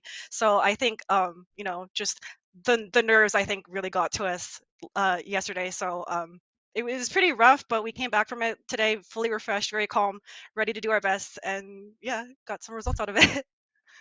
And you say fully calm, but that second map was so close. Obviously, between both of you guys, you took it all the way to 5 points or whatever on the board. I mean, it was just all overtime caps. I mean, what was that last push like with what? You guys had 2 minutes to make it all the way to third phase on New Bonnie. What was that like, that map in particular that was incredibly, back and forth? Well, we knew that they were going to play the pharmacy and then play the ash as well. So I was picking the diva to try to help out with that, to eat the ash dynamite, try to eat as much forest ram as I could. I knew that they had a smaller time bank than us, so I was just thinking, okay, there's a good chance we won't win this first fight. Let's try to bank ults and try to get a better fight, and that's kind of what happened. So yeah, we finally stopped them kind of close to the end, but we made it out at the end. And then talking of more map specifics, obviously we don't tend to get to see Ramatra come out on a Circuit Royale, and I'm guessing the team also weren't expecting it. How did the team deal in terms of columns of when that Hanzo Sonic actually identified that composition stuck up in that side room? What's really funny is that I had a feeling that they were going to play circuit and that they were going to pick defense, but we had won. So, but we were planning on doing the exact same Ramasha spawn hold, so we were already expecting it. So, yeah, Sandbox, she was like, okay, they're probably going to hold in here. Let me put a Hanzo sonar, and then there they were. We're like, oh, okay, I guess this is what's happening right now. So we were semi prepared for it. And for you in particular, I mean, you're always ready to be subbed in, but on map number 1, obviously you didn't play, then came in for those next 2 maps. Can you talk about in particular, what that's like to be subbed in, and then also to come in mid-series and be able to win those 2 maps? Like, what is is this part of the game plan? Just like you play certain maps, obviously, for your team. Oh, so basically, to basically, we threw together this team basically the night of the deadline of the registration. So we were Wow. thinking we weren't even going to join because we didn't have a second DPS player, but we barely made it in the end. So I was out of town last weekend, so I had a tank sub, and they were playing in scrims because I was like, I know I wasn't going to be there for the round robin. So they were already like a Ramatra main and like a Ramatra specialist. So I thought, okay, well, you guys are already comfortable playing the Ram, and you guys have been doing really strong on these maps. So you guys go ahead. I have a lot of experience. I've been scrimming for about 3 years now. I was an off tank in Overwatch 1, but I've been learning Winston and practicing a bunch of other stuff. So between the two of us, I'm more of the Winston specialist. I also play a lot of Sig. So that was kind of the reasoning behind that. Oh. So then, taking a sort of look into the future and moving away from the past, do you think that the team is actually going to try and stick together with some of their players and potentially be able to merge into the likes of Open Division and hopefully break into the Tier 2 scene? Um, there's always a possibility. I kind of created this team in mind of just like creating a very welcoming and open environment for players who identify as marginalized genders to like feel safe, improving and getting better. Just because besides myself and my main support HoloK name, who's on my other team, all these players don't really have that much scrim experience. So I was just hoping to get them that spring experience, that competition experience, and just see what happens moving forward. Because for me, a team works a lot better if you're all good friends and you can trust each other in game. So that's just kind of like how I see things. Oh, true. Yeah, friendship really conquers all. And obviously for you, Felix, is there anything you want to say before we let you go? I mean, obviously you guys had that win, and it's awesome to see you guys 3-0 like that. Is there any last thoughts you'd like to say, or any shout outs you maybe want to give to your teammates or somebody along those lines? Yeah. Quick shout out to my org, Kaiju Core, its founder, Tengu. Also Arietta, who coached us this past weekend. She coached Kaiju Core Biolante in the past in the Challengers Cup.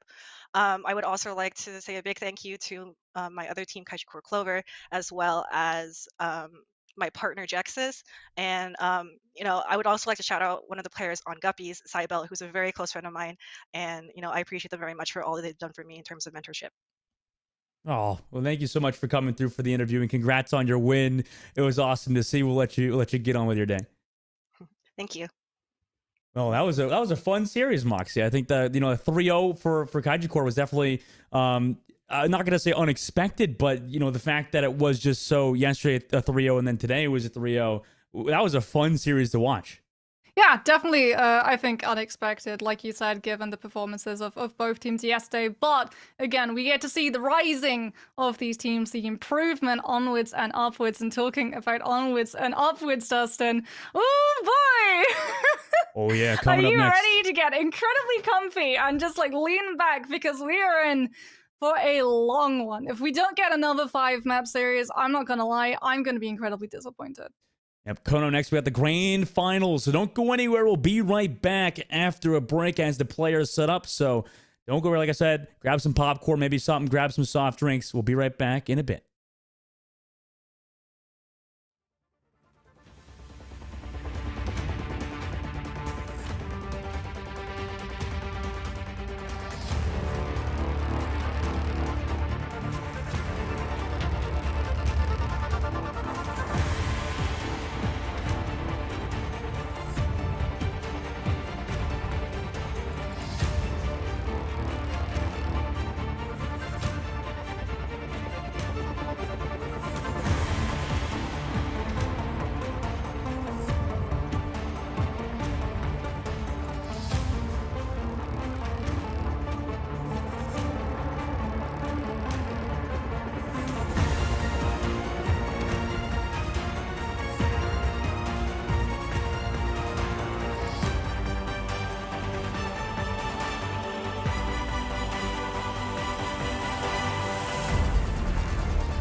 Welcome back, everybody. We are now here for the finals, the grand finals between two of the most stellar teams so far from the Radiant Heroes, Major and Moxie. I think that we are both incredibly excited for the New York Excelsior Academy team versus Timeless Ethereal. The grand finals is just coming up. And, I mean, yesterday was close. I don't know. Would we be surprised if today was close? I would be very surprised if today was not close. And when we're talking close, I literally mean 2 hours. 2 hours of an Overwatch match occurred yesterday between both of these teams. It was just absolutely insane. NYXL Academy taking a pretty dominantly stamped 2-0 victory on Control, and from there it just spiraled into overtime pushes, double map attacks, and 3 full rounds of Control to finish us off, allowing NYXL Academy to punch their ticket into winners final, as opposed to Timeless Ethereal, who this morning had to go through that lower bracket, and I mean, looked incredibly good doing it. Everyone here playing Overwatch, Cal, I swear, is in the Matrix. Yeah, Cal is such a good player. Meanwhile, you know, obviously Sticks getting knocked out, but they played well too on their own side. And, you know, as per usual with Timeless Ethereal, we see a little bit of trolling with everybody saying that Roadhog is their favorite hero. So Timeless Ethereal, obviously, you know, really looking to make sure they can get the win today, because obviously yesterday for New York Excelsior Academy, I mean, they got that win in very close fashion. Yeah, and Timeless Ethereal, remember, are the current defending champions of a major. NYXL Academy are the current defending champions of a minor. So who is going to be able to take this match? It really is all to play for us. It's actually going to be Buns, Noz the Sniper, Wicket, and Aramori in the starting lineup for NYXL. No Kindred. So again, it feels like we are just going to be seeing that dive to come through, which immediately eliminates the possibility of some of these Control maps, like Control Center and Lijiang, and that's a little bit sad. I do miss getting to see it, but we're in the heyday of Ilios and Oasis, so I'm just happy to see those maps being prioritized now too.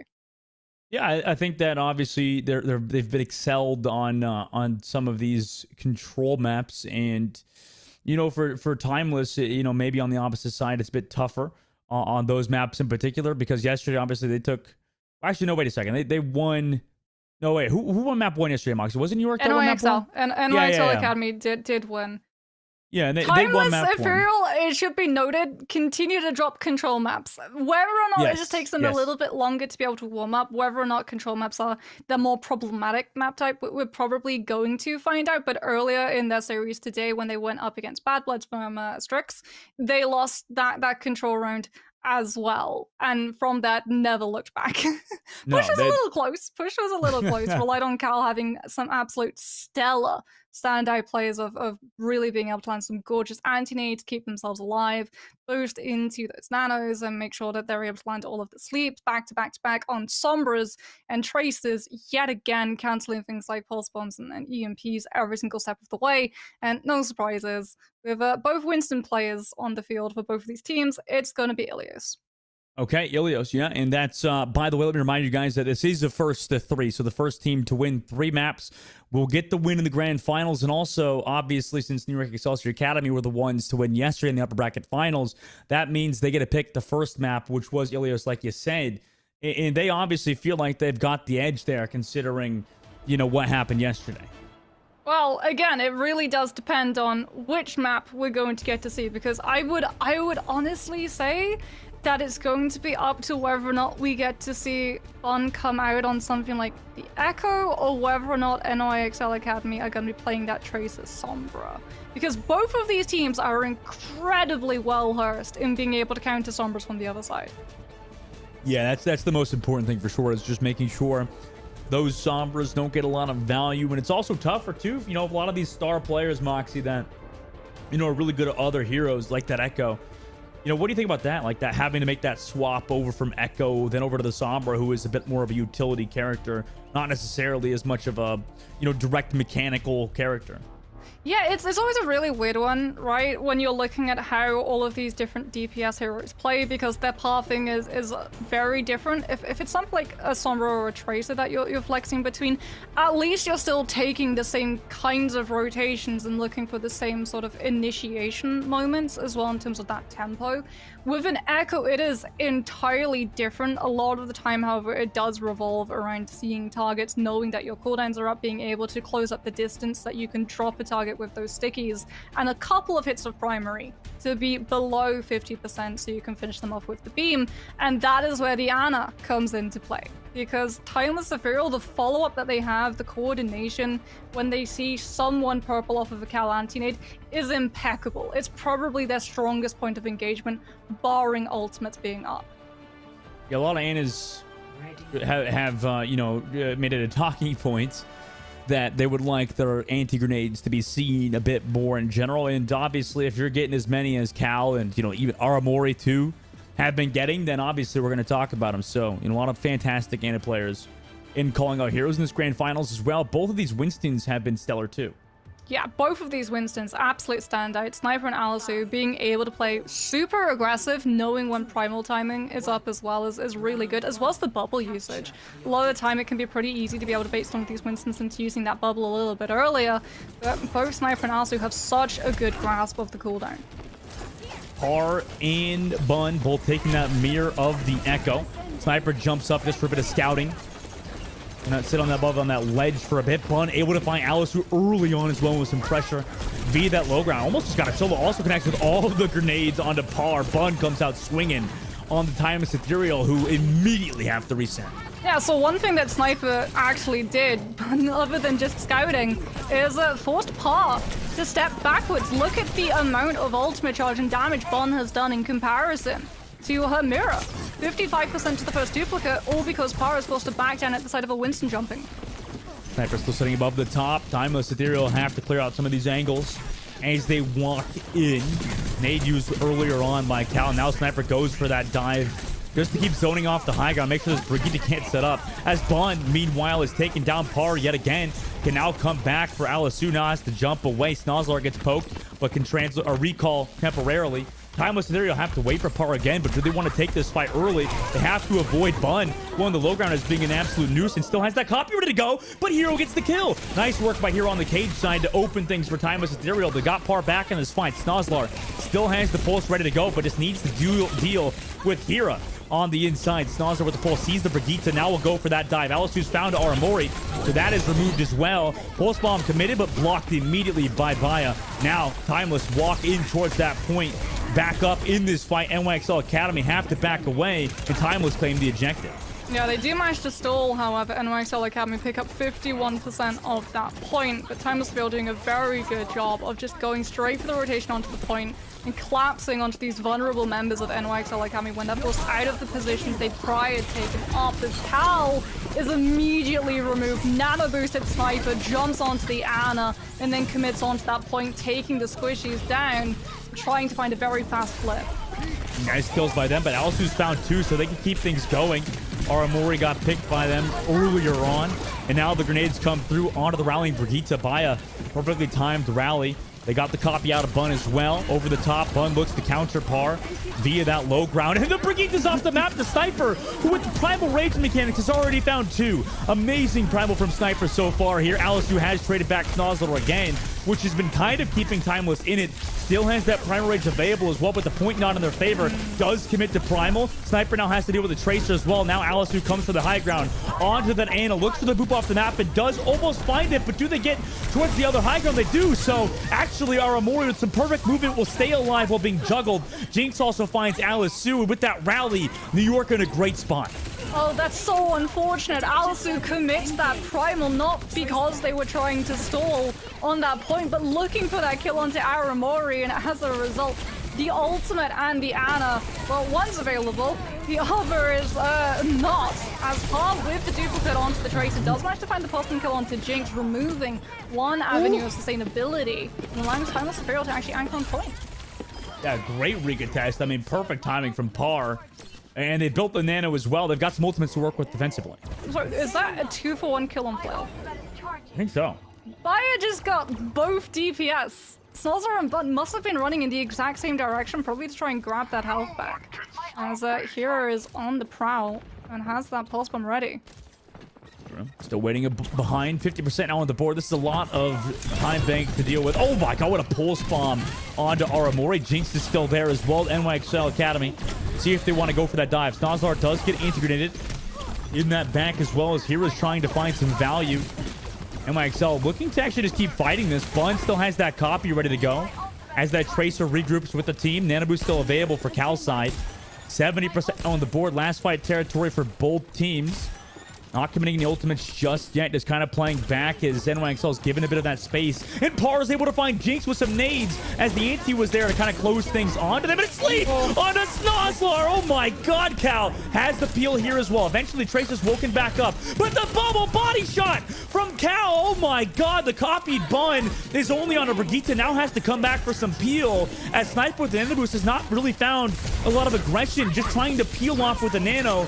Trying to find Hero, but they've been evasive via that low ground. Not dying here just yet. Hero falls incredibly low, but the Nano re-engaged onto Alice, who is there. Hero eventually will fall, but the rallying Via. And with the Primal raging Alice, who they're able to find Jinx in the backline. Sniper now has to commit the Primal to try to find some value, but the rally keeps them healthy. Sniper trying to do something. The copy on the point here as well makes it tough to get any value of this Primal Rage. Just want to keep the point going. Par with the copy dives onto Aramori, who does have that health pack, but double Winton's hard to escape from, and they can't.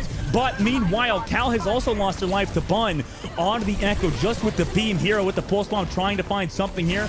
Look for a squishy potentially. Alice who also finds Snuzlar. NYXL have entered desperation mode. Bun dies, so does Snuzlar. And eventually the Brigitte's rallying on the point, but can't get any value. And Timeless Ethereal will win round number 1. Okay, how many sleep darts has Cal hit onto squishies? This tournament, the sleep onto Snozlar, who is prioritizing going after the Ana rather than threatening that flip onto the point, just again allows Timeless Ethereal not just so much more point percentage, still getting to reside in the high ground as well. It allows them to hold on to ultimates. So in that last fight where it's an absolute race for every single player with Ana's removed to rocket up to those, so you can have that sustainability with the Primal, that you have that zoning potential, or even find the one-shot kill with the Tracer Pulse Bomb. It's all on the side of Timeless Ethereal and all against NYXL Academy as we head over towards Well, and we're going to see a return of the Echoes, but honestly, it's going to be a return of the Ana POV. These anti-nades, these sleeps have been clutch. So far, so good from Timeless Ethereal, and on top of Cal as well, Par has been putting on a bit of a show, maybe to counter Bun, who is, you know, a really tough Echo to deal with. NYXL takes that cage side duel as well. Just a lot of Echo back and forth. Both Brigitte's giving the rallies, but Par gets aggressed upon by Bun. Immediately, Sleep Dart though from Cal is there, and Alice is able to trade it, so it's 1-for-1 early on. Echoes removed. 4 versus 4 Tracer battle happening on this left side. Brigitte packs being used to keep both Tracers healthy. Mini health pack goes in favor of Snozlar, who decides to actually back up away from the fight. Here and now regroups with Alisu on that front line to kind of take that Tracer battle advantage. Also with the body shot, or was that a flail rather, onto Snozlar, enables Hero to find the kill onto Snozlar, so Tracer moved again. Both Echoes earlier on and now back in this fight. Bun gets taken down low. Alisu finds them. And all the while, Timeless Ethereal have that objective. They're looking for a bit more here. Build up towards that pulse bomb. But NYXL Academy want to keep fighting this. Snozlar finds Baya in that corner side. Timeless now are without a Brigitte. Yeah, going to have to back off. Hero does have a pulse bomb to be able to throw NYXL Academy's way, so does have a lot of stall. And actually, there it is. Pulse bomb commits and takes down Jinx. What a pulse bomb from Hero, and also onto Bun. Sniper finds Par. They're going aggressive past the choke point. Hero wants to find more. The sleep dart used on that Winston from Aramori, but perfect tracking from Hero is there, and that's a 3K in that fight. Sniper, meanwhile, has found Cal with the Primal Rage, a very strong ultimate, one of the strongest in the game, but now has to come back after that's over against the rallying Via. That point almost flipped in the favor of NYXL, but Timeless were there just in the nick of time to stop the flip from happening. Meanwhile, now they cross over to 50%, and NYXL have regrouped. Yeah, and even though Cal is not there, Baya with the rally and Hero gatekeeping so that Brigitte gets to stay alive and sustain the rest of the team. NYXL Academy have not made an inroad onto this point until Sniper has to dive in deep. Snozlar having a tough time dealing with Hero, meanwhile, in that left side flank. Hero also connects onto Sniper too. Up yet again, another person. Timeless will keep trying to get forward on NYXL and press them away from the objective. I mean, there's no Zen in the lobby, but I mean, Timeless Averill just throwing Discord into every single organized dive that NYXL Academy tried to make. Sniper, you saw it, dives in, but Snozlar is not able to capitalize because Hero is just able to keep a mark on that Tracer's location, has another pulse bomb built up.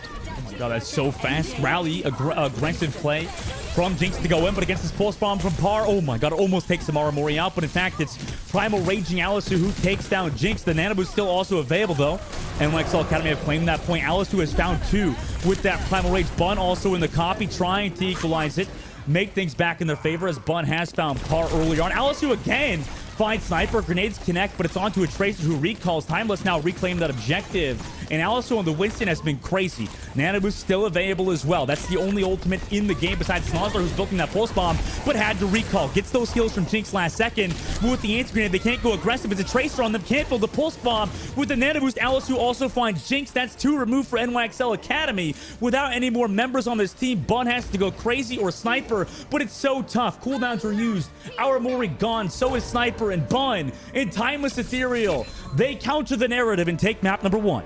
So Timeless Ethereal, honestly, the biggest, scariest thing about this team is how smart they are in terms of positioning. Mechanical skill through the roof. Individual prowess through the roof alongside it as well. But the fact is, they looked at the positioning and angles that NYXL Academy were taking yesterday, and it is a world of difference. It influences so heavily where they actually take their positions in that first fight. The fact that Hero, when we actually cut to that Tracer's POV first time around, is up on Windmill High Ground. So that is huge because that's literally the avenue, the angle that Snozlar would take. Double blinking, dropping down, finding the pick onto Cal, who a lot of the time would be sequestered inside that small room trying to play around the health pack, but also have that long distance open line of sight to land those nades. But in the first fight, Snozlar doesn't get that angle, doesn't get that approach. Hero shuts it down immediately, checks the Tracer's location, and Cal is so much safer as a result. And we see the dive, the cycle that NYXL Academy tried to set into motion fall apart entirely. That was sick from them. I mean, in that map, obviously, take that 2-0 win, and it seemed like for the side of NYXL, what do you think was going wrong with them there, Moxie? I mean, it seemed like Bun was getting a lot of value, but on the other side, it was so hard to get anything rolling. Fights were just being forced into taking so many number duels, right? That's the problem with Dive. We would see Sniper go in a really good moment because everyone from Time of Severe would be playing super aggressive, hounding down any player that respawned from NYXL Academy's side.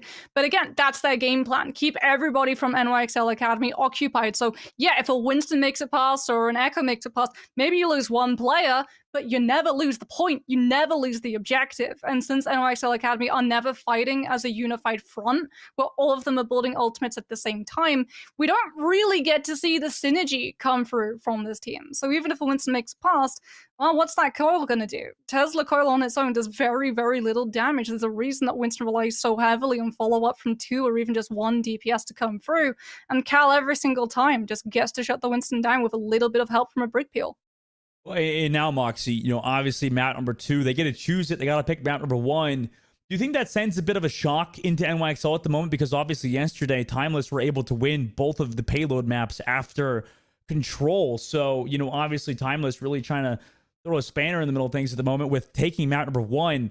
I'm really curious, Moxie, what do you think NYXL is thinking? What do you think they're going to do for this next map to try to bounce back? So I imagine they're not panicking at the moment. That is one thing that you get when you're experienced in Tier 2 and you have coaching and you have staff who are able to support you. The first thing they tell you is if you lose one map, game's not over. We saw yesterday, they lost 2 maps after that Control map and they were still able to turn it around and win the series. So you just have to keep your cool. I think, like you said, there's going to be a little bit more pressure on the shoulders considering that, yes, being the highest seed and already being in the winners final, it was their decision to take us to that map. No doubt they were expecting the same result as yesterday, where they would be able to pick apart the same weaknesses. But again, Timeless Ethereal are a very adaptive team. They're going to look at the performance yesterday, they're going to see why they lost those fights, and they are going to do everything in their power to make sure that they never repeat those mistakes again. So it's going to have to be a little bit of adaptation coming through from NYXL Academy's side.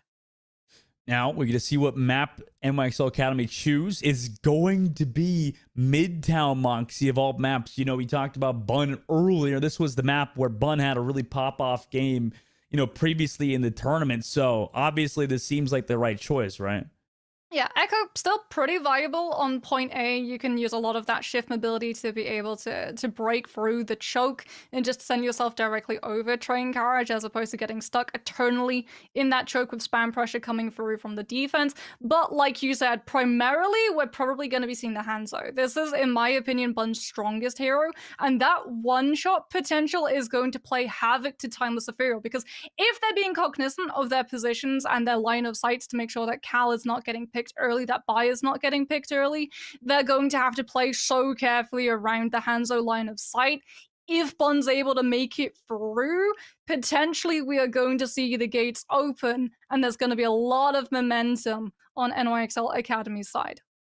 We'll have to see if NYXL can keep up, you know, that potential comeback here, because obviously going down map 1 is the tournament favor, or at least in that last map, or yesterday rather, getting that win. I mean, it was still close, right? Obviously on those control maps yesterday too, like Ilios could have gone either way, but obviously today it goes in Timeless's side. And you know, is it fair to say that Timeless is looking, you know, even stronger yesterday today to get that bounce back win? I think they're looking more put together. They're also looking a lot more aggressive. That is something that we do have to highlight, right?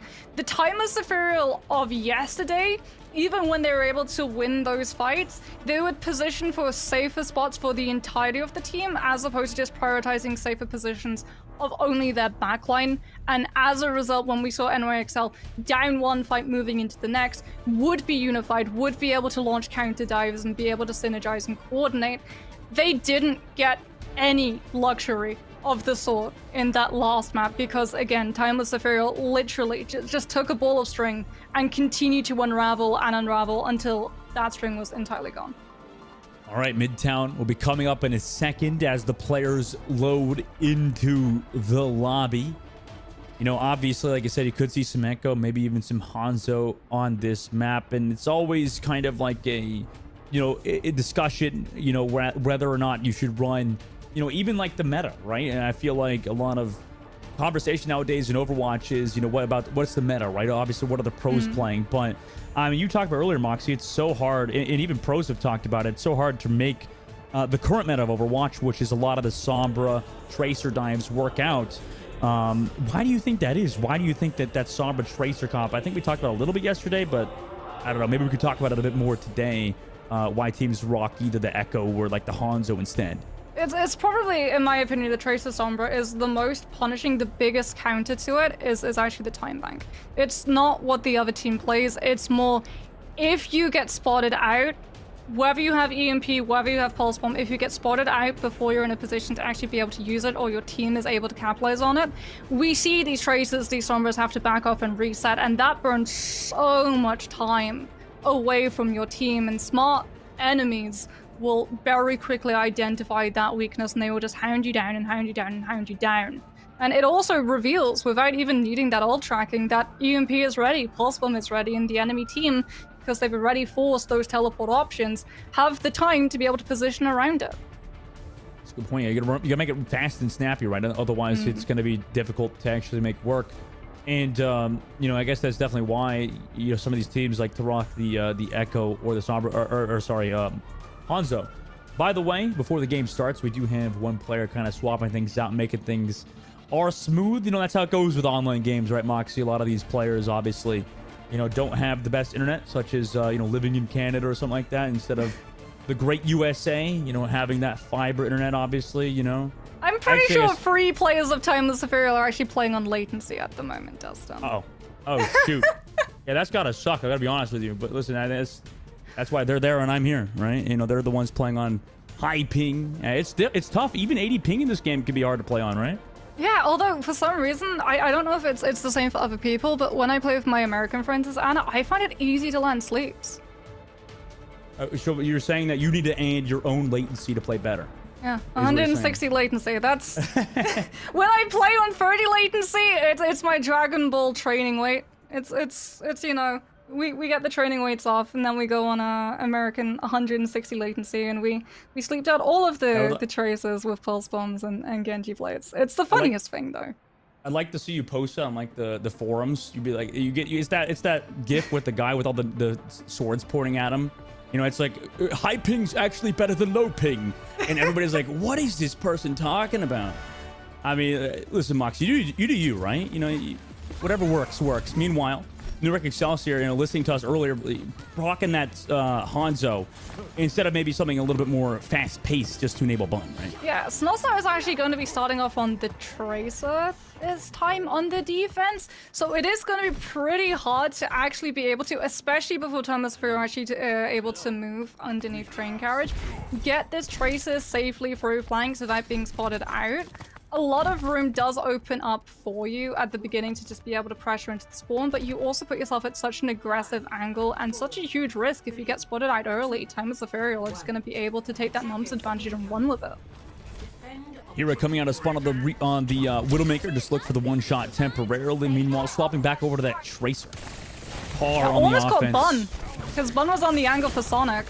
Yeah, it was close. It was close angle. Now Hira coming on that low ground, just with the rest of the team actually, just looking for a fast dive, it looks like, or just to deal with Snozlar on the left side. Mini health pack already used. Snozlar being singled out for Timeless Theory, has to recall. Now Hira, understanding the health pack's almost up, comes back to it just to bodyguard it temporarily, but takes that positional advantage. Now Bun looking for Hira on the back line, now has to back up, give up a lot of space. Aramori, though, over the top, connects with their grenade on the par as they walk through. Perfect grenade from Aramori, and the aggression, counter-aggression from NYXL Academy. Times on to Cal and Alisu, able to get those opening picks. Aramori with another nade finds Hira. First fight win for New York Excelsior Academy.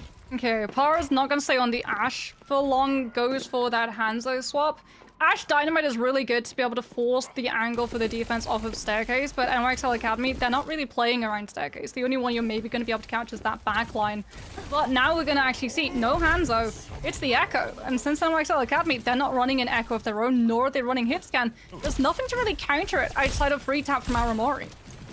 Walking through main now, a minute and 30 seconds off of that clock.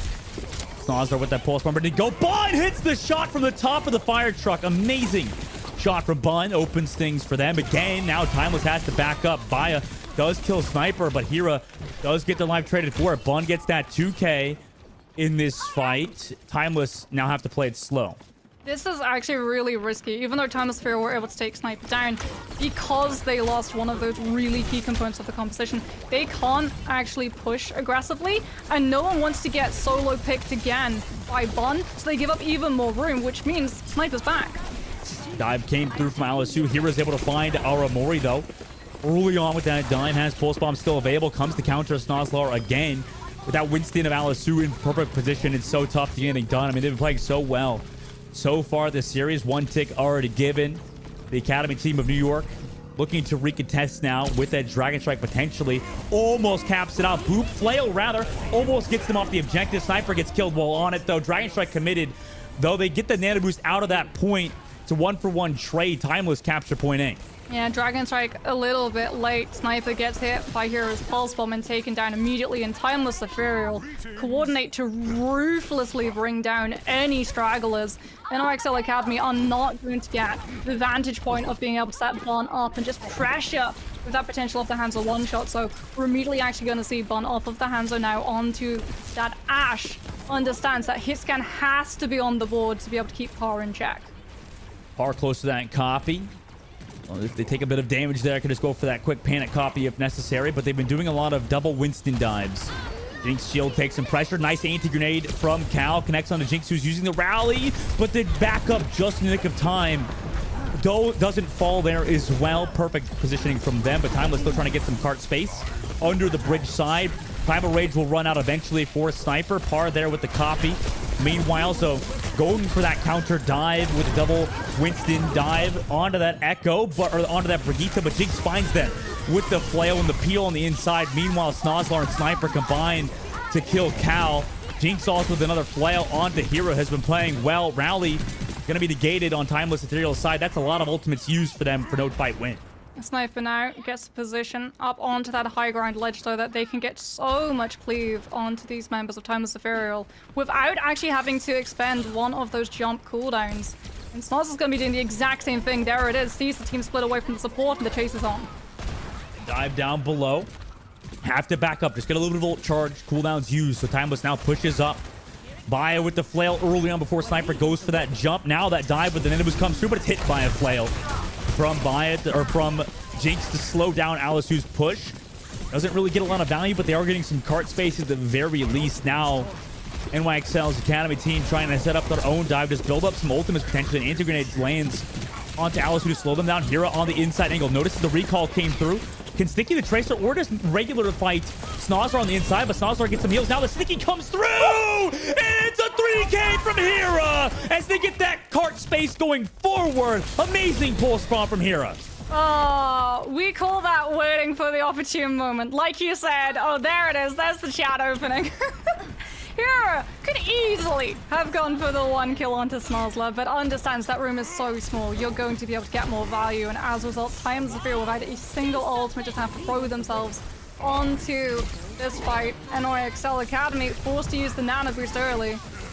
They're not going to need kills just yet. Timeless disengage it. Finally, Bun finds Par. Have to keep worrying about this payload too. So Alice, knowing that, comes back with the Primal Rage to potentially find a target to dive upon towards that cart for the Sleep Dart from our Morays there. Perfectly timed. Amazing Sleep Dart from them. Only 1 meter left to go. Basically, Rally committed for the Academy team of New York. Also, Primal Rage here. So Timeless at least forcing a lot of ultimates, but they rally. They want to win right now. Keep Cal alive for that Nano Boost, but Sniper finds the kill through the rally. Amazing kill from Sniper with that Primal Rage. Only 47 seconds left to go. They lose their Ana. One of the big ultimates here is built up yet again. Another Pulse Bomb, though. They come back. Pulse committed onto Aramori, but Bun does find Par.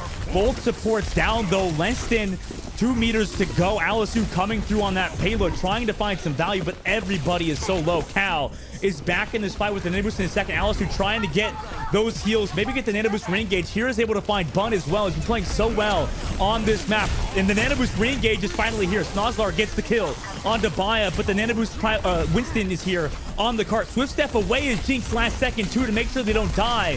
NYXL rotating around this payload perfectly. Par does find Jinx, but not without the rest of their team. 5 seconds left to go. Nobody else here for Timeless Ethereal. Lucio potentially to touch, but won't be there in time.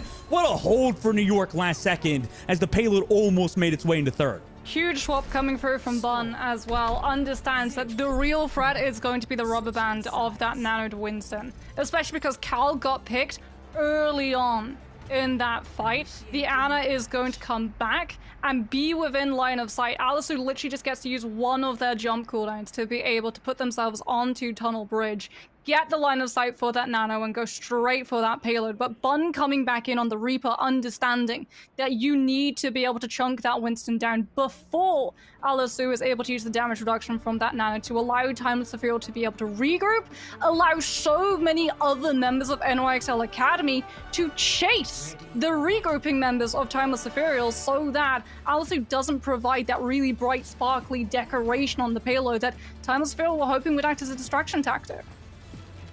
Now, on their offensive side, NYXL Academy, I mean, they got to be happy with that, right, Moxie? I mean, that was a really good hold last second on Midtown. I mean, would you say this map is a bit more defensive favored as of late? Or, you know, with the snowball potential, people have been figuring out the attacking side of Midtown? No, defensive favored. Still 100% defensive favored. Immediate access to high ground, horrible chokes, very similar to on-release Iconvolt, especially when you're walking into one-shot potentials. It's incredibly brutal, especially with your team. Like, if you're running dive, with how that first choke is actually engineered, you can't use a jump cooldown. If you do, you go directly over train carriage, and you just become incredibly vulnerable to a DPS from Fire Truck. If you use it underneath the tunnel itself, you bump your head on the ceiling and lose the cooldown. See if Bun can find that opening pick. Really make things easy for NYXL on their engage. And there it is. Bun, perfect shot on the Par. Sitting towards the back of the map. Bun also finds Alisu on that engage. Looking for some more on the inside, but the rest of NYXL is there. Easy first fight just because of that Hanzo ping. Classic sleight of hand coming through from NYXL Academy. Sniper is the one that Timeless Ethereal are worried about. Bun is the actual target that comes through and finds all of that damage, the one-shot potential disguised under the guise of the Winston dive, as Timeless Ethereal will be able to recontest. They do recontest, double jump away. Par is able to find Snozlar. Last second, they do so at 97%. No ultimates get here either for New York, so it's not like they can win this fight easily. Par finds one more as Bun does trade Cal, but now it's just Jinx and Armor on the inside with Snozlar coming back. Timeless looking to stagger them a little bit even, but the supports actually want to live. They're just keep trying to fight it. They built the Nano Boost. They used it on the Jinx too. Alice, who doesn't have ultimate, has to back up, does jump away. But they use that Nano Boost in this fight, close to that rally very soon. Meanwhile, Cal, only at 60% of their own Nano Boost. Pulse Bomb committed from Hera. No kill there, though. On to NYXL, who are now back in this fight with the rally. They commit both support ultimates. They want to win this fight right now. Pulse Bomb from Snozlar connects onto Baya before the rally is there. Alice, who has to commit the Primal Rage to find Aramore with the anti-in. They do. Perfect re-engage with that Primal, but Sniper finds Cal as well, so it's Anna for Anna. Par also connects onto Bun. Alice, who really wants to get Jinx, but it's Hero to finally find them, as well as the Primal from Sniper. Needs to find some more Snozlar. Connect onto Par and Hero, removes the DPSs from the game, and Snozlar also finds Alice, who is NYXL. Very extended fight. Win this point A. It's a domino effect too. The fact that Timeless Ethereal sent Alice out after the backline, but the Winston just not able to overwrite the Ana pocket into the Nano and that Brigida. And as a result, NYXL Academy don't have to barge through choke yet again. Can continue to apply the pressure on that point, knowing that they're going to be able to regroup and still be able to deal with the respawning members of Timeless Ethereal on the off angle, as Snozlar just pressuring, making sure that NYXL Academy are able to make it through another choke uncontested. Tough spot for Baya at the moment, but they're doing a good job dealing with the Tracer on the flank. Meanwhile, Cart still getting a lot of space, almost underneath the bridge at this point. It looks like Hero's trying to stop that from happening. Dragon Strike also still available. NYXL trying to build towards that Nano, but Timeless could easily see that and maybe go for their own engage. NYXL actually go aggressive without any ultimates in this neutral fight. Snozlar still trying to find Hera. Brigitte pack given towards that Tracer. Dual Nano engage now happens. Aramori builds it up in time to go for that engage, but it forces that rally out at the very least. Hero now come back into this fight. NYXL again don't have any ultimate, just gonna building up towards that Pulse Bomb. Hero still have theirs as well. Dragon Strike to create some space. The stun comes through with the rallying Brigitte. Hera actually gets the kill on the Jinx without using the Pulse Bomb in this fight, just via that rally pressure of Baya. Meanwhile, the Cart's still getting pushed forward. Snozlar on that low ground also backs out with their life too. You still push NYXL Academy back, and now they don't have that Nano Boost to put onto Sniper to immediately remove Par from the high ground. Doesn't matter, however, if Bun is able to win the duel, and Timeless Ethereal are going to have to back off yet again. Have to keep backing up. Pulse Bomb committed by Snozlar. Goes a bit too far, but Hera again! The hero for Timeless Ethereal. 2K for them. Jinx and Bun both fall to that Pulse Bomb. 3 minutes and 35 seconds left to go. Baya also finds Aramori. This is surely another defensive hold for them. Absolute clutch moment to come through from Hera. Double Pulse Bomb kill. Is able to swing the fight in Timeless Ethereal's favor yet again, having lost Par and Bun being able to keep themselves on that high ground. It would have been so brutal for Timeless Ethereal to have to deal with, but as it is, it's going to be back to square one, back to contesting the high ground as Timeless Ethereal go a little bit too aggressive maybe. Forces the Primal. This is a tough spot to fight at, isn't it? I mean, they used the Nano, they used the Primal Rage to no avail here. Yeah, Alisu essentially having to use the Primal and as a result not being able to use the bubble to be able to block the headshot from Bun.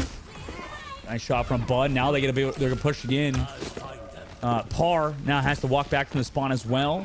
Sonic on that right side, so the only Trace coming via this right angle. Bun does not find the headshot though. Hera, knowing Bun's looking for them, wants to play back for the Dragon Strike onto that Tracer, and also Baya is separated from Sniper. Perfect re-engage with the Dragon Strike from Bun. Great ultimate timing. Sniper also, the Primal Rage finds Cal. Surely will find Par. The spawn doors are not close enough for Par to get to. Can anybody touch? You just have Alisu, nobody else there. NYXL on Midtown. What a map pick from them. Equalize the series 1-1. Yeah, you can see the second that we go to Bun's POV, she is looking for that Dragon Strike. Whether it's to find a kill or split the team, it's still finding that insane amount of value. And this is what we were talking about with NYXL, right? They're able to use Bun's kills and ultimates to basically springboard Sniper into really aggressive positions, splits the Ana away from the team because of that Hanzo ultimate, is able to use the primal inside that really small room. So even, yeah, if the sleep dart hits, not only are you keeping the Ana occupied, so they're not going to be healing their team, you've also going to get woken up because of the changes that have happened onto tank. It only lasts 3.5 seconds now. So you're still going to have primal, the Ana is still going to be in an enclosed space, and you're still going to be able to complete the juggle kill. And now for Timeless, Moxie, I mean, Par has been playing well in the series, but how do you match, specifically on these maps, I guess, like Bon on Hanzo? It seems such an insurmountable challenge at the moment. You know, obviously here on Tracer was having pop-off moments, but I mean, what do you do when Bun's playing as well as they are on the Hanzo? Well, you hit the nail right on the head, right? It is very much a game of tug of war between Bun popping off and finding these really clutch kills, and Hira popping off and finding these really clutch kills, and that is where the problem lies. Par trying to take those Hanzo duels 1 versus 1 wasn't really working out, even though on paper you have all of the advantages. You have that previous defensive position. You can always fire the first shots off first. You're always going to be able to get the sonic arrow as well to be able to give you more information on where Bun is going to be popping up from. And yet we were still seeing Bun come out on top. Yeah, Bun, I mean, just such a fantastic player so far, and I guess that has to do with, you know, Pulse Bomb being built compared to, like I said, the Hanzo one-shot just always being a threat. But obviously, you know, you called it, Moxie, and we saw yesterday we're going to have a banger of a series, so we'll be back after a short break for the players. When we come back, we'll see you guys for that map number 3.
Welcome back, everybody, to the Radiant Heroes Major Grand Finals between Timeless Ethereal and Newark Excelsior Academy. So far, we're tied up 1-1. Map number 1 went in favor of Timeless. Meanwhile, NYXL Academy obviously take that map number 2 on Midtown. Now we're headed that map number 3, Moxie.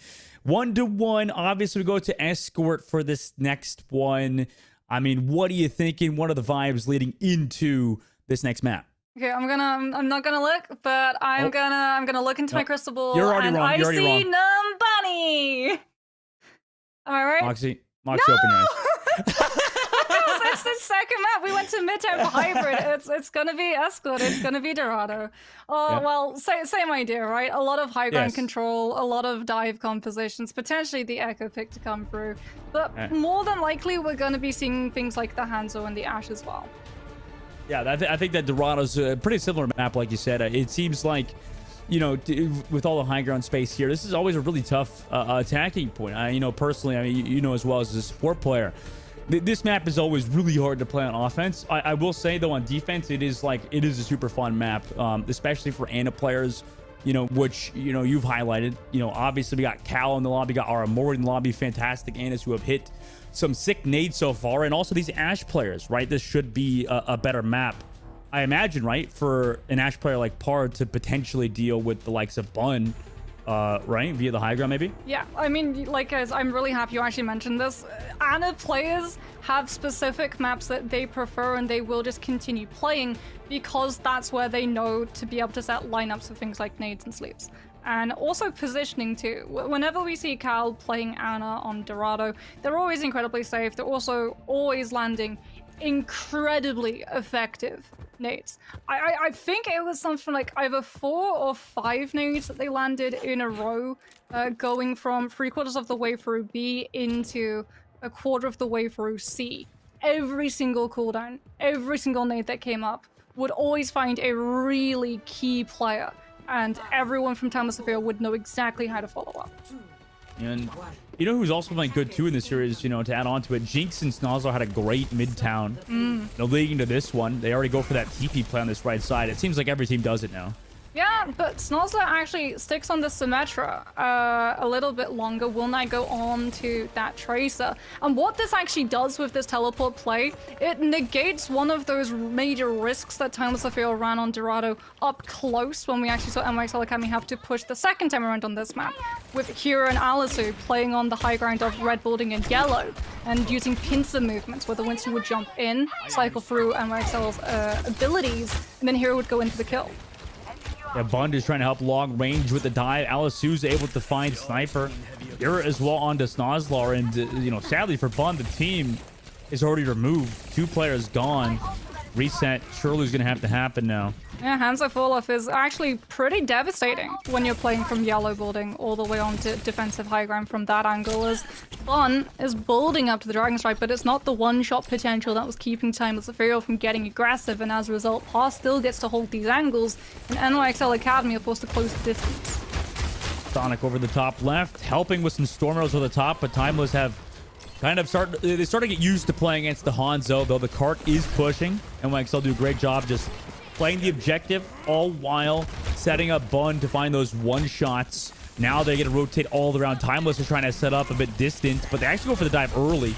Over the top now, Winston dive from Sniper onto Cal, who's now sitting aggressive, dives onto Bun, shuts them down, but it's costed by it and Par their lives. Full spawn from Hira here to try to bring things back in the favor of Timeless, but they've lost the rest of their team, and the aggressive play does not work out for Timeless. Yeah, Cal unfortunately does manage to find the sleeve, but it is going to be NYXL Academy still finding that value, still pushing the card, as Hero is just waiting around this backline for the go sign to be able to initiate in, but Snozzler decides to actually take momentum into their own hands too, forces Cal into using that nano boost. Yeah, nano boost onto Vaya towards that cart with 0.17 meters to go. Trying to play hard around it to make sure no back tap could happen here. Knowing that NYXL can go aggressive with the nano boost onto Sniper, find BR before the rally could be built. Now Jinx with their own rally goes in, and Sniper just able to get everybody removed from the game. Par gone too, and that payload easily makes it past this first checkpoint. Well, neither of these Anas are going to have nano boost to be able to send their Winston onto the high ground and deny either Bun or Par, the angle on looking for that immediate kill. Problem is that both of these Winstons have Primal, so we're probably about to get a sumo wrestling match over who can actually control that avenue for their DPSs. Yet again, NYXL Academy making sure that Timeless Ethereal do not get that easy avenue. However, Bun pushed off by Alisu going for that dive. Yeah, Alisu is controlling the high ground. Bun now down from the low ground, drops off the Dragon Strike, but now is into Alisu, separates them from their team, but the Brigitte rally pack through the inside is there. However, now Alisu commits the Primal Rage, knowing that there was 3 members of NYXL on them. Sleep Dart is here, but Hero's Pulse Bomb finds Aramori. It is too much for Aramori to deal with. Perfect re-engage from Timeless, and Hero's Pulse Bomb secure that kill. Now Aramori is gone. NYXL have no ultimates either. They're going to head back up and try to wait for Aramori back from the spawn, or Bun to get a one-shot. Bar's going to have the Bob, however, so unless you can actually find that one-shot onto the Ash, Timeless Ethereal is still going to make sure that that payload does not move. And this is what NYXL Academy are going to have to do. They're going to have to send one player to keep pushing that payload and hide on the low ground so that they don't get hit from the players above. I mean, it's been working. They're like getting rid of entire team fights, although now they're in a weird spot where everybody's on fire. All of the Brigitte health packs used to make sure they're still healthy. Timeless still sitting above. Again, Snozzler's pushing that payload. Dive comes through. Pulse Bomb onto the Brigitte in the corner, but a Sleep Dart connects for Cal. And the kill comes through. Amazing sleep from them and support gameplay out of Timeless, getting Snozzler out of the equation. That's a team fight win for them, although Baya has dropped. Eventually, they'll get back to the high ground. Actually, drop comes through from Alisu with the nade. Doesn't connect, but just onto the Winston. No anti-grenade to come through. Also, a body shot into Bun. They're still trying to fight this NYXL, resulting in them losing Bun now. I think they're just trying to force ultimates from the side of Timeless Ethereal. Like, in the next fight, they are going to have ultimate advantage, but the nano boost going on to Sniper try and bull that Primal actually catches Baya. Cal doesn't nano. I love that from Aramori. Here gets the sticky. Aramori, knowing life was over for them, just runs into here after the Sleep Dart. Amazing work from them, but they still have to push forward in this fight. 1 minute 32 seconds. Bun does trade back Cal for Sniper. Bob from Park committed here as well as Snozzler finds Par to stop that payload from pushing in. Not bad play with that ultimate necessarily either. Alisu also finds Jinx on that rotation from Bank, stopping NYXL again. Bun is, however, going to have the Dragon Strike, but Timeless Ethereal no doubt are going to be expecting that it's going to be sent to clear that high ground yet again. So this time it really is only going to be the players and heroes who are going to be able to survive that engagement, as Bun's actually mixing things up. And waiting over that top right instead of just going through main. Interesting to mix it up this far into the series. Has that get the health pack as well. Called over Jinx to help them on that high ground, but also takes a body shot. I mean, a lot of damage coming through, forcing a lot of those heals to come through early on the Bun. Maybe to stuff this engage. Par's able to find Snozzler, though, in the meanwhile. Now over the top left front comes onto Cal. Cal is not aware until now, and just turns around, sleeps, and anti-grenades. Goodbye, Bun. Removed by the Ana player. 30 seconds now for a Newark Excelsior Academy. Look, if you're going to try to sneak up on Cal, you take the shot when they don't know that you're there. You do not wait, because Cal will literally 180 and land that sleep dart 9 times out of 10. As Hero's going to have a pulse bomb, Timeless Ethereal also going to have a rally to be able to sustain themselves on the cart. Bun still not able to find an avenue of using this Dragon Strike. Silver Lightning will have it for overtime to be able to clear this card or push Timeless Ethereal off of the high ground into the Primal Pulse Bomb.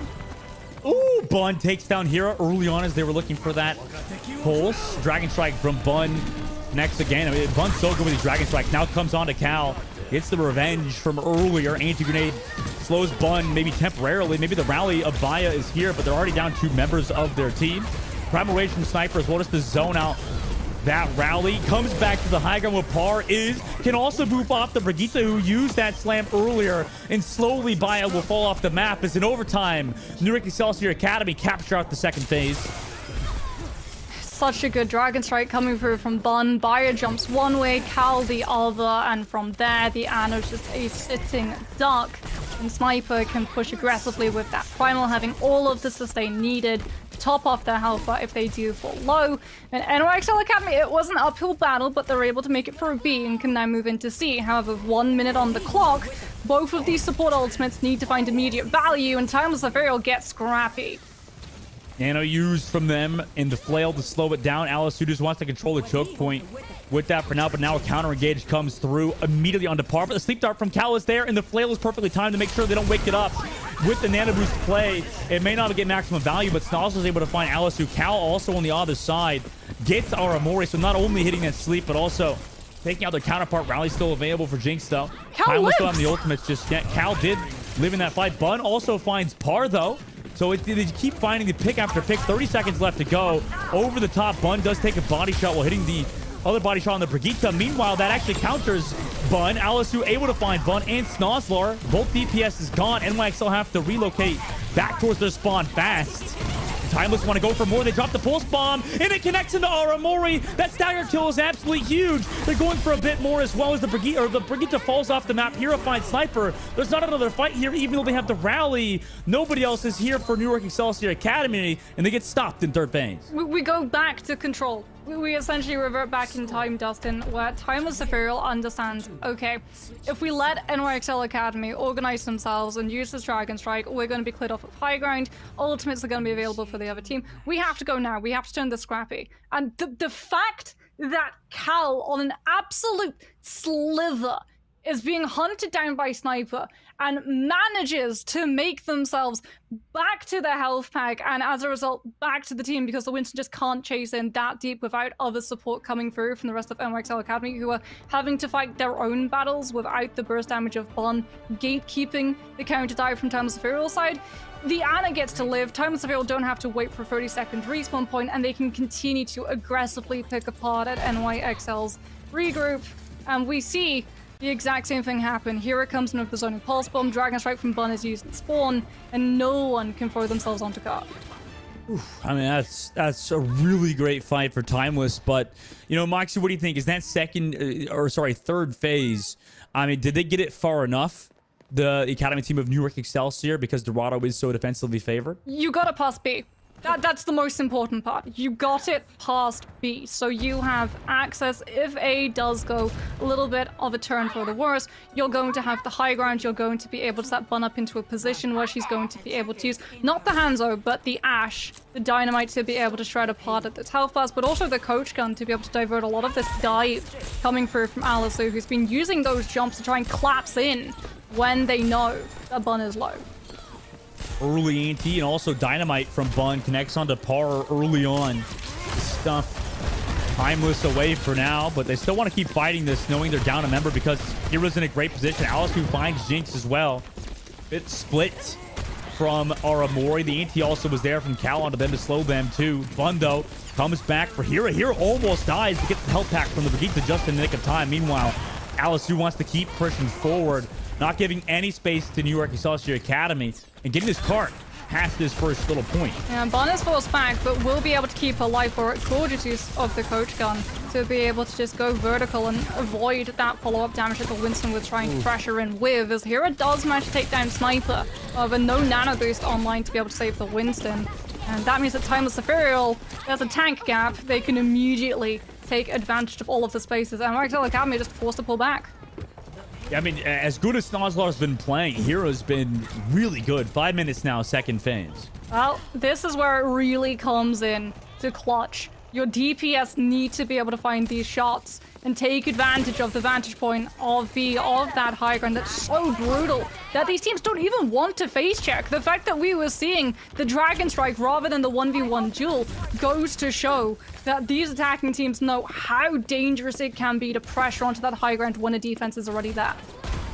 Payload still pushing. Bun comes through that top left flank angle. Babaya is the one to come on the top onto Snozlar with the flail. Meanwhile, Nano engage onto that museum side. Zones them back, but no kills. It's too hard to fight the Brigitte in the on the inside. So Sniper, knowing that, will back off to the rest of their team. And Timeless will keep pushing this heart forward. Well, Aramori actually used her nano boost onto Sniper, so that Sniper, who'd gone down earlier in that first fight to Hero, is actually matching ult charge on Primal.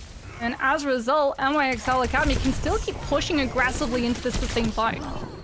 Yeah, a bit too passive approach there, I think, but the pulse bomb onto Sniper from Hero connects as Cal got the sleep dart on them as well, but a counter pulse comes through onto Cal. Meanwhile, Nano as well committed onto Alisu. Even though they're down members of the team, they still thought they could win in terms of ultimate. Alisu with the high ground, commits the Primal Rage too. tries to at least boop them off the high ground, but it's going to be hard to find a kill here because of the Ana and the Rita both being here. Bob committed as well for Bun, knowing this Primal Link Winston was being a nuisance in the back line just to zone off the payload. They actually go aggressive at the checkpoint or near that bridge side. Alisu drops towards the bank to get some healing as well from Cal. Now goes for that counter dive. New York commit the Bob earlier on. Now Par has their own potentially zone in space here. Sniper also commits that Primal Rage. Par checking behind the van with a dynamite as they're still getting a lot of cart space. The rally was committed from Timeless here as well. No Bob. To zone off Sniper. Yeah, no Bob available. Par still down below.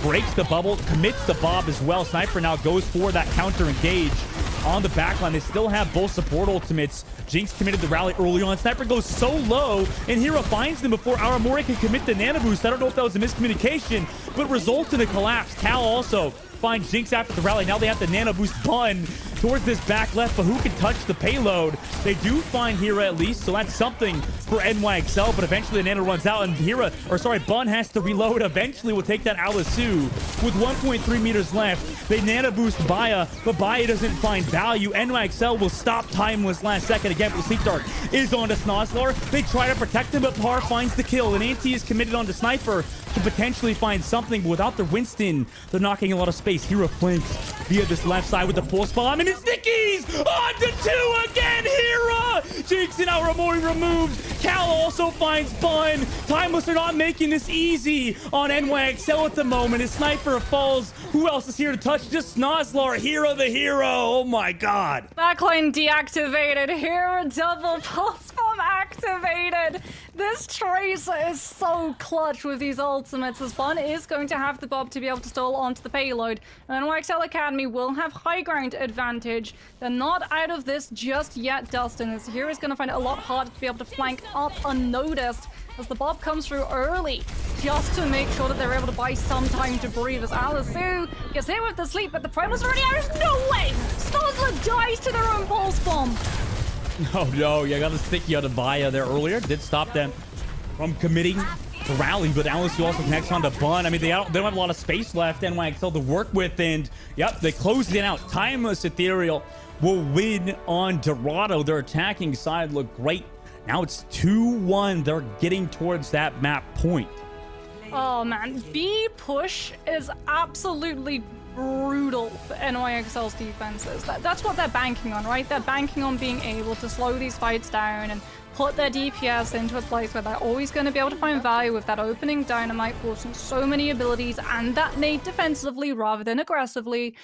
And the problem is that ultimate economy is just not in their favor. This is something that Tundersfield do so smartly. They bait out the Bob with the Primal. Yes, they lose their Ana, but the Nano Boost from Cal comes out in time and allows your Winston to go so much more aggressively with that Primal in the pocket, baits out that Bob, and as a result, Par just gets to sit on a Bob, waiting for the moment where NYXL Academy are going to throw themselves off of the high ground and try and contest that payload being pushed and picked up into B.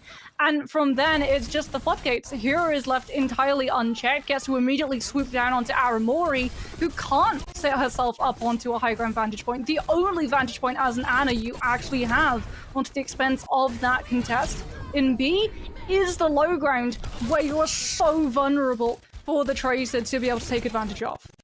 Yeah, and I think this has been tough. I mean, what you called it out perfectly. I mean, talking about Hira popping off, but also it's enabled by their team. And, you know, it's been... I don't even think necessarily that Aramori is necessarily playing worse either than, like, the backline of Timeless. No. It just feels like the dives are just so coordinated for Timeless at the moment, right? Yeah, the dives are incredibly coordinated, and they would also just offset the tempo. A lot of the time, this is actually why you saw them try and turn all of those fights into really long contests where they would look incredibly scrappy, and you would think, well, why with them missing players are they committing ultimates? It's because they were prioritizing the position they already held. They didn't want to allow that defense to be able to hit that reset moment, because then they do get to take advantage of the defensive high ground. rounds where they're able to pre-fire and burn those abilities and bait out everything from the side of Timeless Ethereal, so that before you even get to step forward either onto the high ground or on the payload, you're potentially already down a player. And as a result, because they just didn't allow that defense that moment to breathe, Ultimate Academy was constantly under pressure for NYXL Academy. They were constantly having to give up those spaces. The fight on the payload itself took a lot of fights on the low ground with full teams. You sort of compare how it actually went on the other side when Timeless Ethereal are pushing that payload for a B. It's only one person on the payload, just ever so quietly sneaking it past as the rest of the team continue to push pressure onto that high ground. But it's a world of difference and a massive different space that Timeless Ethereal are able to force those fights into. And as a result, NYXL always on the back foot. Now we're going to the map number 4. I was about to say 3, but that just happened. Esperanza is the pick for NYXL. Obviously, Ilios went in the favor of Timeless Midtown. Meanwhile, is NYXL's map pick was really good for them, obviously, to get that 2-1. And then Dorado, like we just saw, Timeless played it phenomenally. Now we go to Esperanza. Who do you think this favors here, Moxie? Obviously, New York, I think, they take that map pick yesterday. I believe they won it even too. So, is this their time to get that map win to even the series 2-2? There's definitely an asterisk in that conversation, Dustin, and it comes in the shape of Hero. Yeah. Because when you take us to this map, yes, you did win it yesterday. However, if you are not able to keep track of where this tracer is, there are so many alleyways, hallways, tiny rooms where you're going to find yourself going down to double and triple hull spawn kills that you do not expect. Hera has to be kept in check 24/7, otherwise Timeless Ethereal run away with this map. Great point. We'll have to see if they can shut down Hera leading into Esperanza because, like you said, that's been the X factor today. And, for Timeless, they're looking to win right here and right now. Obviously, at that map point win to get the grand finals win, especially, because it matters for prize pool, but also for circuit points to make sure that championship, they get that first seed and get all the advantages that come along with it. And, obviously they can just win it right here, right now in the grand finals. So there's a lot of pressure on both these teams at the moment. We'll have to see if this is obviously the map pick NYXL can come through. And obviously we have to see if Hero can keep performing at this level. It's tough to play as good as Hero's been playing, right? Yeah, but I would honestly say consistently this is probably Timeless Ethereal's best map when we've seen them against any other team. And I have never seen a team actually pull off almost a full overtime push on a push map where you pretty much go from so incredibly close to the other side to nearly your own spawn. But I mean, Timeless Ethereal, they pulled it off earlier today. They had such a good overtime run where they were just able to turn around and off of some heroics from Cal and some really well-timed nades and nanos. We're able to win the fight out overall, so there is a lot of pressure on NYXL Academy shoulders just on this map alone.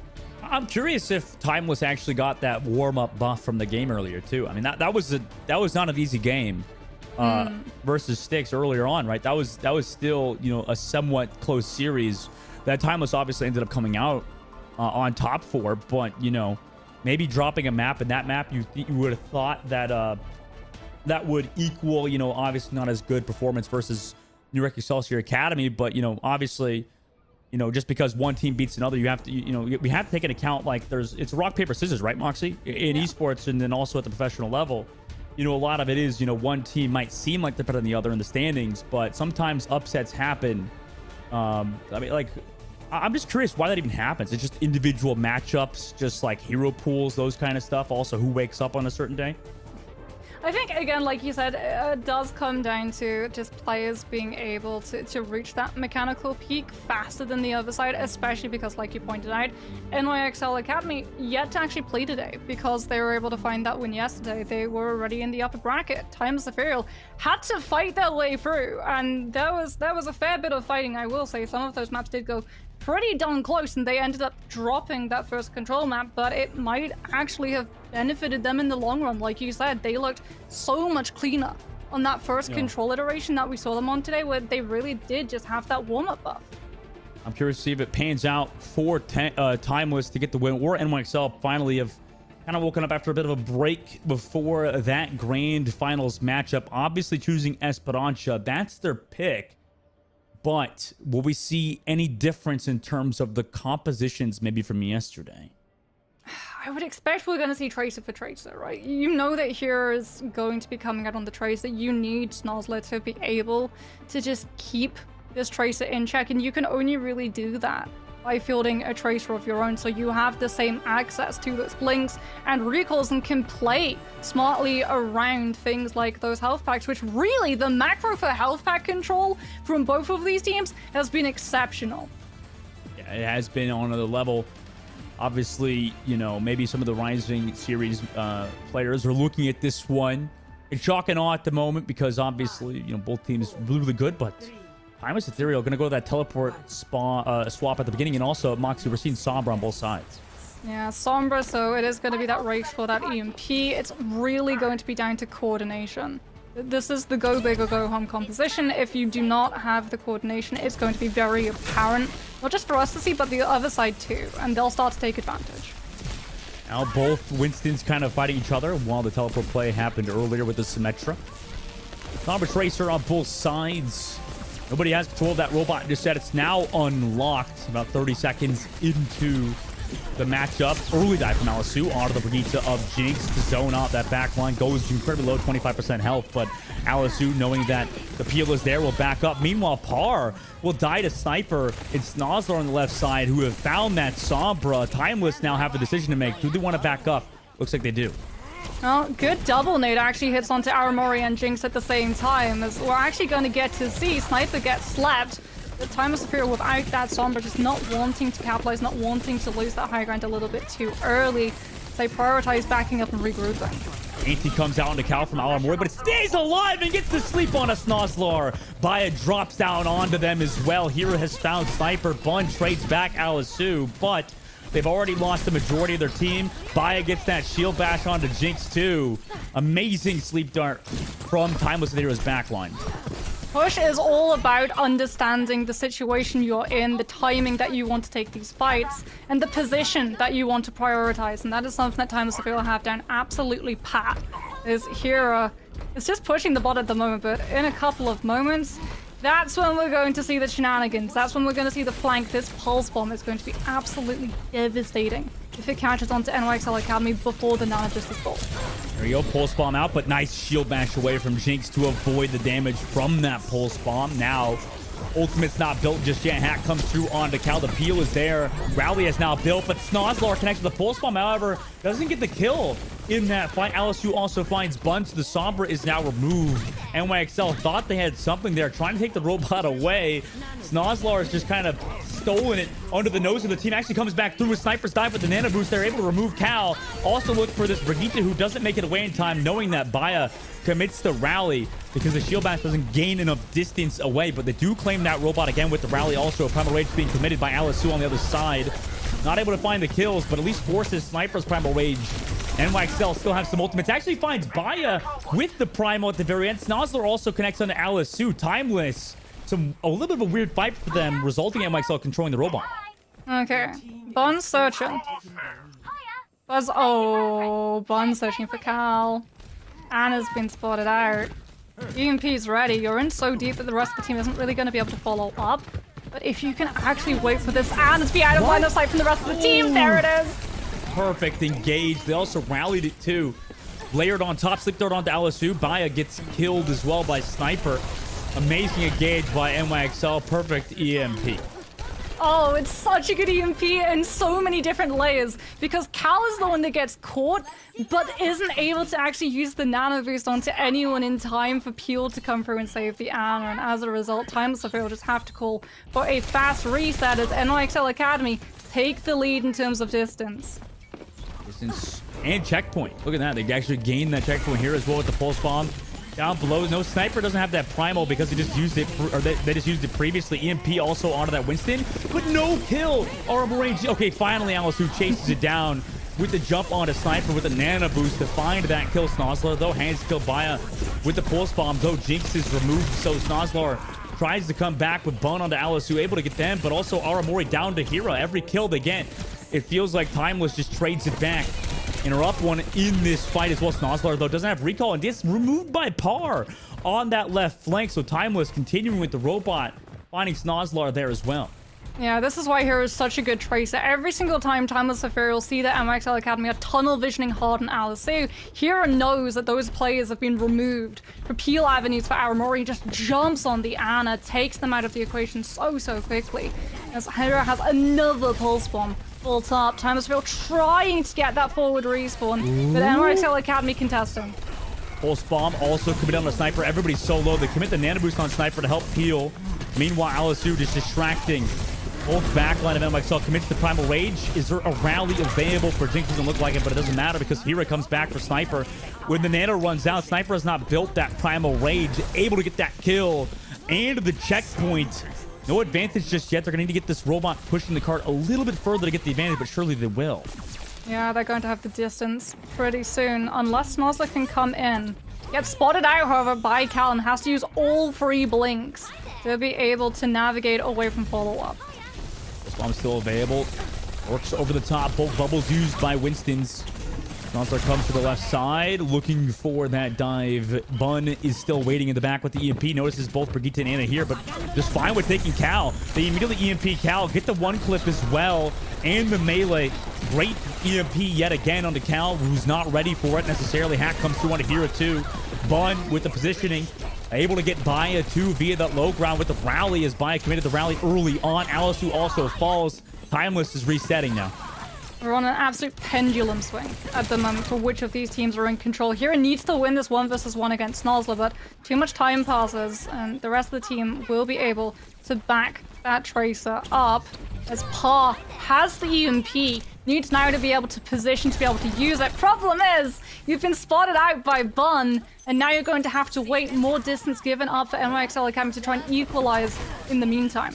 Pulse bomb is still available. Snozzler has to go huge with it. Meanwhile, Hira also EMPs into that pulse bombs into the EMP. Snozzler trades it back. Alisu falls without that Primal Rage or the Nano Boost available. So Cal has to boost Baya to disengage versus Sniper, who's Primal Raging in the back. They're just gonna play their life and avoid a lot of that damage. Meanwhile, Baya comes back towards the card. A nice sleep onto Hero, but the follow-up damage isn't there for Aramori. Though Snozzler comes via the back onto Baya to find that kill too. Also, Nano Boost onto Sniper to continue this fight. Victory. Sleep Dart on the Cal to stop Sniper for now. Hack as well to slow Sniper down. Also make sure the damage output is there. Slows down that Nano engage. The robot still is in control of NYXL.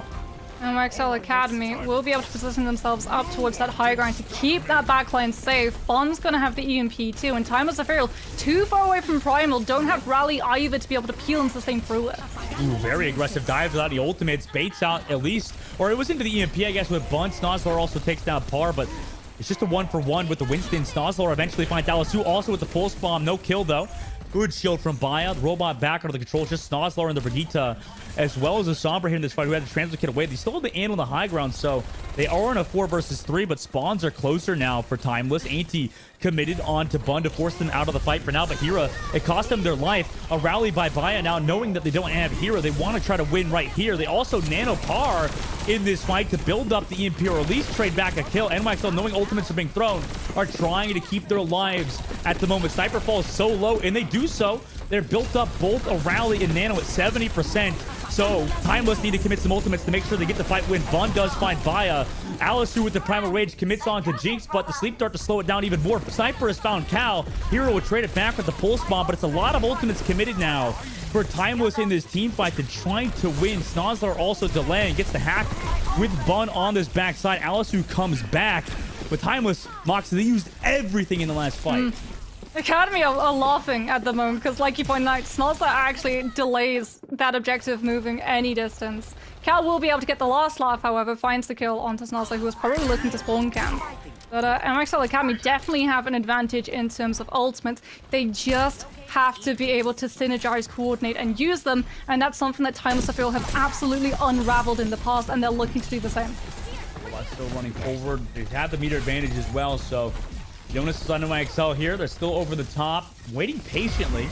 Maybe a bit too patiently. Timeless disrupting the backline to make sure they can't peek through, so they fall back, knowing that Timeless want to get that dive through here. Nade comes through on Alice as well to slow them down for now. No ultimates for Timeless still. Pulse run by Snozlar is a miss. Amazing work for Timeless to avoid that. Pulse 2 has to relocate back towards his team. Meanwhile, Bun with EMP is in prime position. Timeless surely are aware of it. Now the EMP onto Cal. The dive is there from Sniper and the rest of their team. Quick fight win via that EMP of Bun. Really good restraint as well when it comes to ultimates. Only EMP rally actually used from Jing. Was that a fat finger?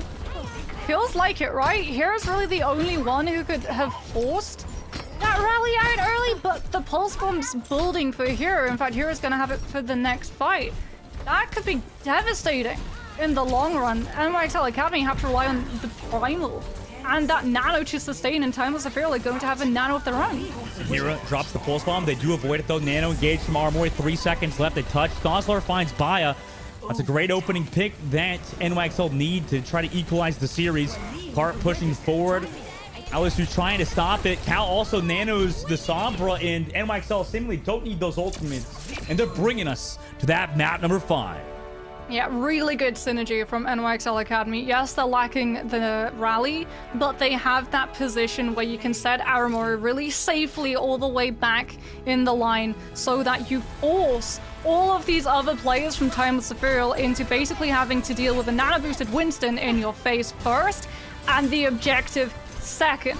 And Timeless Ethereal, they make the correct choice. The only player who can really sustain through that magnitude of focus as well as getting hit by an anti-nade from an Ana entirely uncontested, it's your Winston. But as a result, the tank has to go in and leave all of those other squishy players behind in dealing with that nano-boosted Winston, and they just don't have the means of being able to peel for it since ultimates weren't available. And we see Sniper get to go from nano-boost into primal and absolutely wreck Timeless Ethereal's plans of being able to take this series. Yeah, now we're what that map number 5, Mox. You know, it could go either way at the moment. I don't even think it necessarily favors anybody for that map 5. It was a very close one, 67 meters to 65, and then last second, NYXL take control of that robot and just push it into the end. You know, obviously, what do you think went wrong there for Timeless, or was it just not really a matter of what went wrong and just a matter of micro plays, you think? Honestly, I think it's just NYXL Academy played better around the Sombra. Yeah. The EMP, every single time we saw an EMP from Bun, it was so calculated to catch on to Cal, because the understanding is there from this team, right? You take so many anti-nades, so many sleep darts, you know that Cal is in the way of your win condition. You need to remove that Ana. When the dive comes through, it's not, okay, we're going to force Cal into using Nano Boost to save another player. No, it's we're going to use EMP to eradicate Cal from the face of this planet. That follow-up is instantaneous. 3 players taking the Ana down in one fell swoop, and because of that, well, we're gonna have another map. We really are headed the full distance between these two teams yet again. Yep, climax will happen just a bit after a short break. We'll see you guys for that map number 5. Don't go anywhere. We'll be right back.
Hello and welcome back to the grand finals matchup between Timeless, Ethereal, and New York Excelsior Academy. We're going to map number 5, Moxie. This has been a close series, 2-2 now tied up, and NYXL take us to this 5th map, meaning that Timeless get to choose the map, and it is going to be Control. You want to do your eye close thing again, or you just wait and see? I'm We gonna just wait get and the see. map type this right. Okay, let's. don't do it. Oasis. Let's see. Wait, don't Maybe? open yet. Don't open. Okay, No, Dorado. I'm not looking. I'm not looking. Dorado, Esperanza. Okay, that map 5 will be. It is. Oh, okay. Oh, jeez, it's Busan, Moxie. Oh no.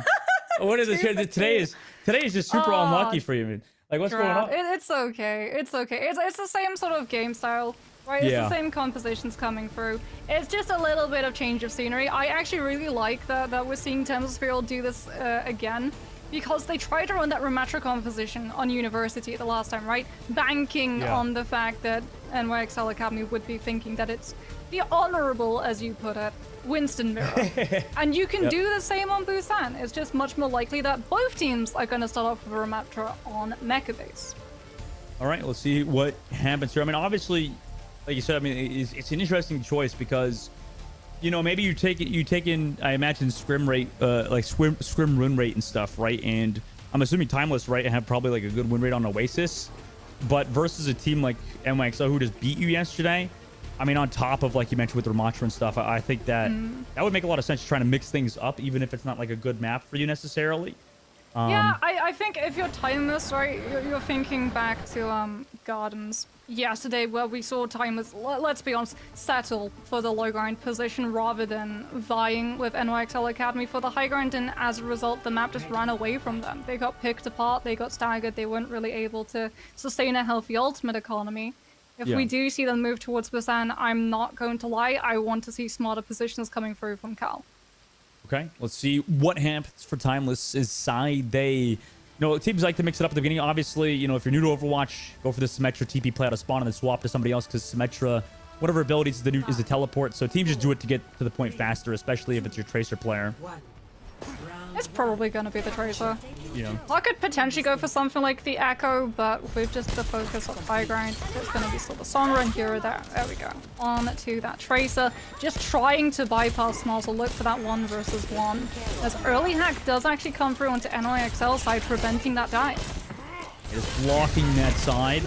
Dive already from Alice, who drops off from the overarching over the top side, but it results in them losing their life to Snozzlar, who came back with the peel. Meanwhile, Winston of Sniper just kind of taking a lot of space, knowing Alice who's not in the fight anymore. Par goes so low. Cal and Baya to try to back up with their life. Nice flail to stop Sniper from going a little bit too hard.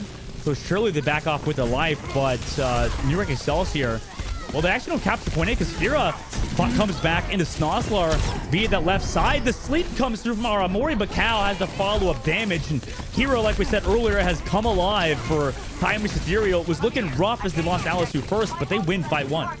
Yeah, both Tracers really keeping pace in terms of damage that they're outputting, but it's that target focus that comes out from Timeless Ethereal. Nade coupled with Alisu jump damage, coupled with 1 clip from Hero, just absolutely eviscerates NYXL Academy's presence on that point and allows Timeless Ethereal to actually pick it up right beneath that team's noses. And now your Sombra can get to work, denying health pack for the other side, so that Snozzle doesn't get room to play with. Yes, Snozzle had to recall. Now has to fall back towards the point. Is found. Does have to break the health packs though. Jinx, perfect positioning from them. But Hira still has that pulse bomb. That's obviously we're waiting on them. Looking for that Tracer via that left side.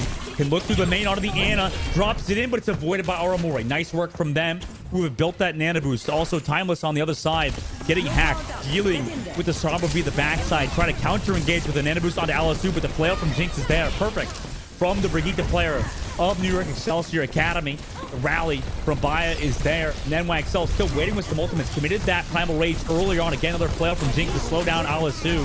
The dive from here is here on Alisu. But again, Primal Rage into EMP from Bun. Shuts down Alisu. Sniper now via that left side. Dive will go aggressive, but the EMP and dive from here is there. Sleep start from Cal on a Sniper to slow him down, but the beat the health packs keeps Cal alive from now. Hira has found 1, but dies to Jinx with the rally. And Bun also finds Baya as Sniper gets onto Cal. NYXL Academy look to reclaim the objective. They lose Sniper to Par and Alisu, but they have to back up and give up some space for now. Yeah, Alright, but look at the stall. Look at the percentage that Timeless Ethereal were able to pick up. 75%. Hira's going to be cycling up towards another pulse bomb. True Snozzler's going to have it sooner. But if you don't manage to find a kill to delay Timeless Ethereal from, again, just trying to poke out this pressure and find these early backline entrances onto Aramori, you're going to be seeing that flip real fast. Snozzler with the pulse, waiting via the main side. Notices where Par is. Maybe trying to poke Par out, look for that translocator afterwards, but instead just looks to fight with Sniper via the low ground. Still seeing with the full spawn. Comes back for the duel with Hira. And with some help from the team, remove Hira from the lobby. Timeless now back up. They have a choice to make. Do they want to fight on the inside? They don't have any ultimates. Have to deal with the pulse bomb, though. It's against the wall.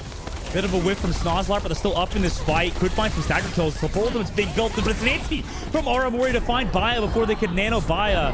Snozzler also finds part 2. NYXL played that perfectly. Nice nade from Aramori.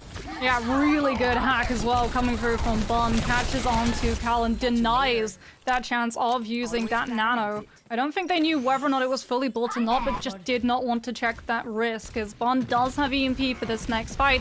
We've seen that she will just wait and sit on top of Cal, and it feels like we're going to be seeing the exact same.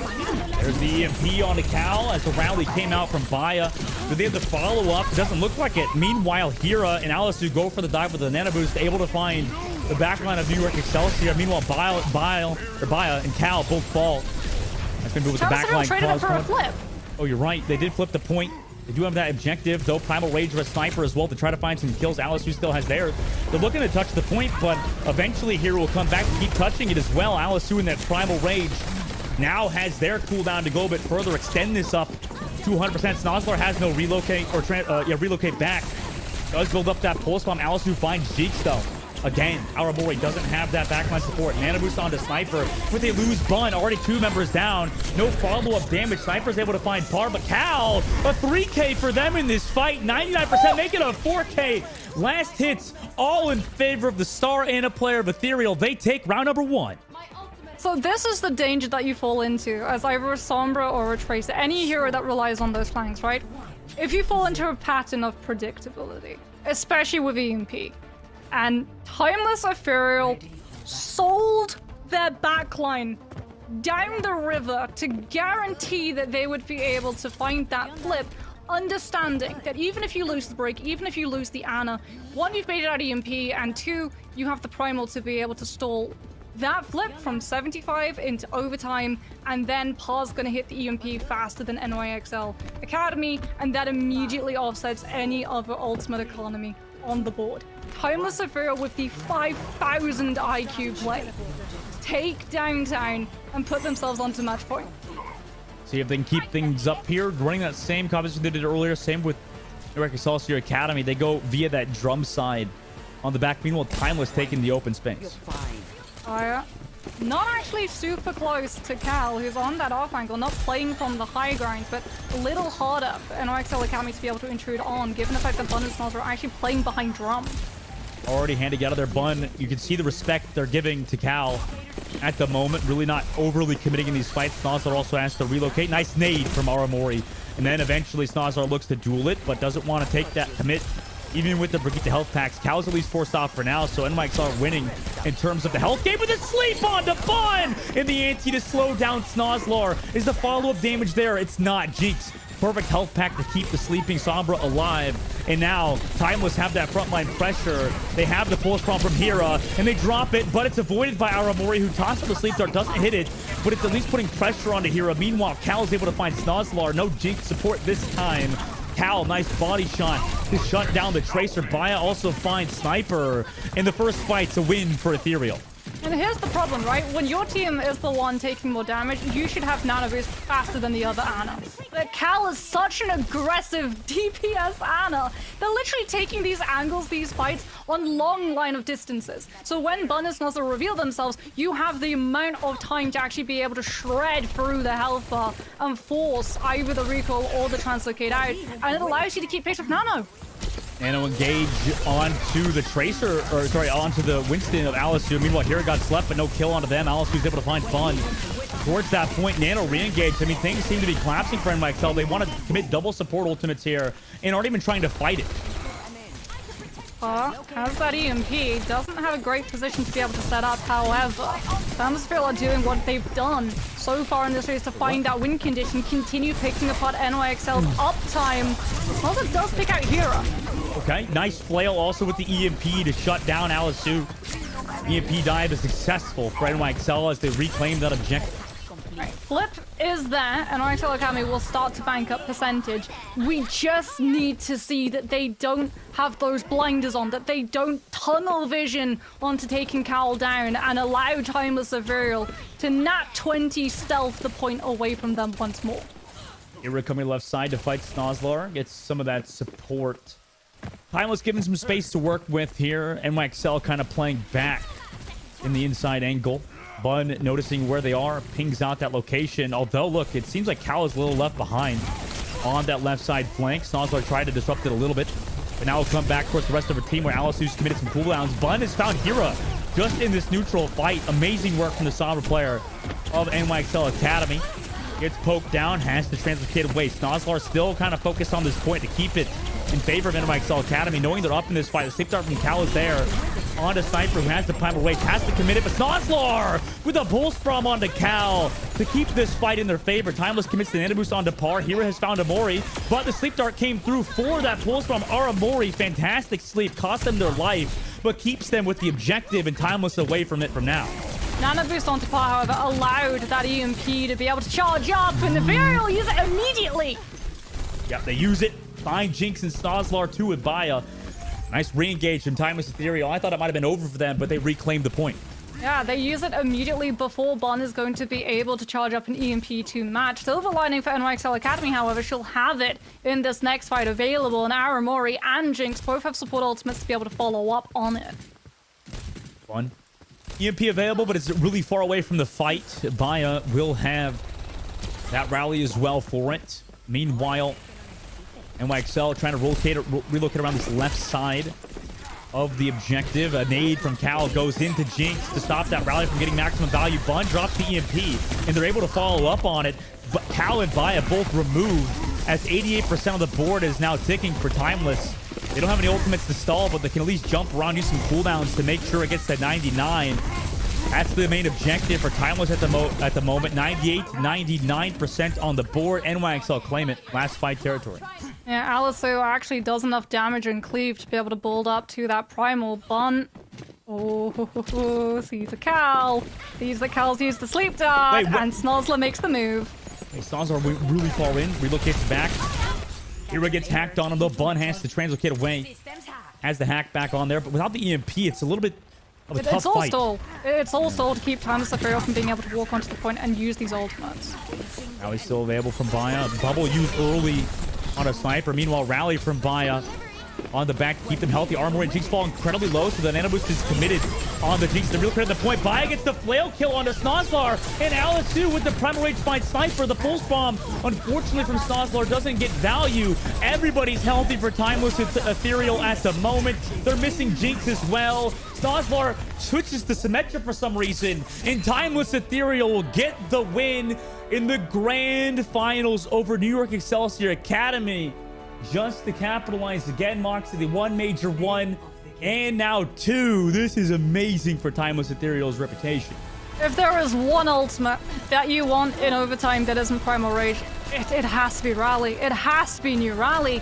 Every single player who tries to just stall that objective or try to find value of something like the Pulse Bomb just feeds themselves directly into Ultra Wide Brigida.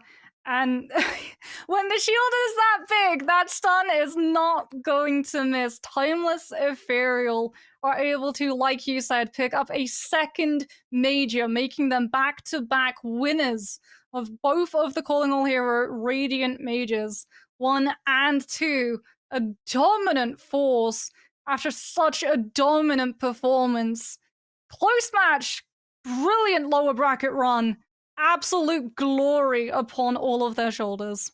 Yeah, that was a really fun game, and obviously we have a lot of top teams now here in the Radiant Heroes Major. It felt like people could even contest Timeless, taking a map off of them. Obviously with NYXL winning against them in the upper bracket, they went through a lot of adversity to get here, but obviously that Map 5 win has got to mean a lot. I mean, surely we'll have an interview in a little bit, but man, that was a really fun matchup. I knew we were in for a treat today, but I think going into Busan, that must have been the difference maker compared to Oasis, right? Yeah, such a smart team as well. Like their macro decision making here as well, popping off on the Tracer. I've told you about this many times. I really do believe that Hero could potentially be one of the best, if not the best Tracer in EMEA contenders tier 2.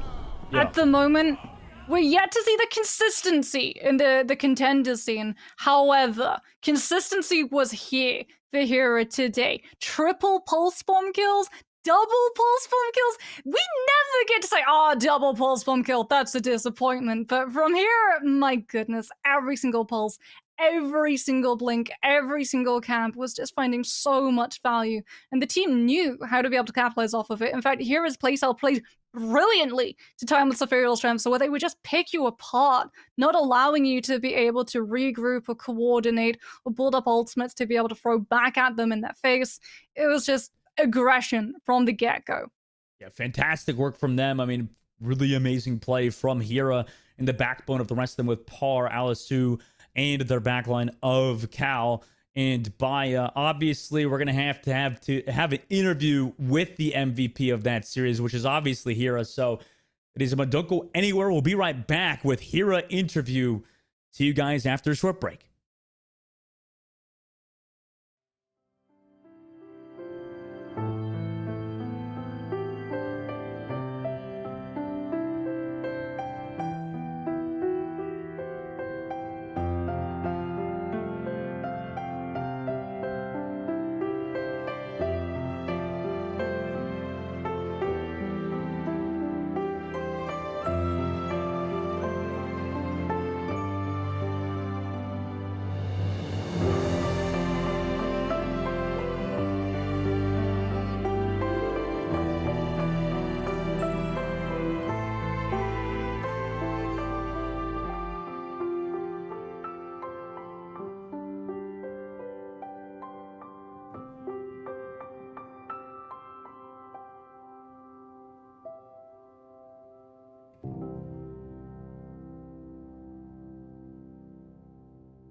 Welcome back, everybody. After that thrilling matchup between Timeless Ethereal and New York Excelsior Academy, Timeless come out on top, and we've brought to you one of the victors from that game. And I think myself and Moxie's MVP, we got Hera on the line. Congratulations on your win. I mean, that was such a fun series. How are you feeling after that one? Thank you. I'm feeling great. Okay, so first of all, I have to ask that triple pulse bomb kill on Midtown. How Yeah? did you calculate being able to get so many in one go? To be fair, I think it was lucky. Probably the brick just walked into people. You say it was luck? Is that what you're saying? Really? Yeah, there is not that Okay. process behind it. All right, fair. I mean, was this kind of like for you on Tracer? How was it to feel like to play with your team, with your DPS duos and your tank players specifically? I mean, how much did you guys Timeless prepare for this matchup versus New York Excelsior Academy, which obviously in the upper bracket was a little tougher. So to come into today, what did you guys change based on your previous matchup with them in the upper bracket? I think the main change we did it was shooting more the monkey and setting up dives correctly without getting forced out. That is the main issue we had yesterday. Huh. So you guys were just like poking out the Winston more so and just like preemptively like just making sure that Sniper's life was really hard? Yeah. Okay. Did that impact as well the map decision making? Because we saw a couple of maps that we'd seen yesterday, but there were some newer ones come through today as well. I think we didn't wanted to repeat the Oasis because I think we just played it back. And every time we scream on that map, we just played it terrible. I think that's the main difference between yesterday and today. So why'd you guys pick it then the first time then, if it was just kind of like a tough map for you guys in general? I don't really know because I think we just went through with whatever it's best for us, and we thought that maybe we can bring him back on Oasis. Okay. Yeah, that makes a lot of sense. Because I mean, I'm probably in a similar spot to you where like, is it was your guys is that picked the maps, or is it just like a team effort to pick the map? Like what's coming up? It's mostly a team effort, and the coach also gets in. Okay. And you have a very diverse roster in terms of nationalities of players. I know you yourself are Spanish, and we also have two other players, Alistair and Bia, who normally actually participate in EU contenders alongside. How does that actually work out in terms of, were you playing on like super high latency, or are you currently in the States? No, I'm playing on. When they force west, I'm on like 170 ms. When it's like central, I'm on 120.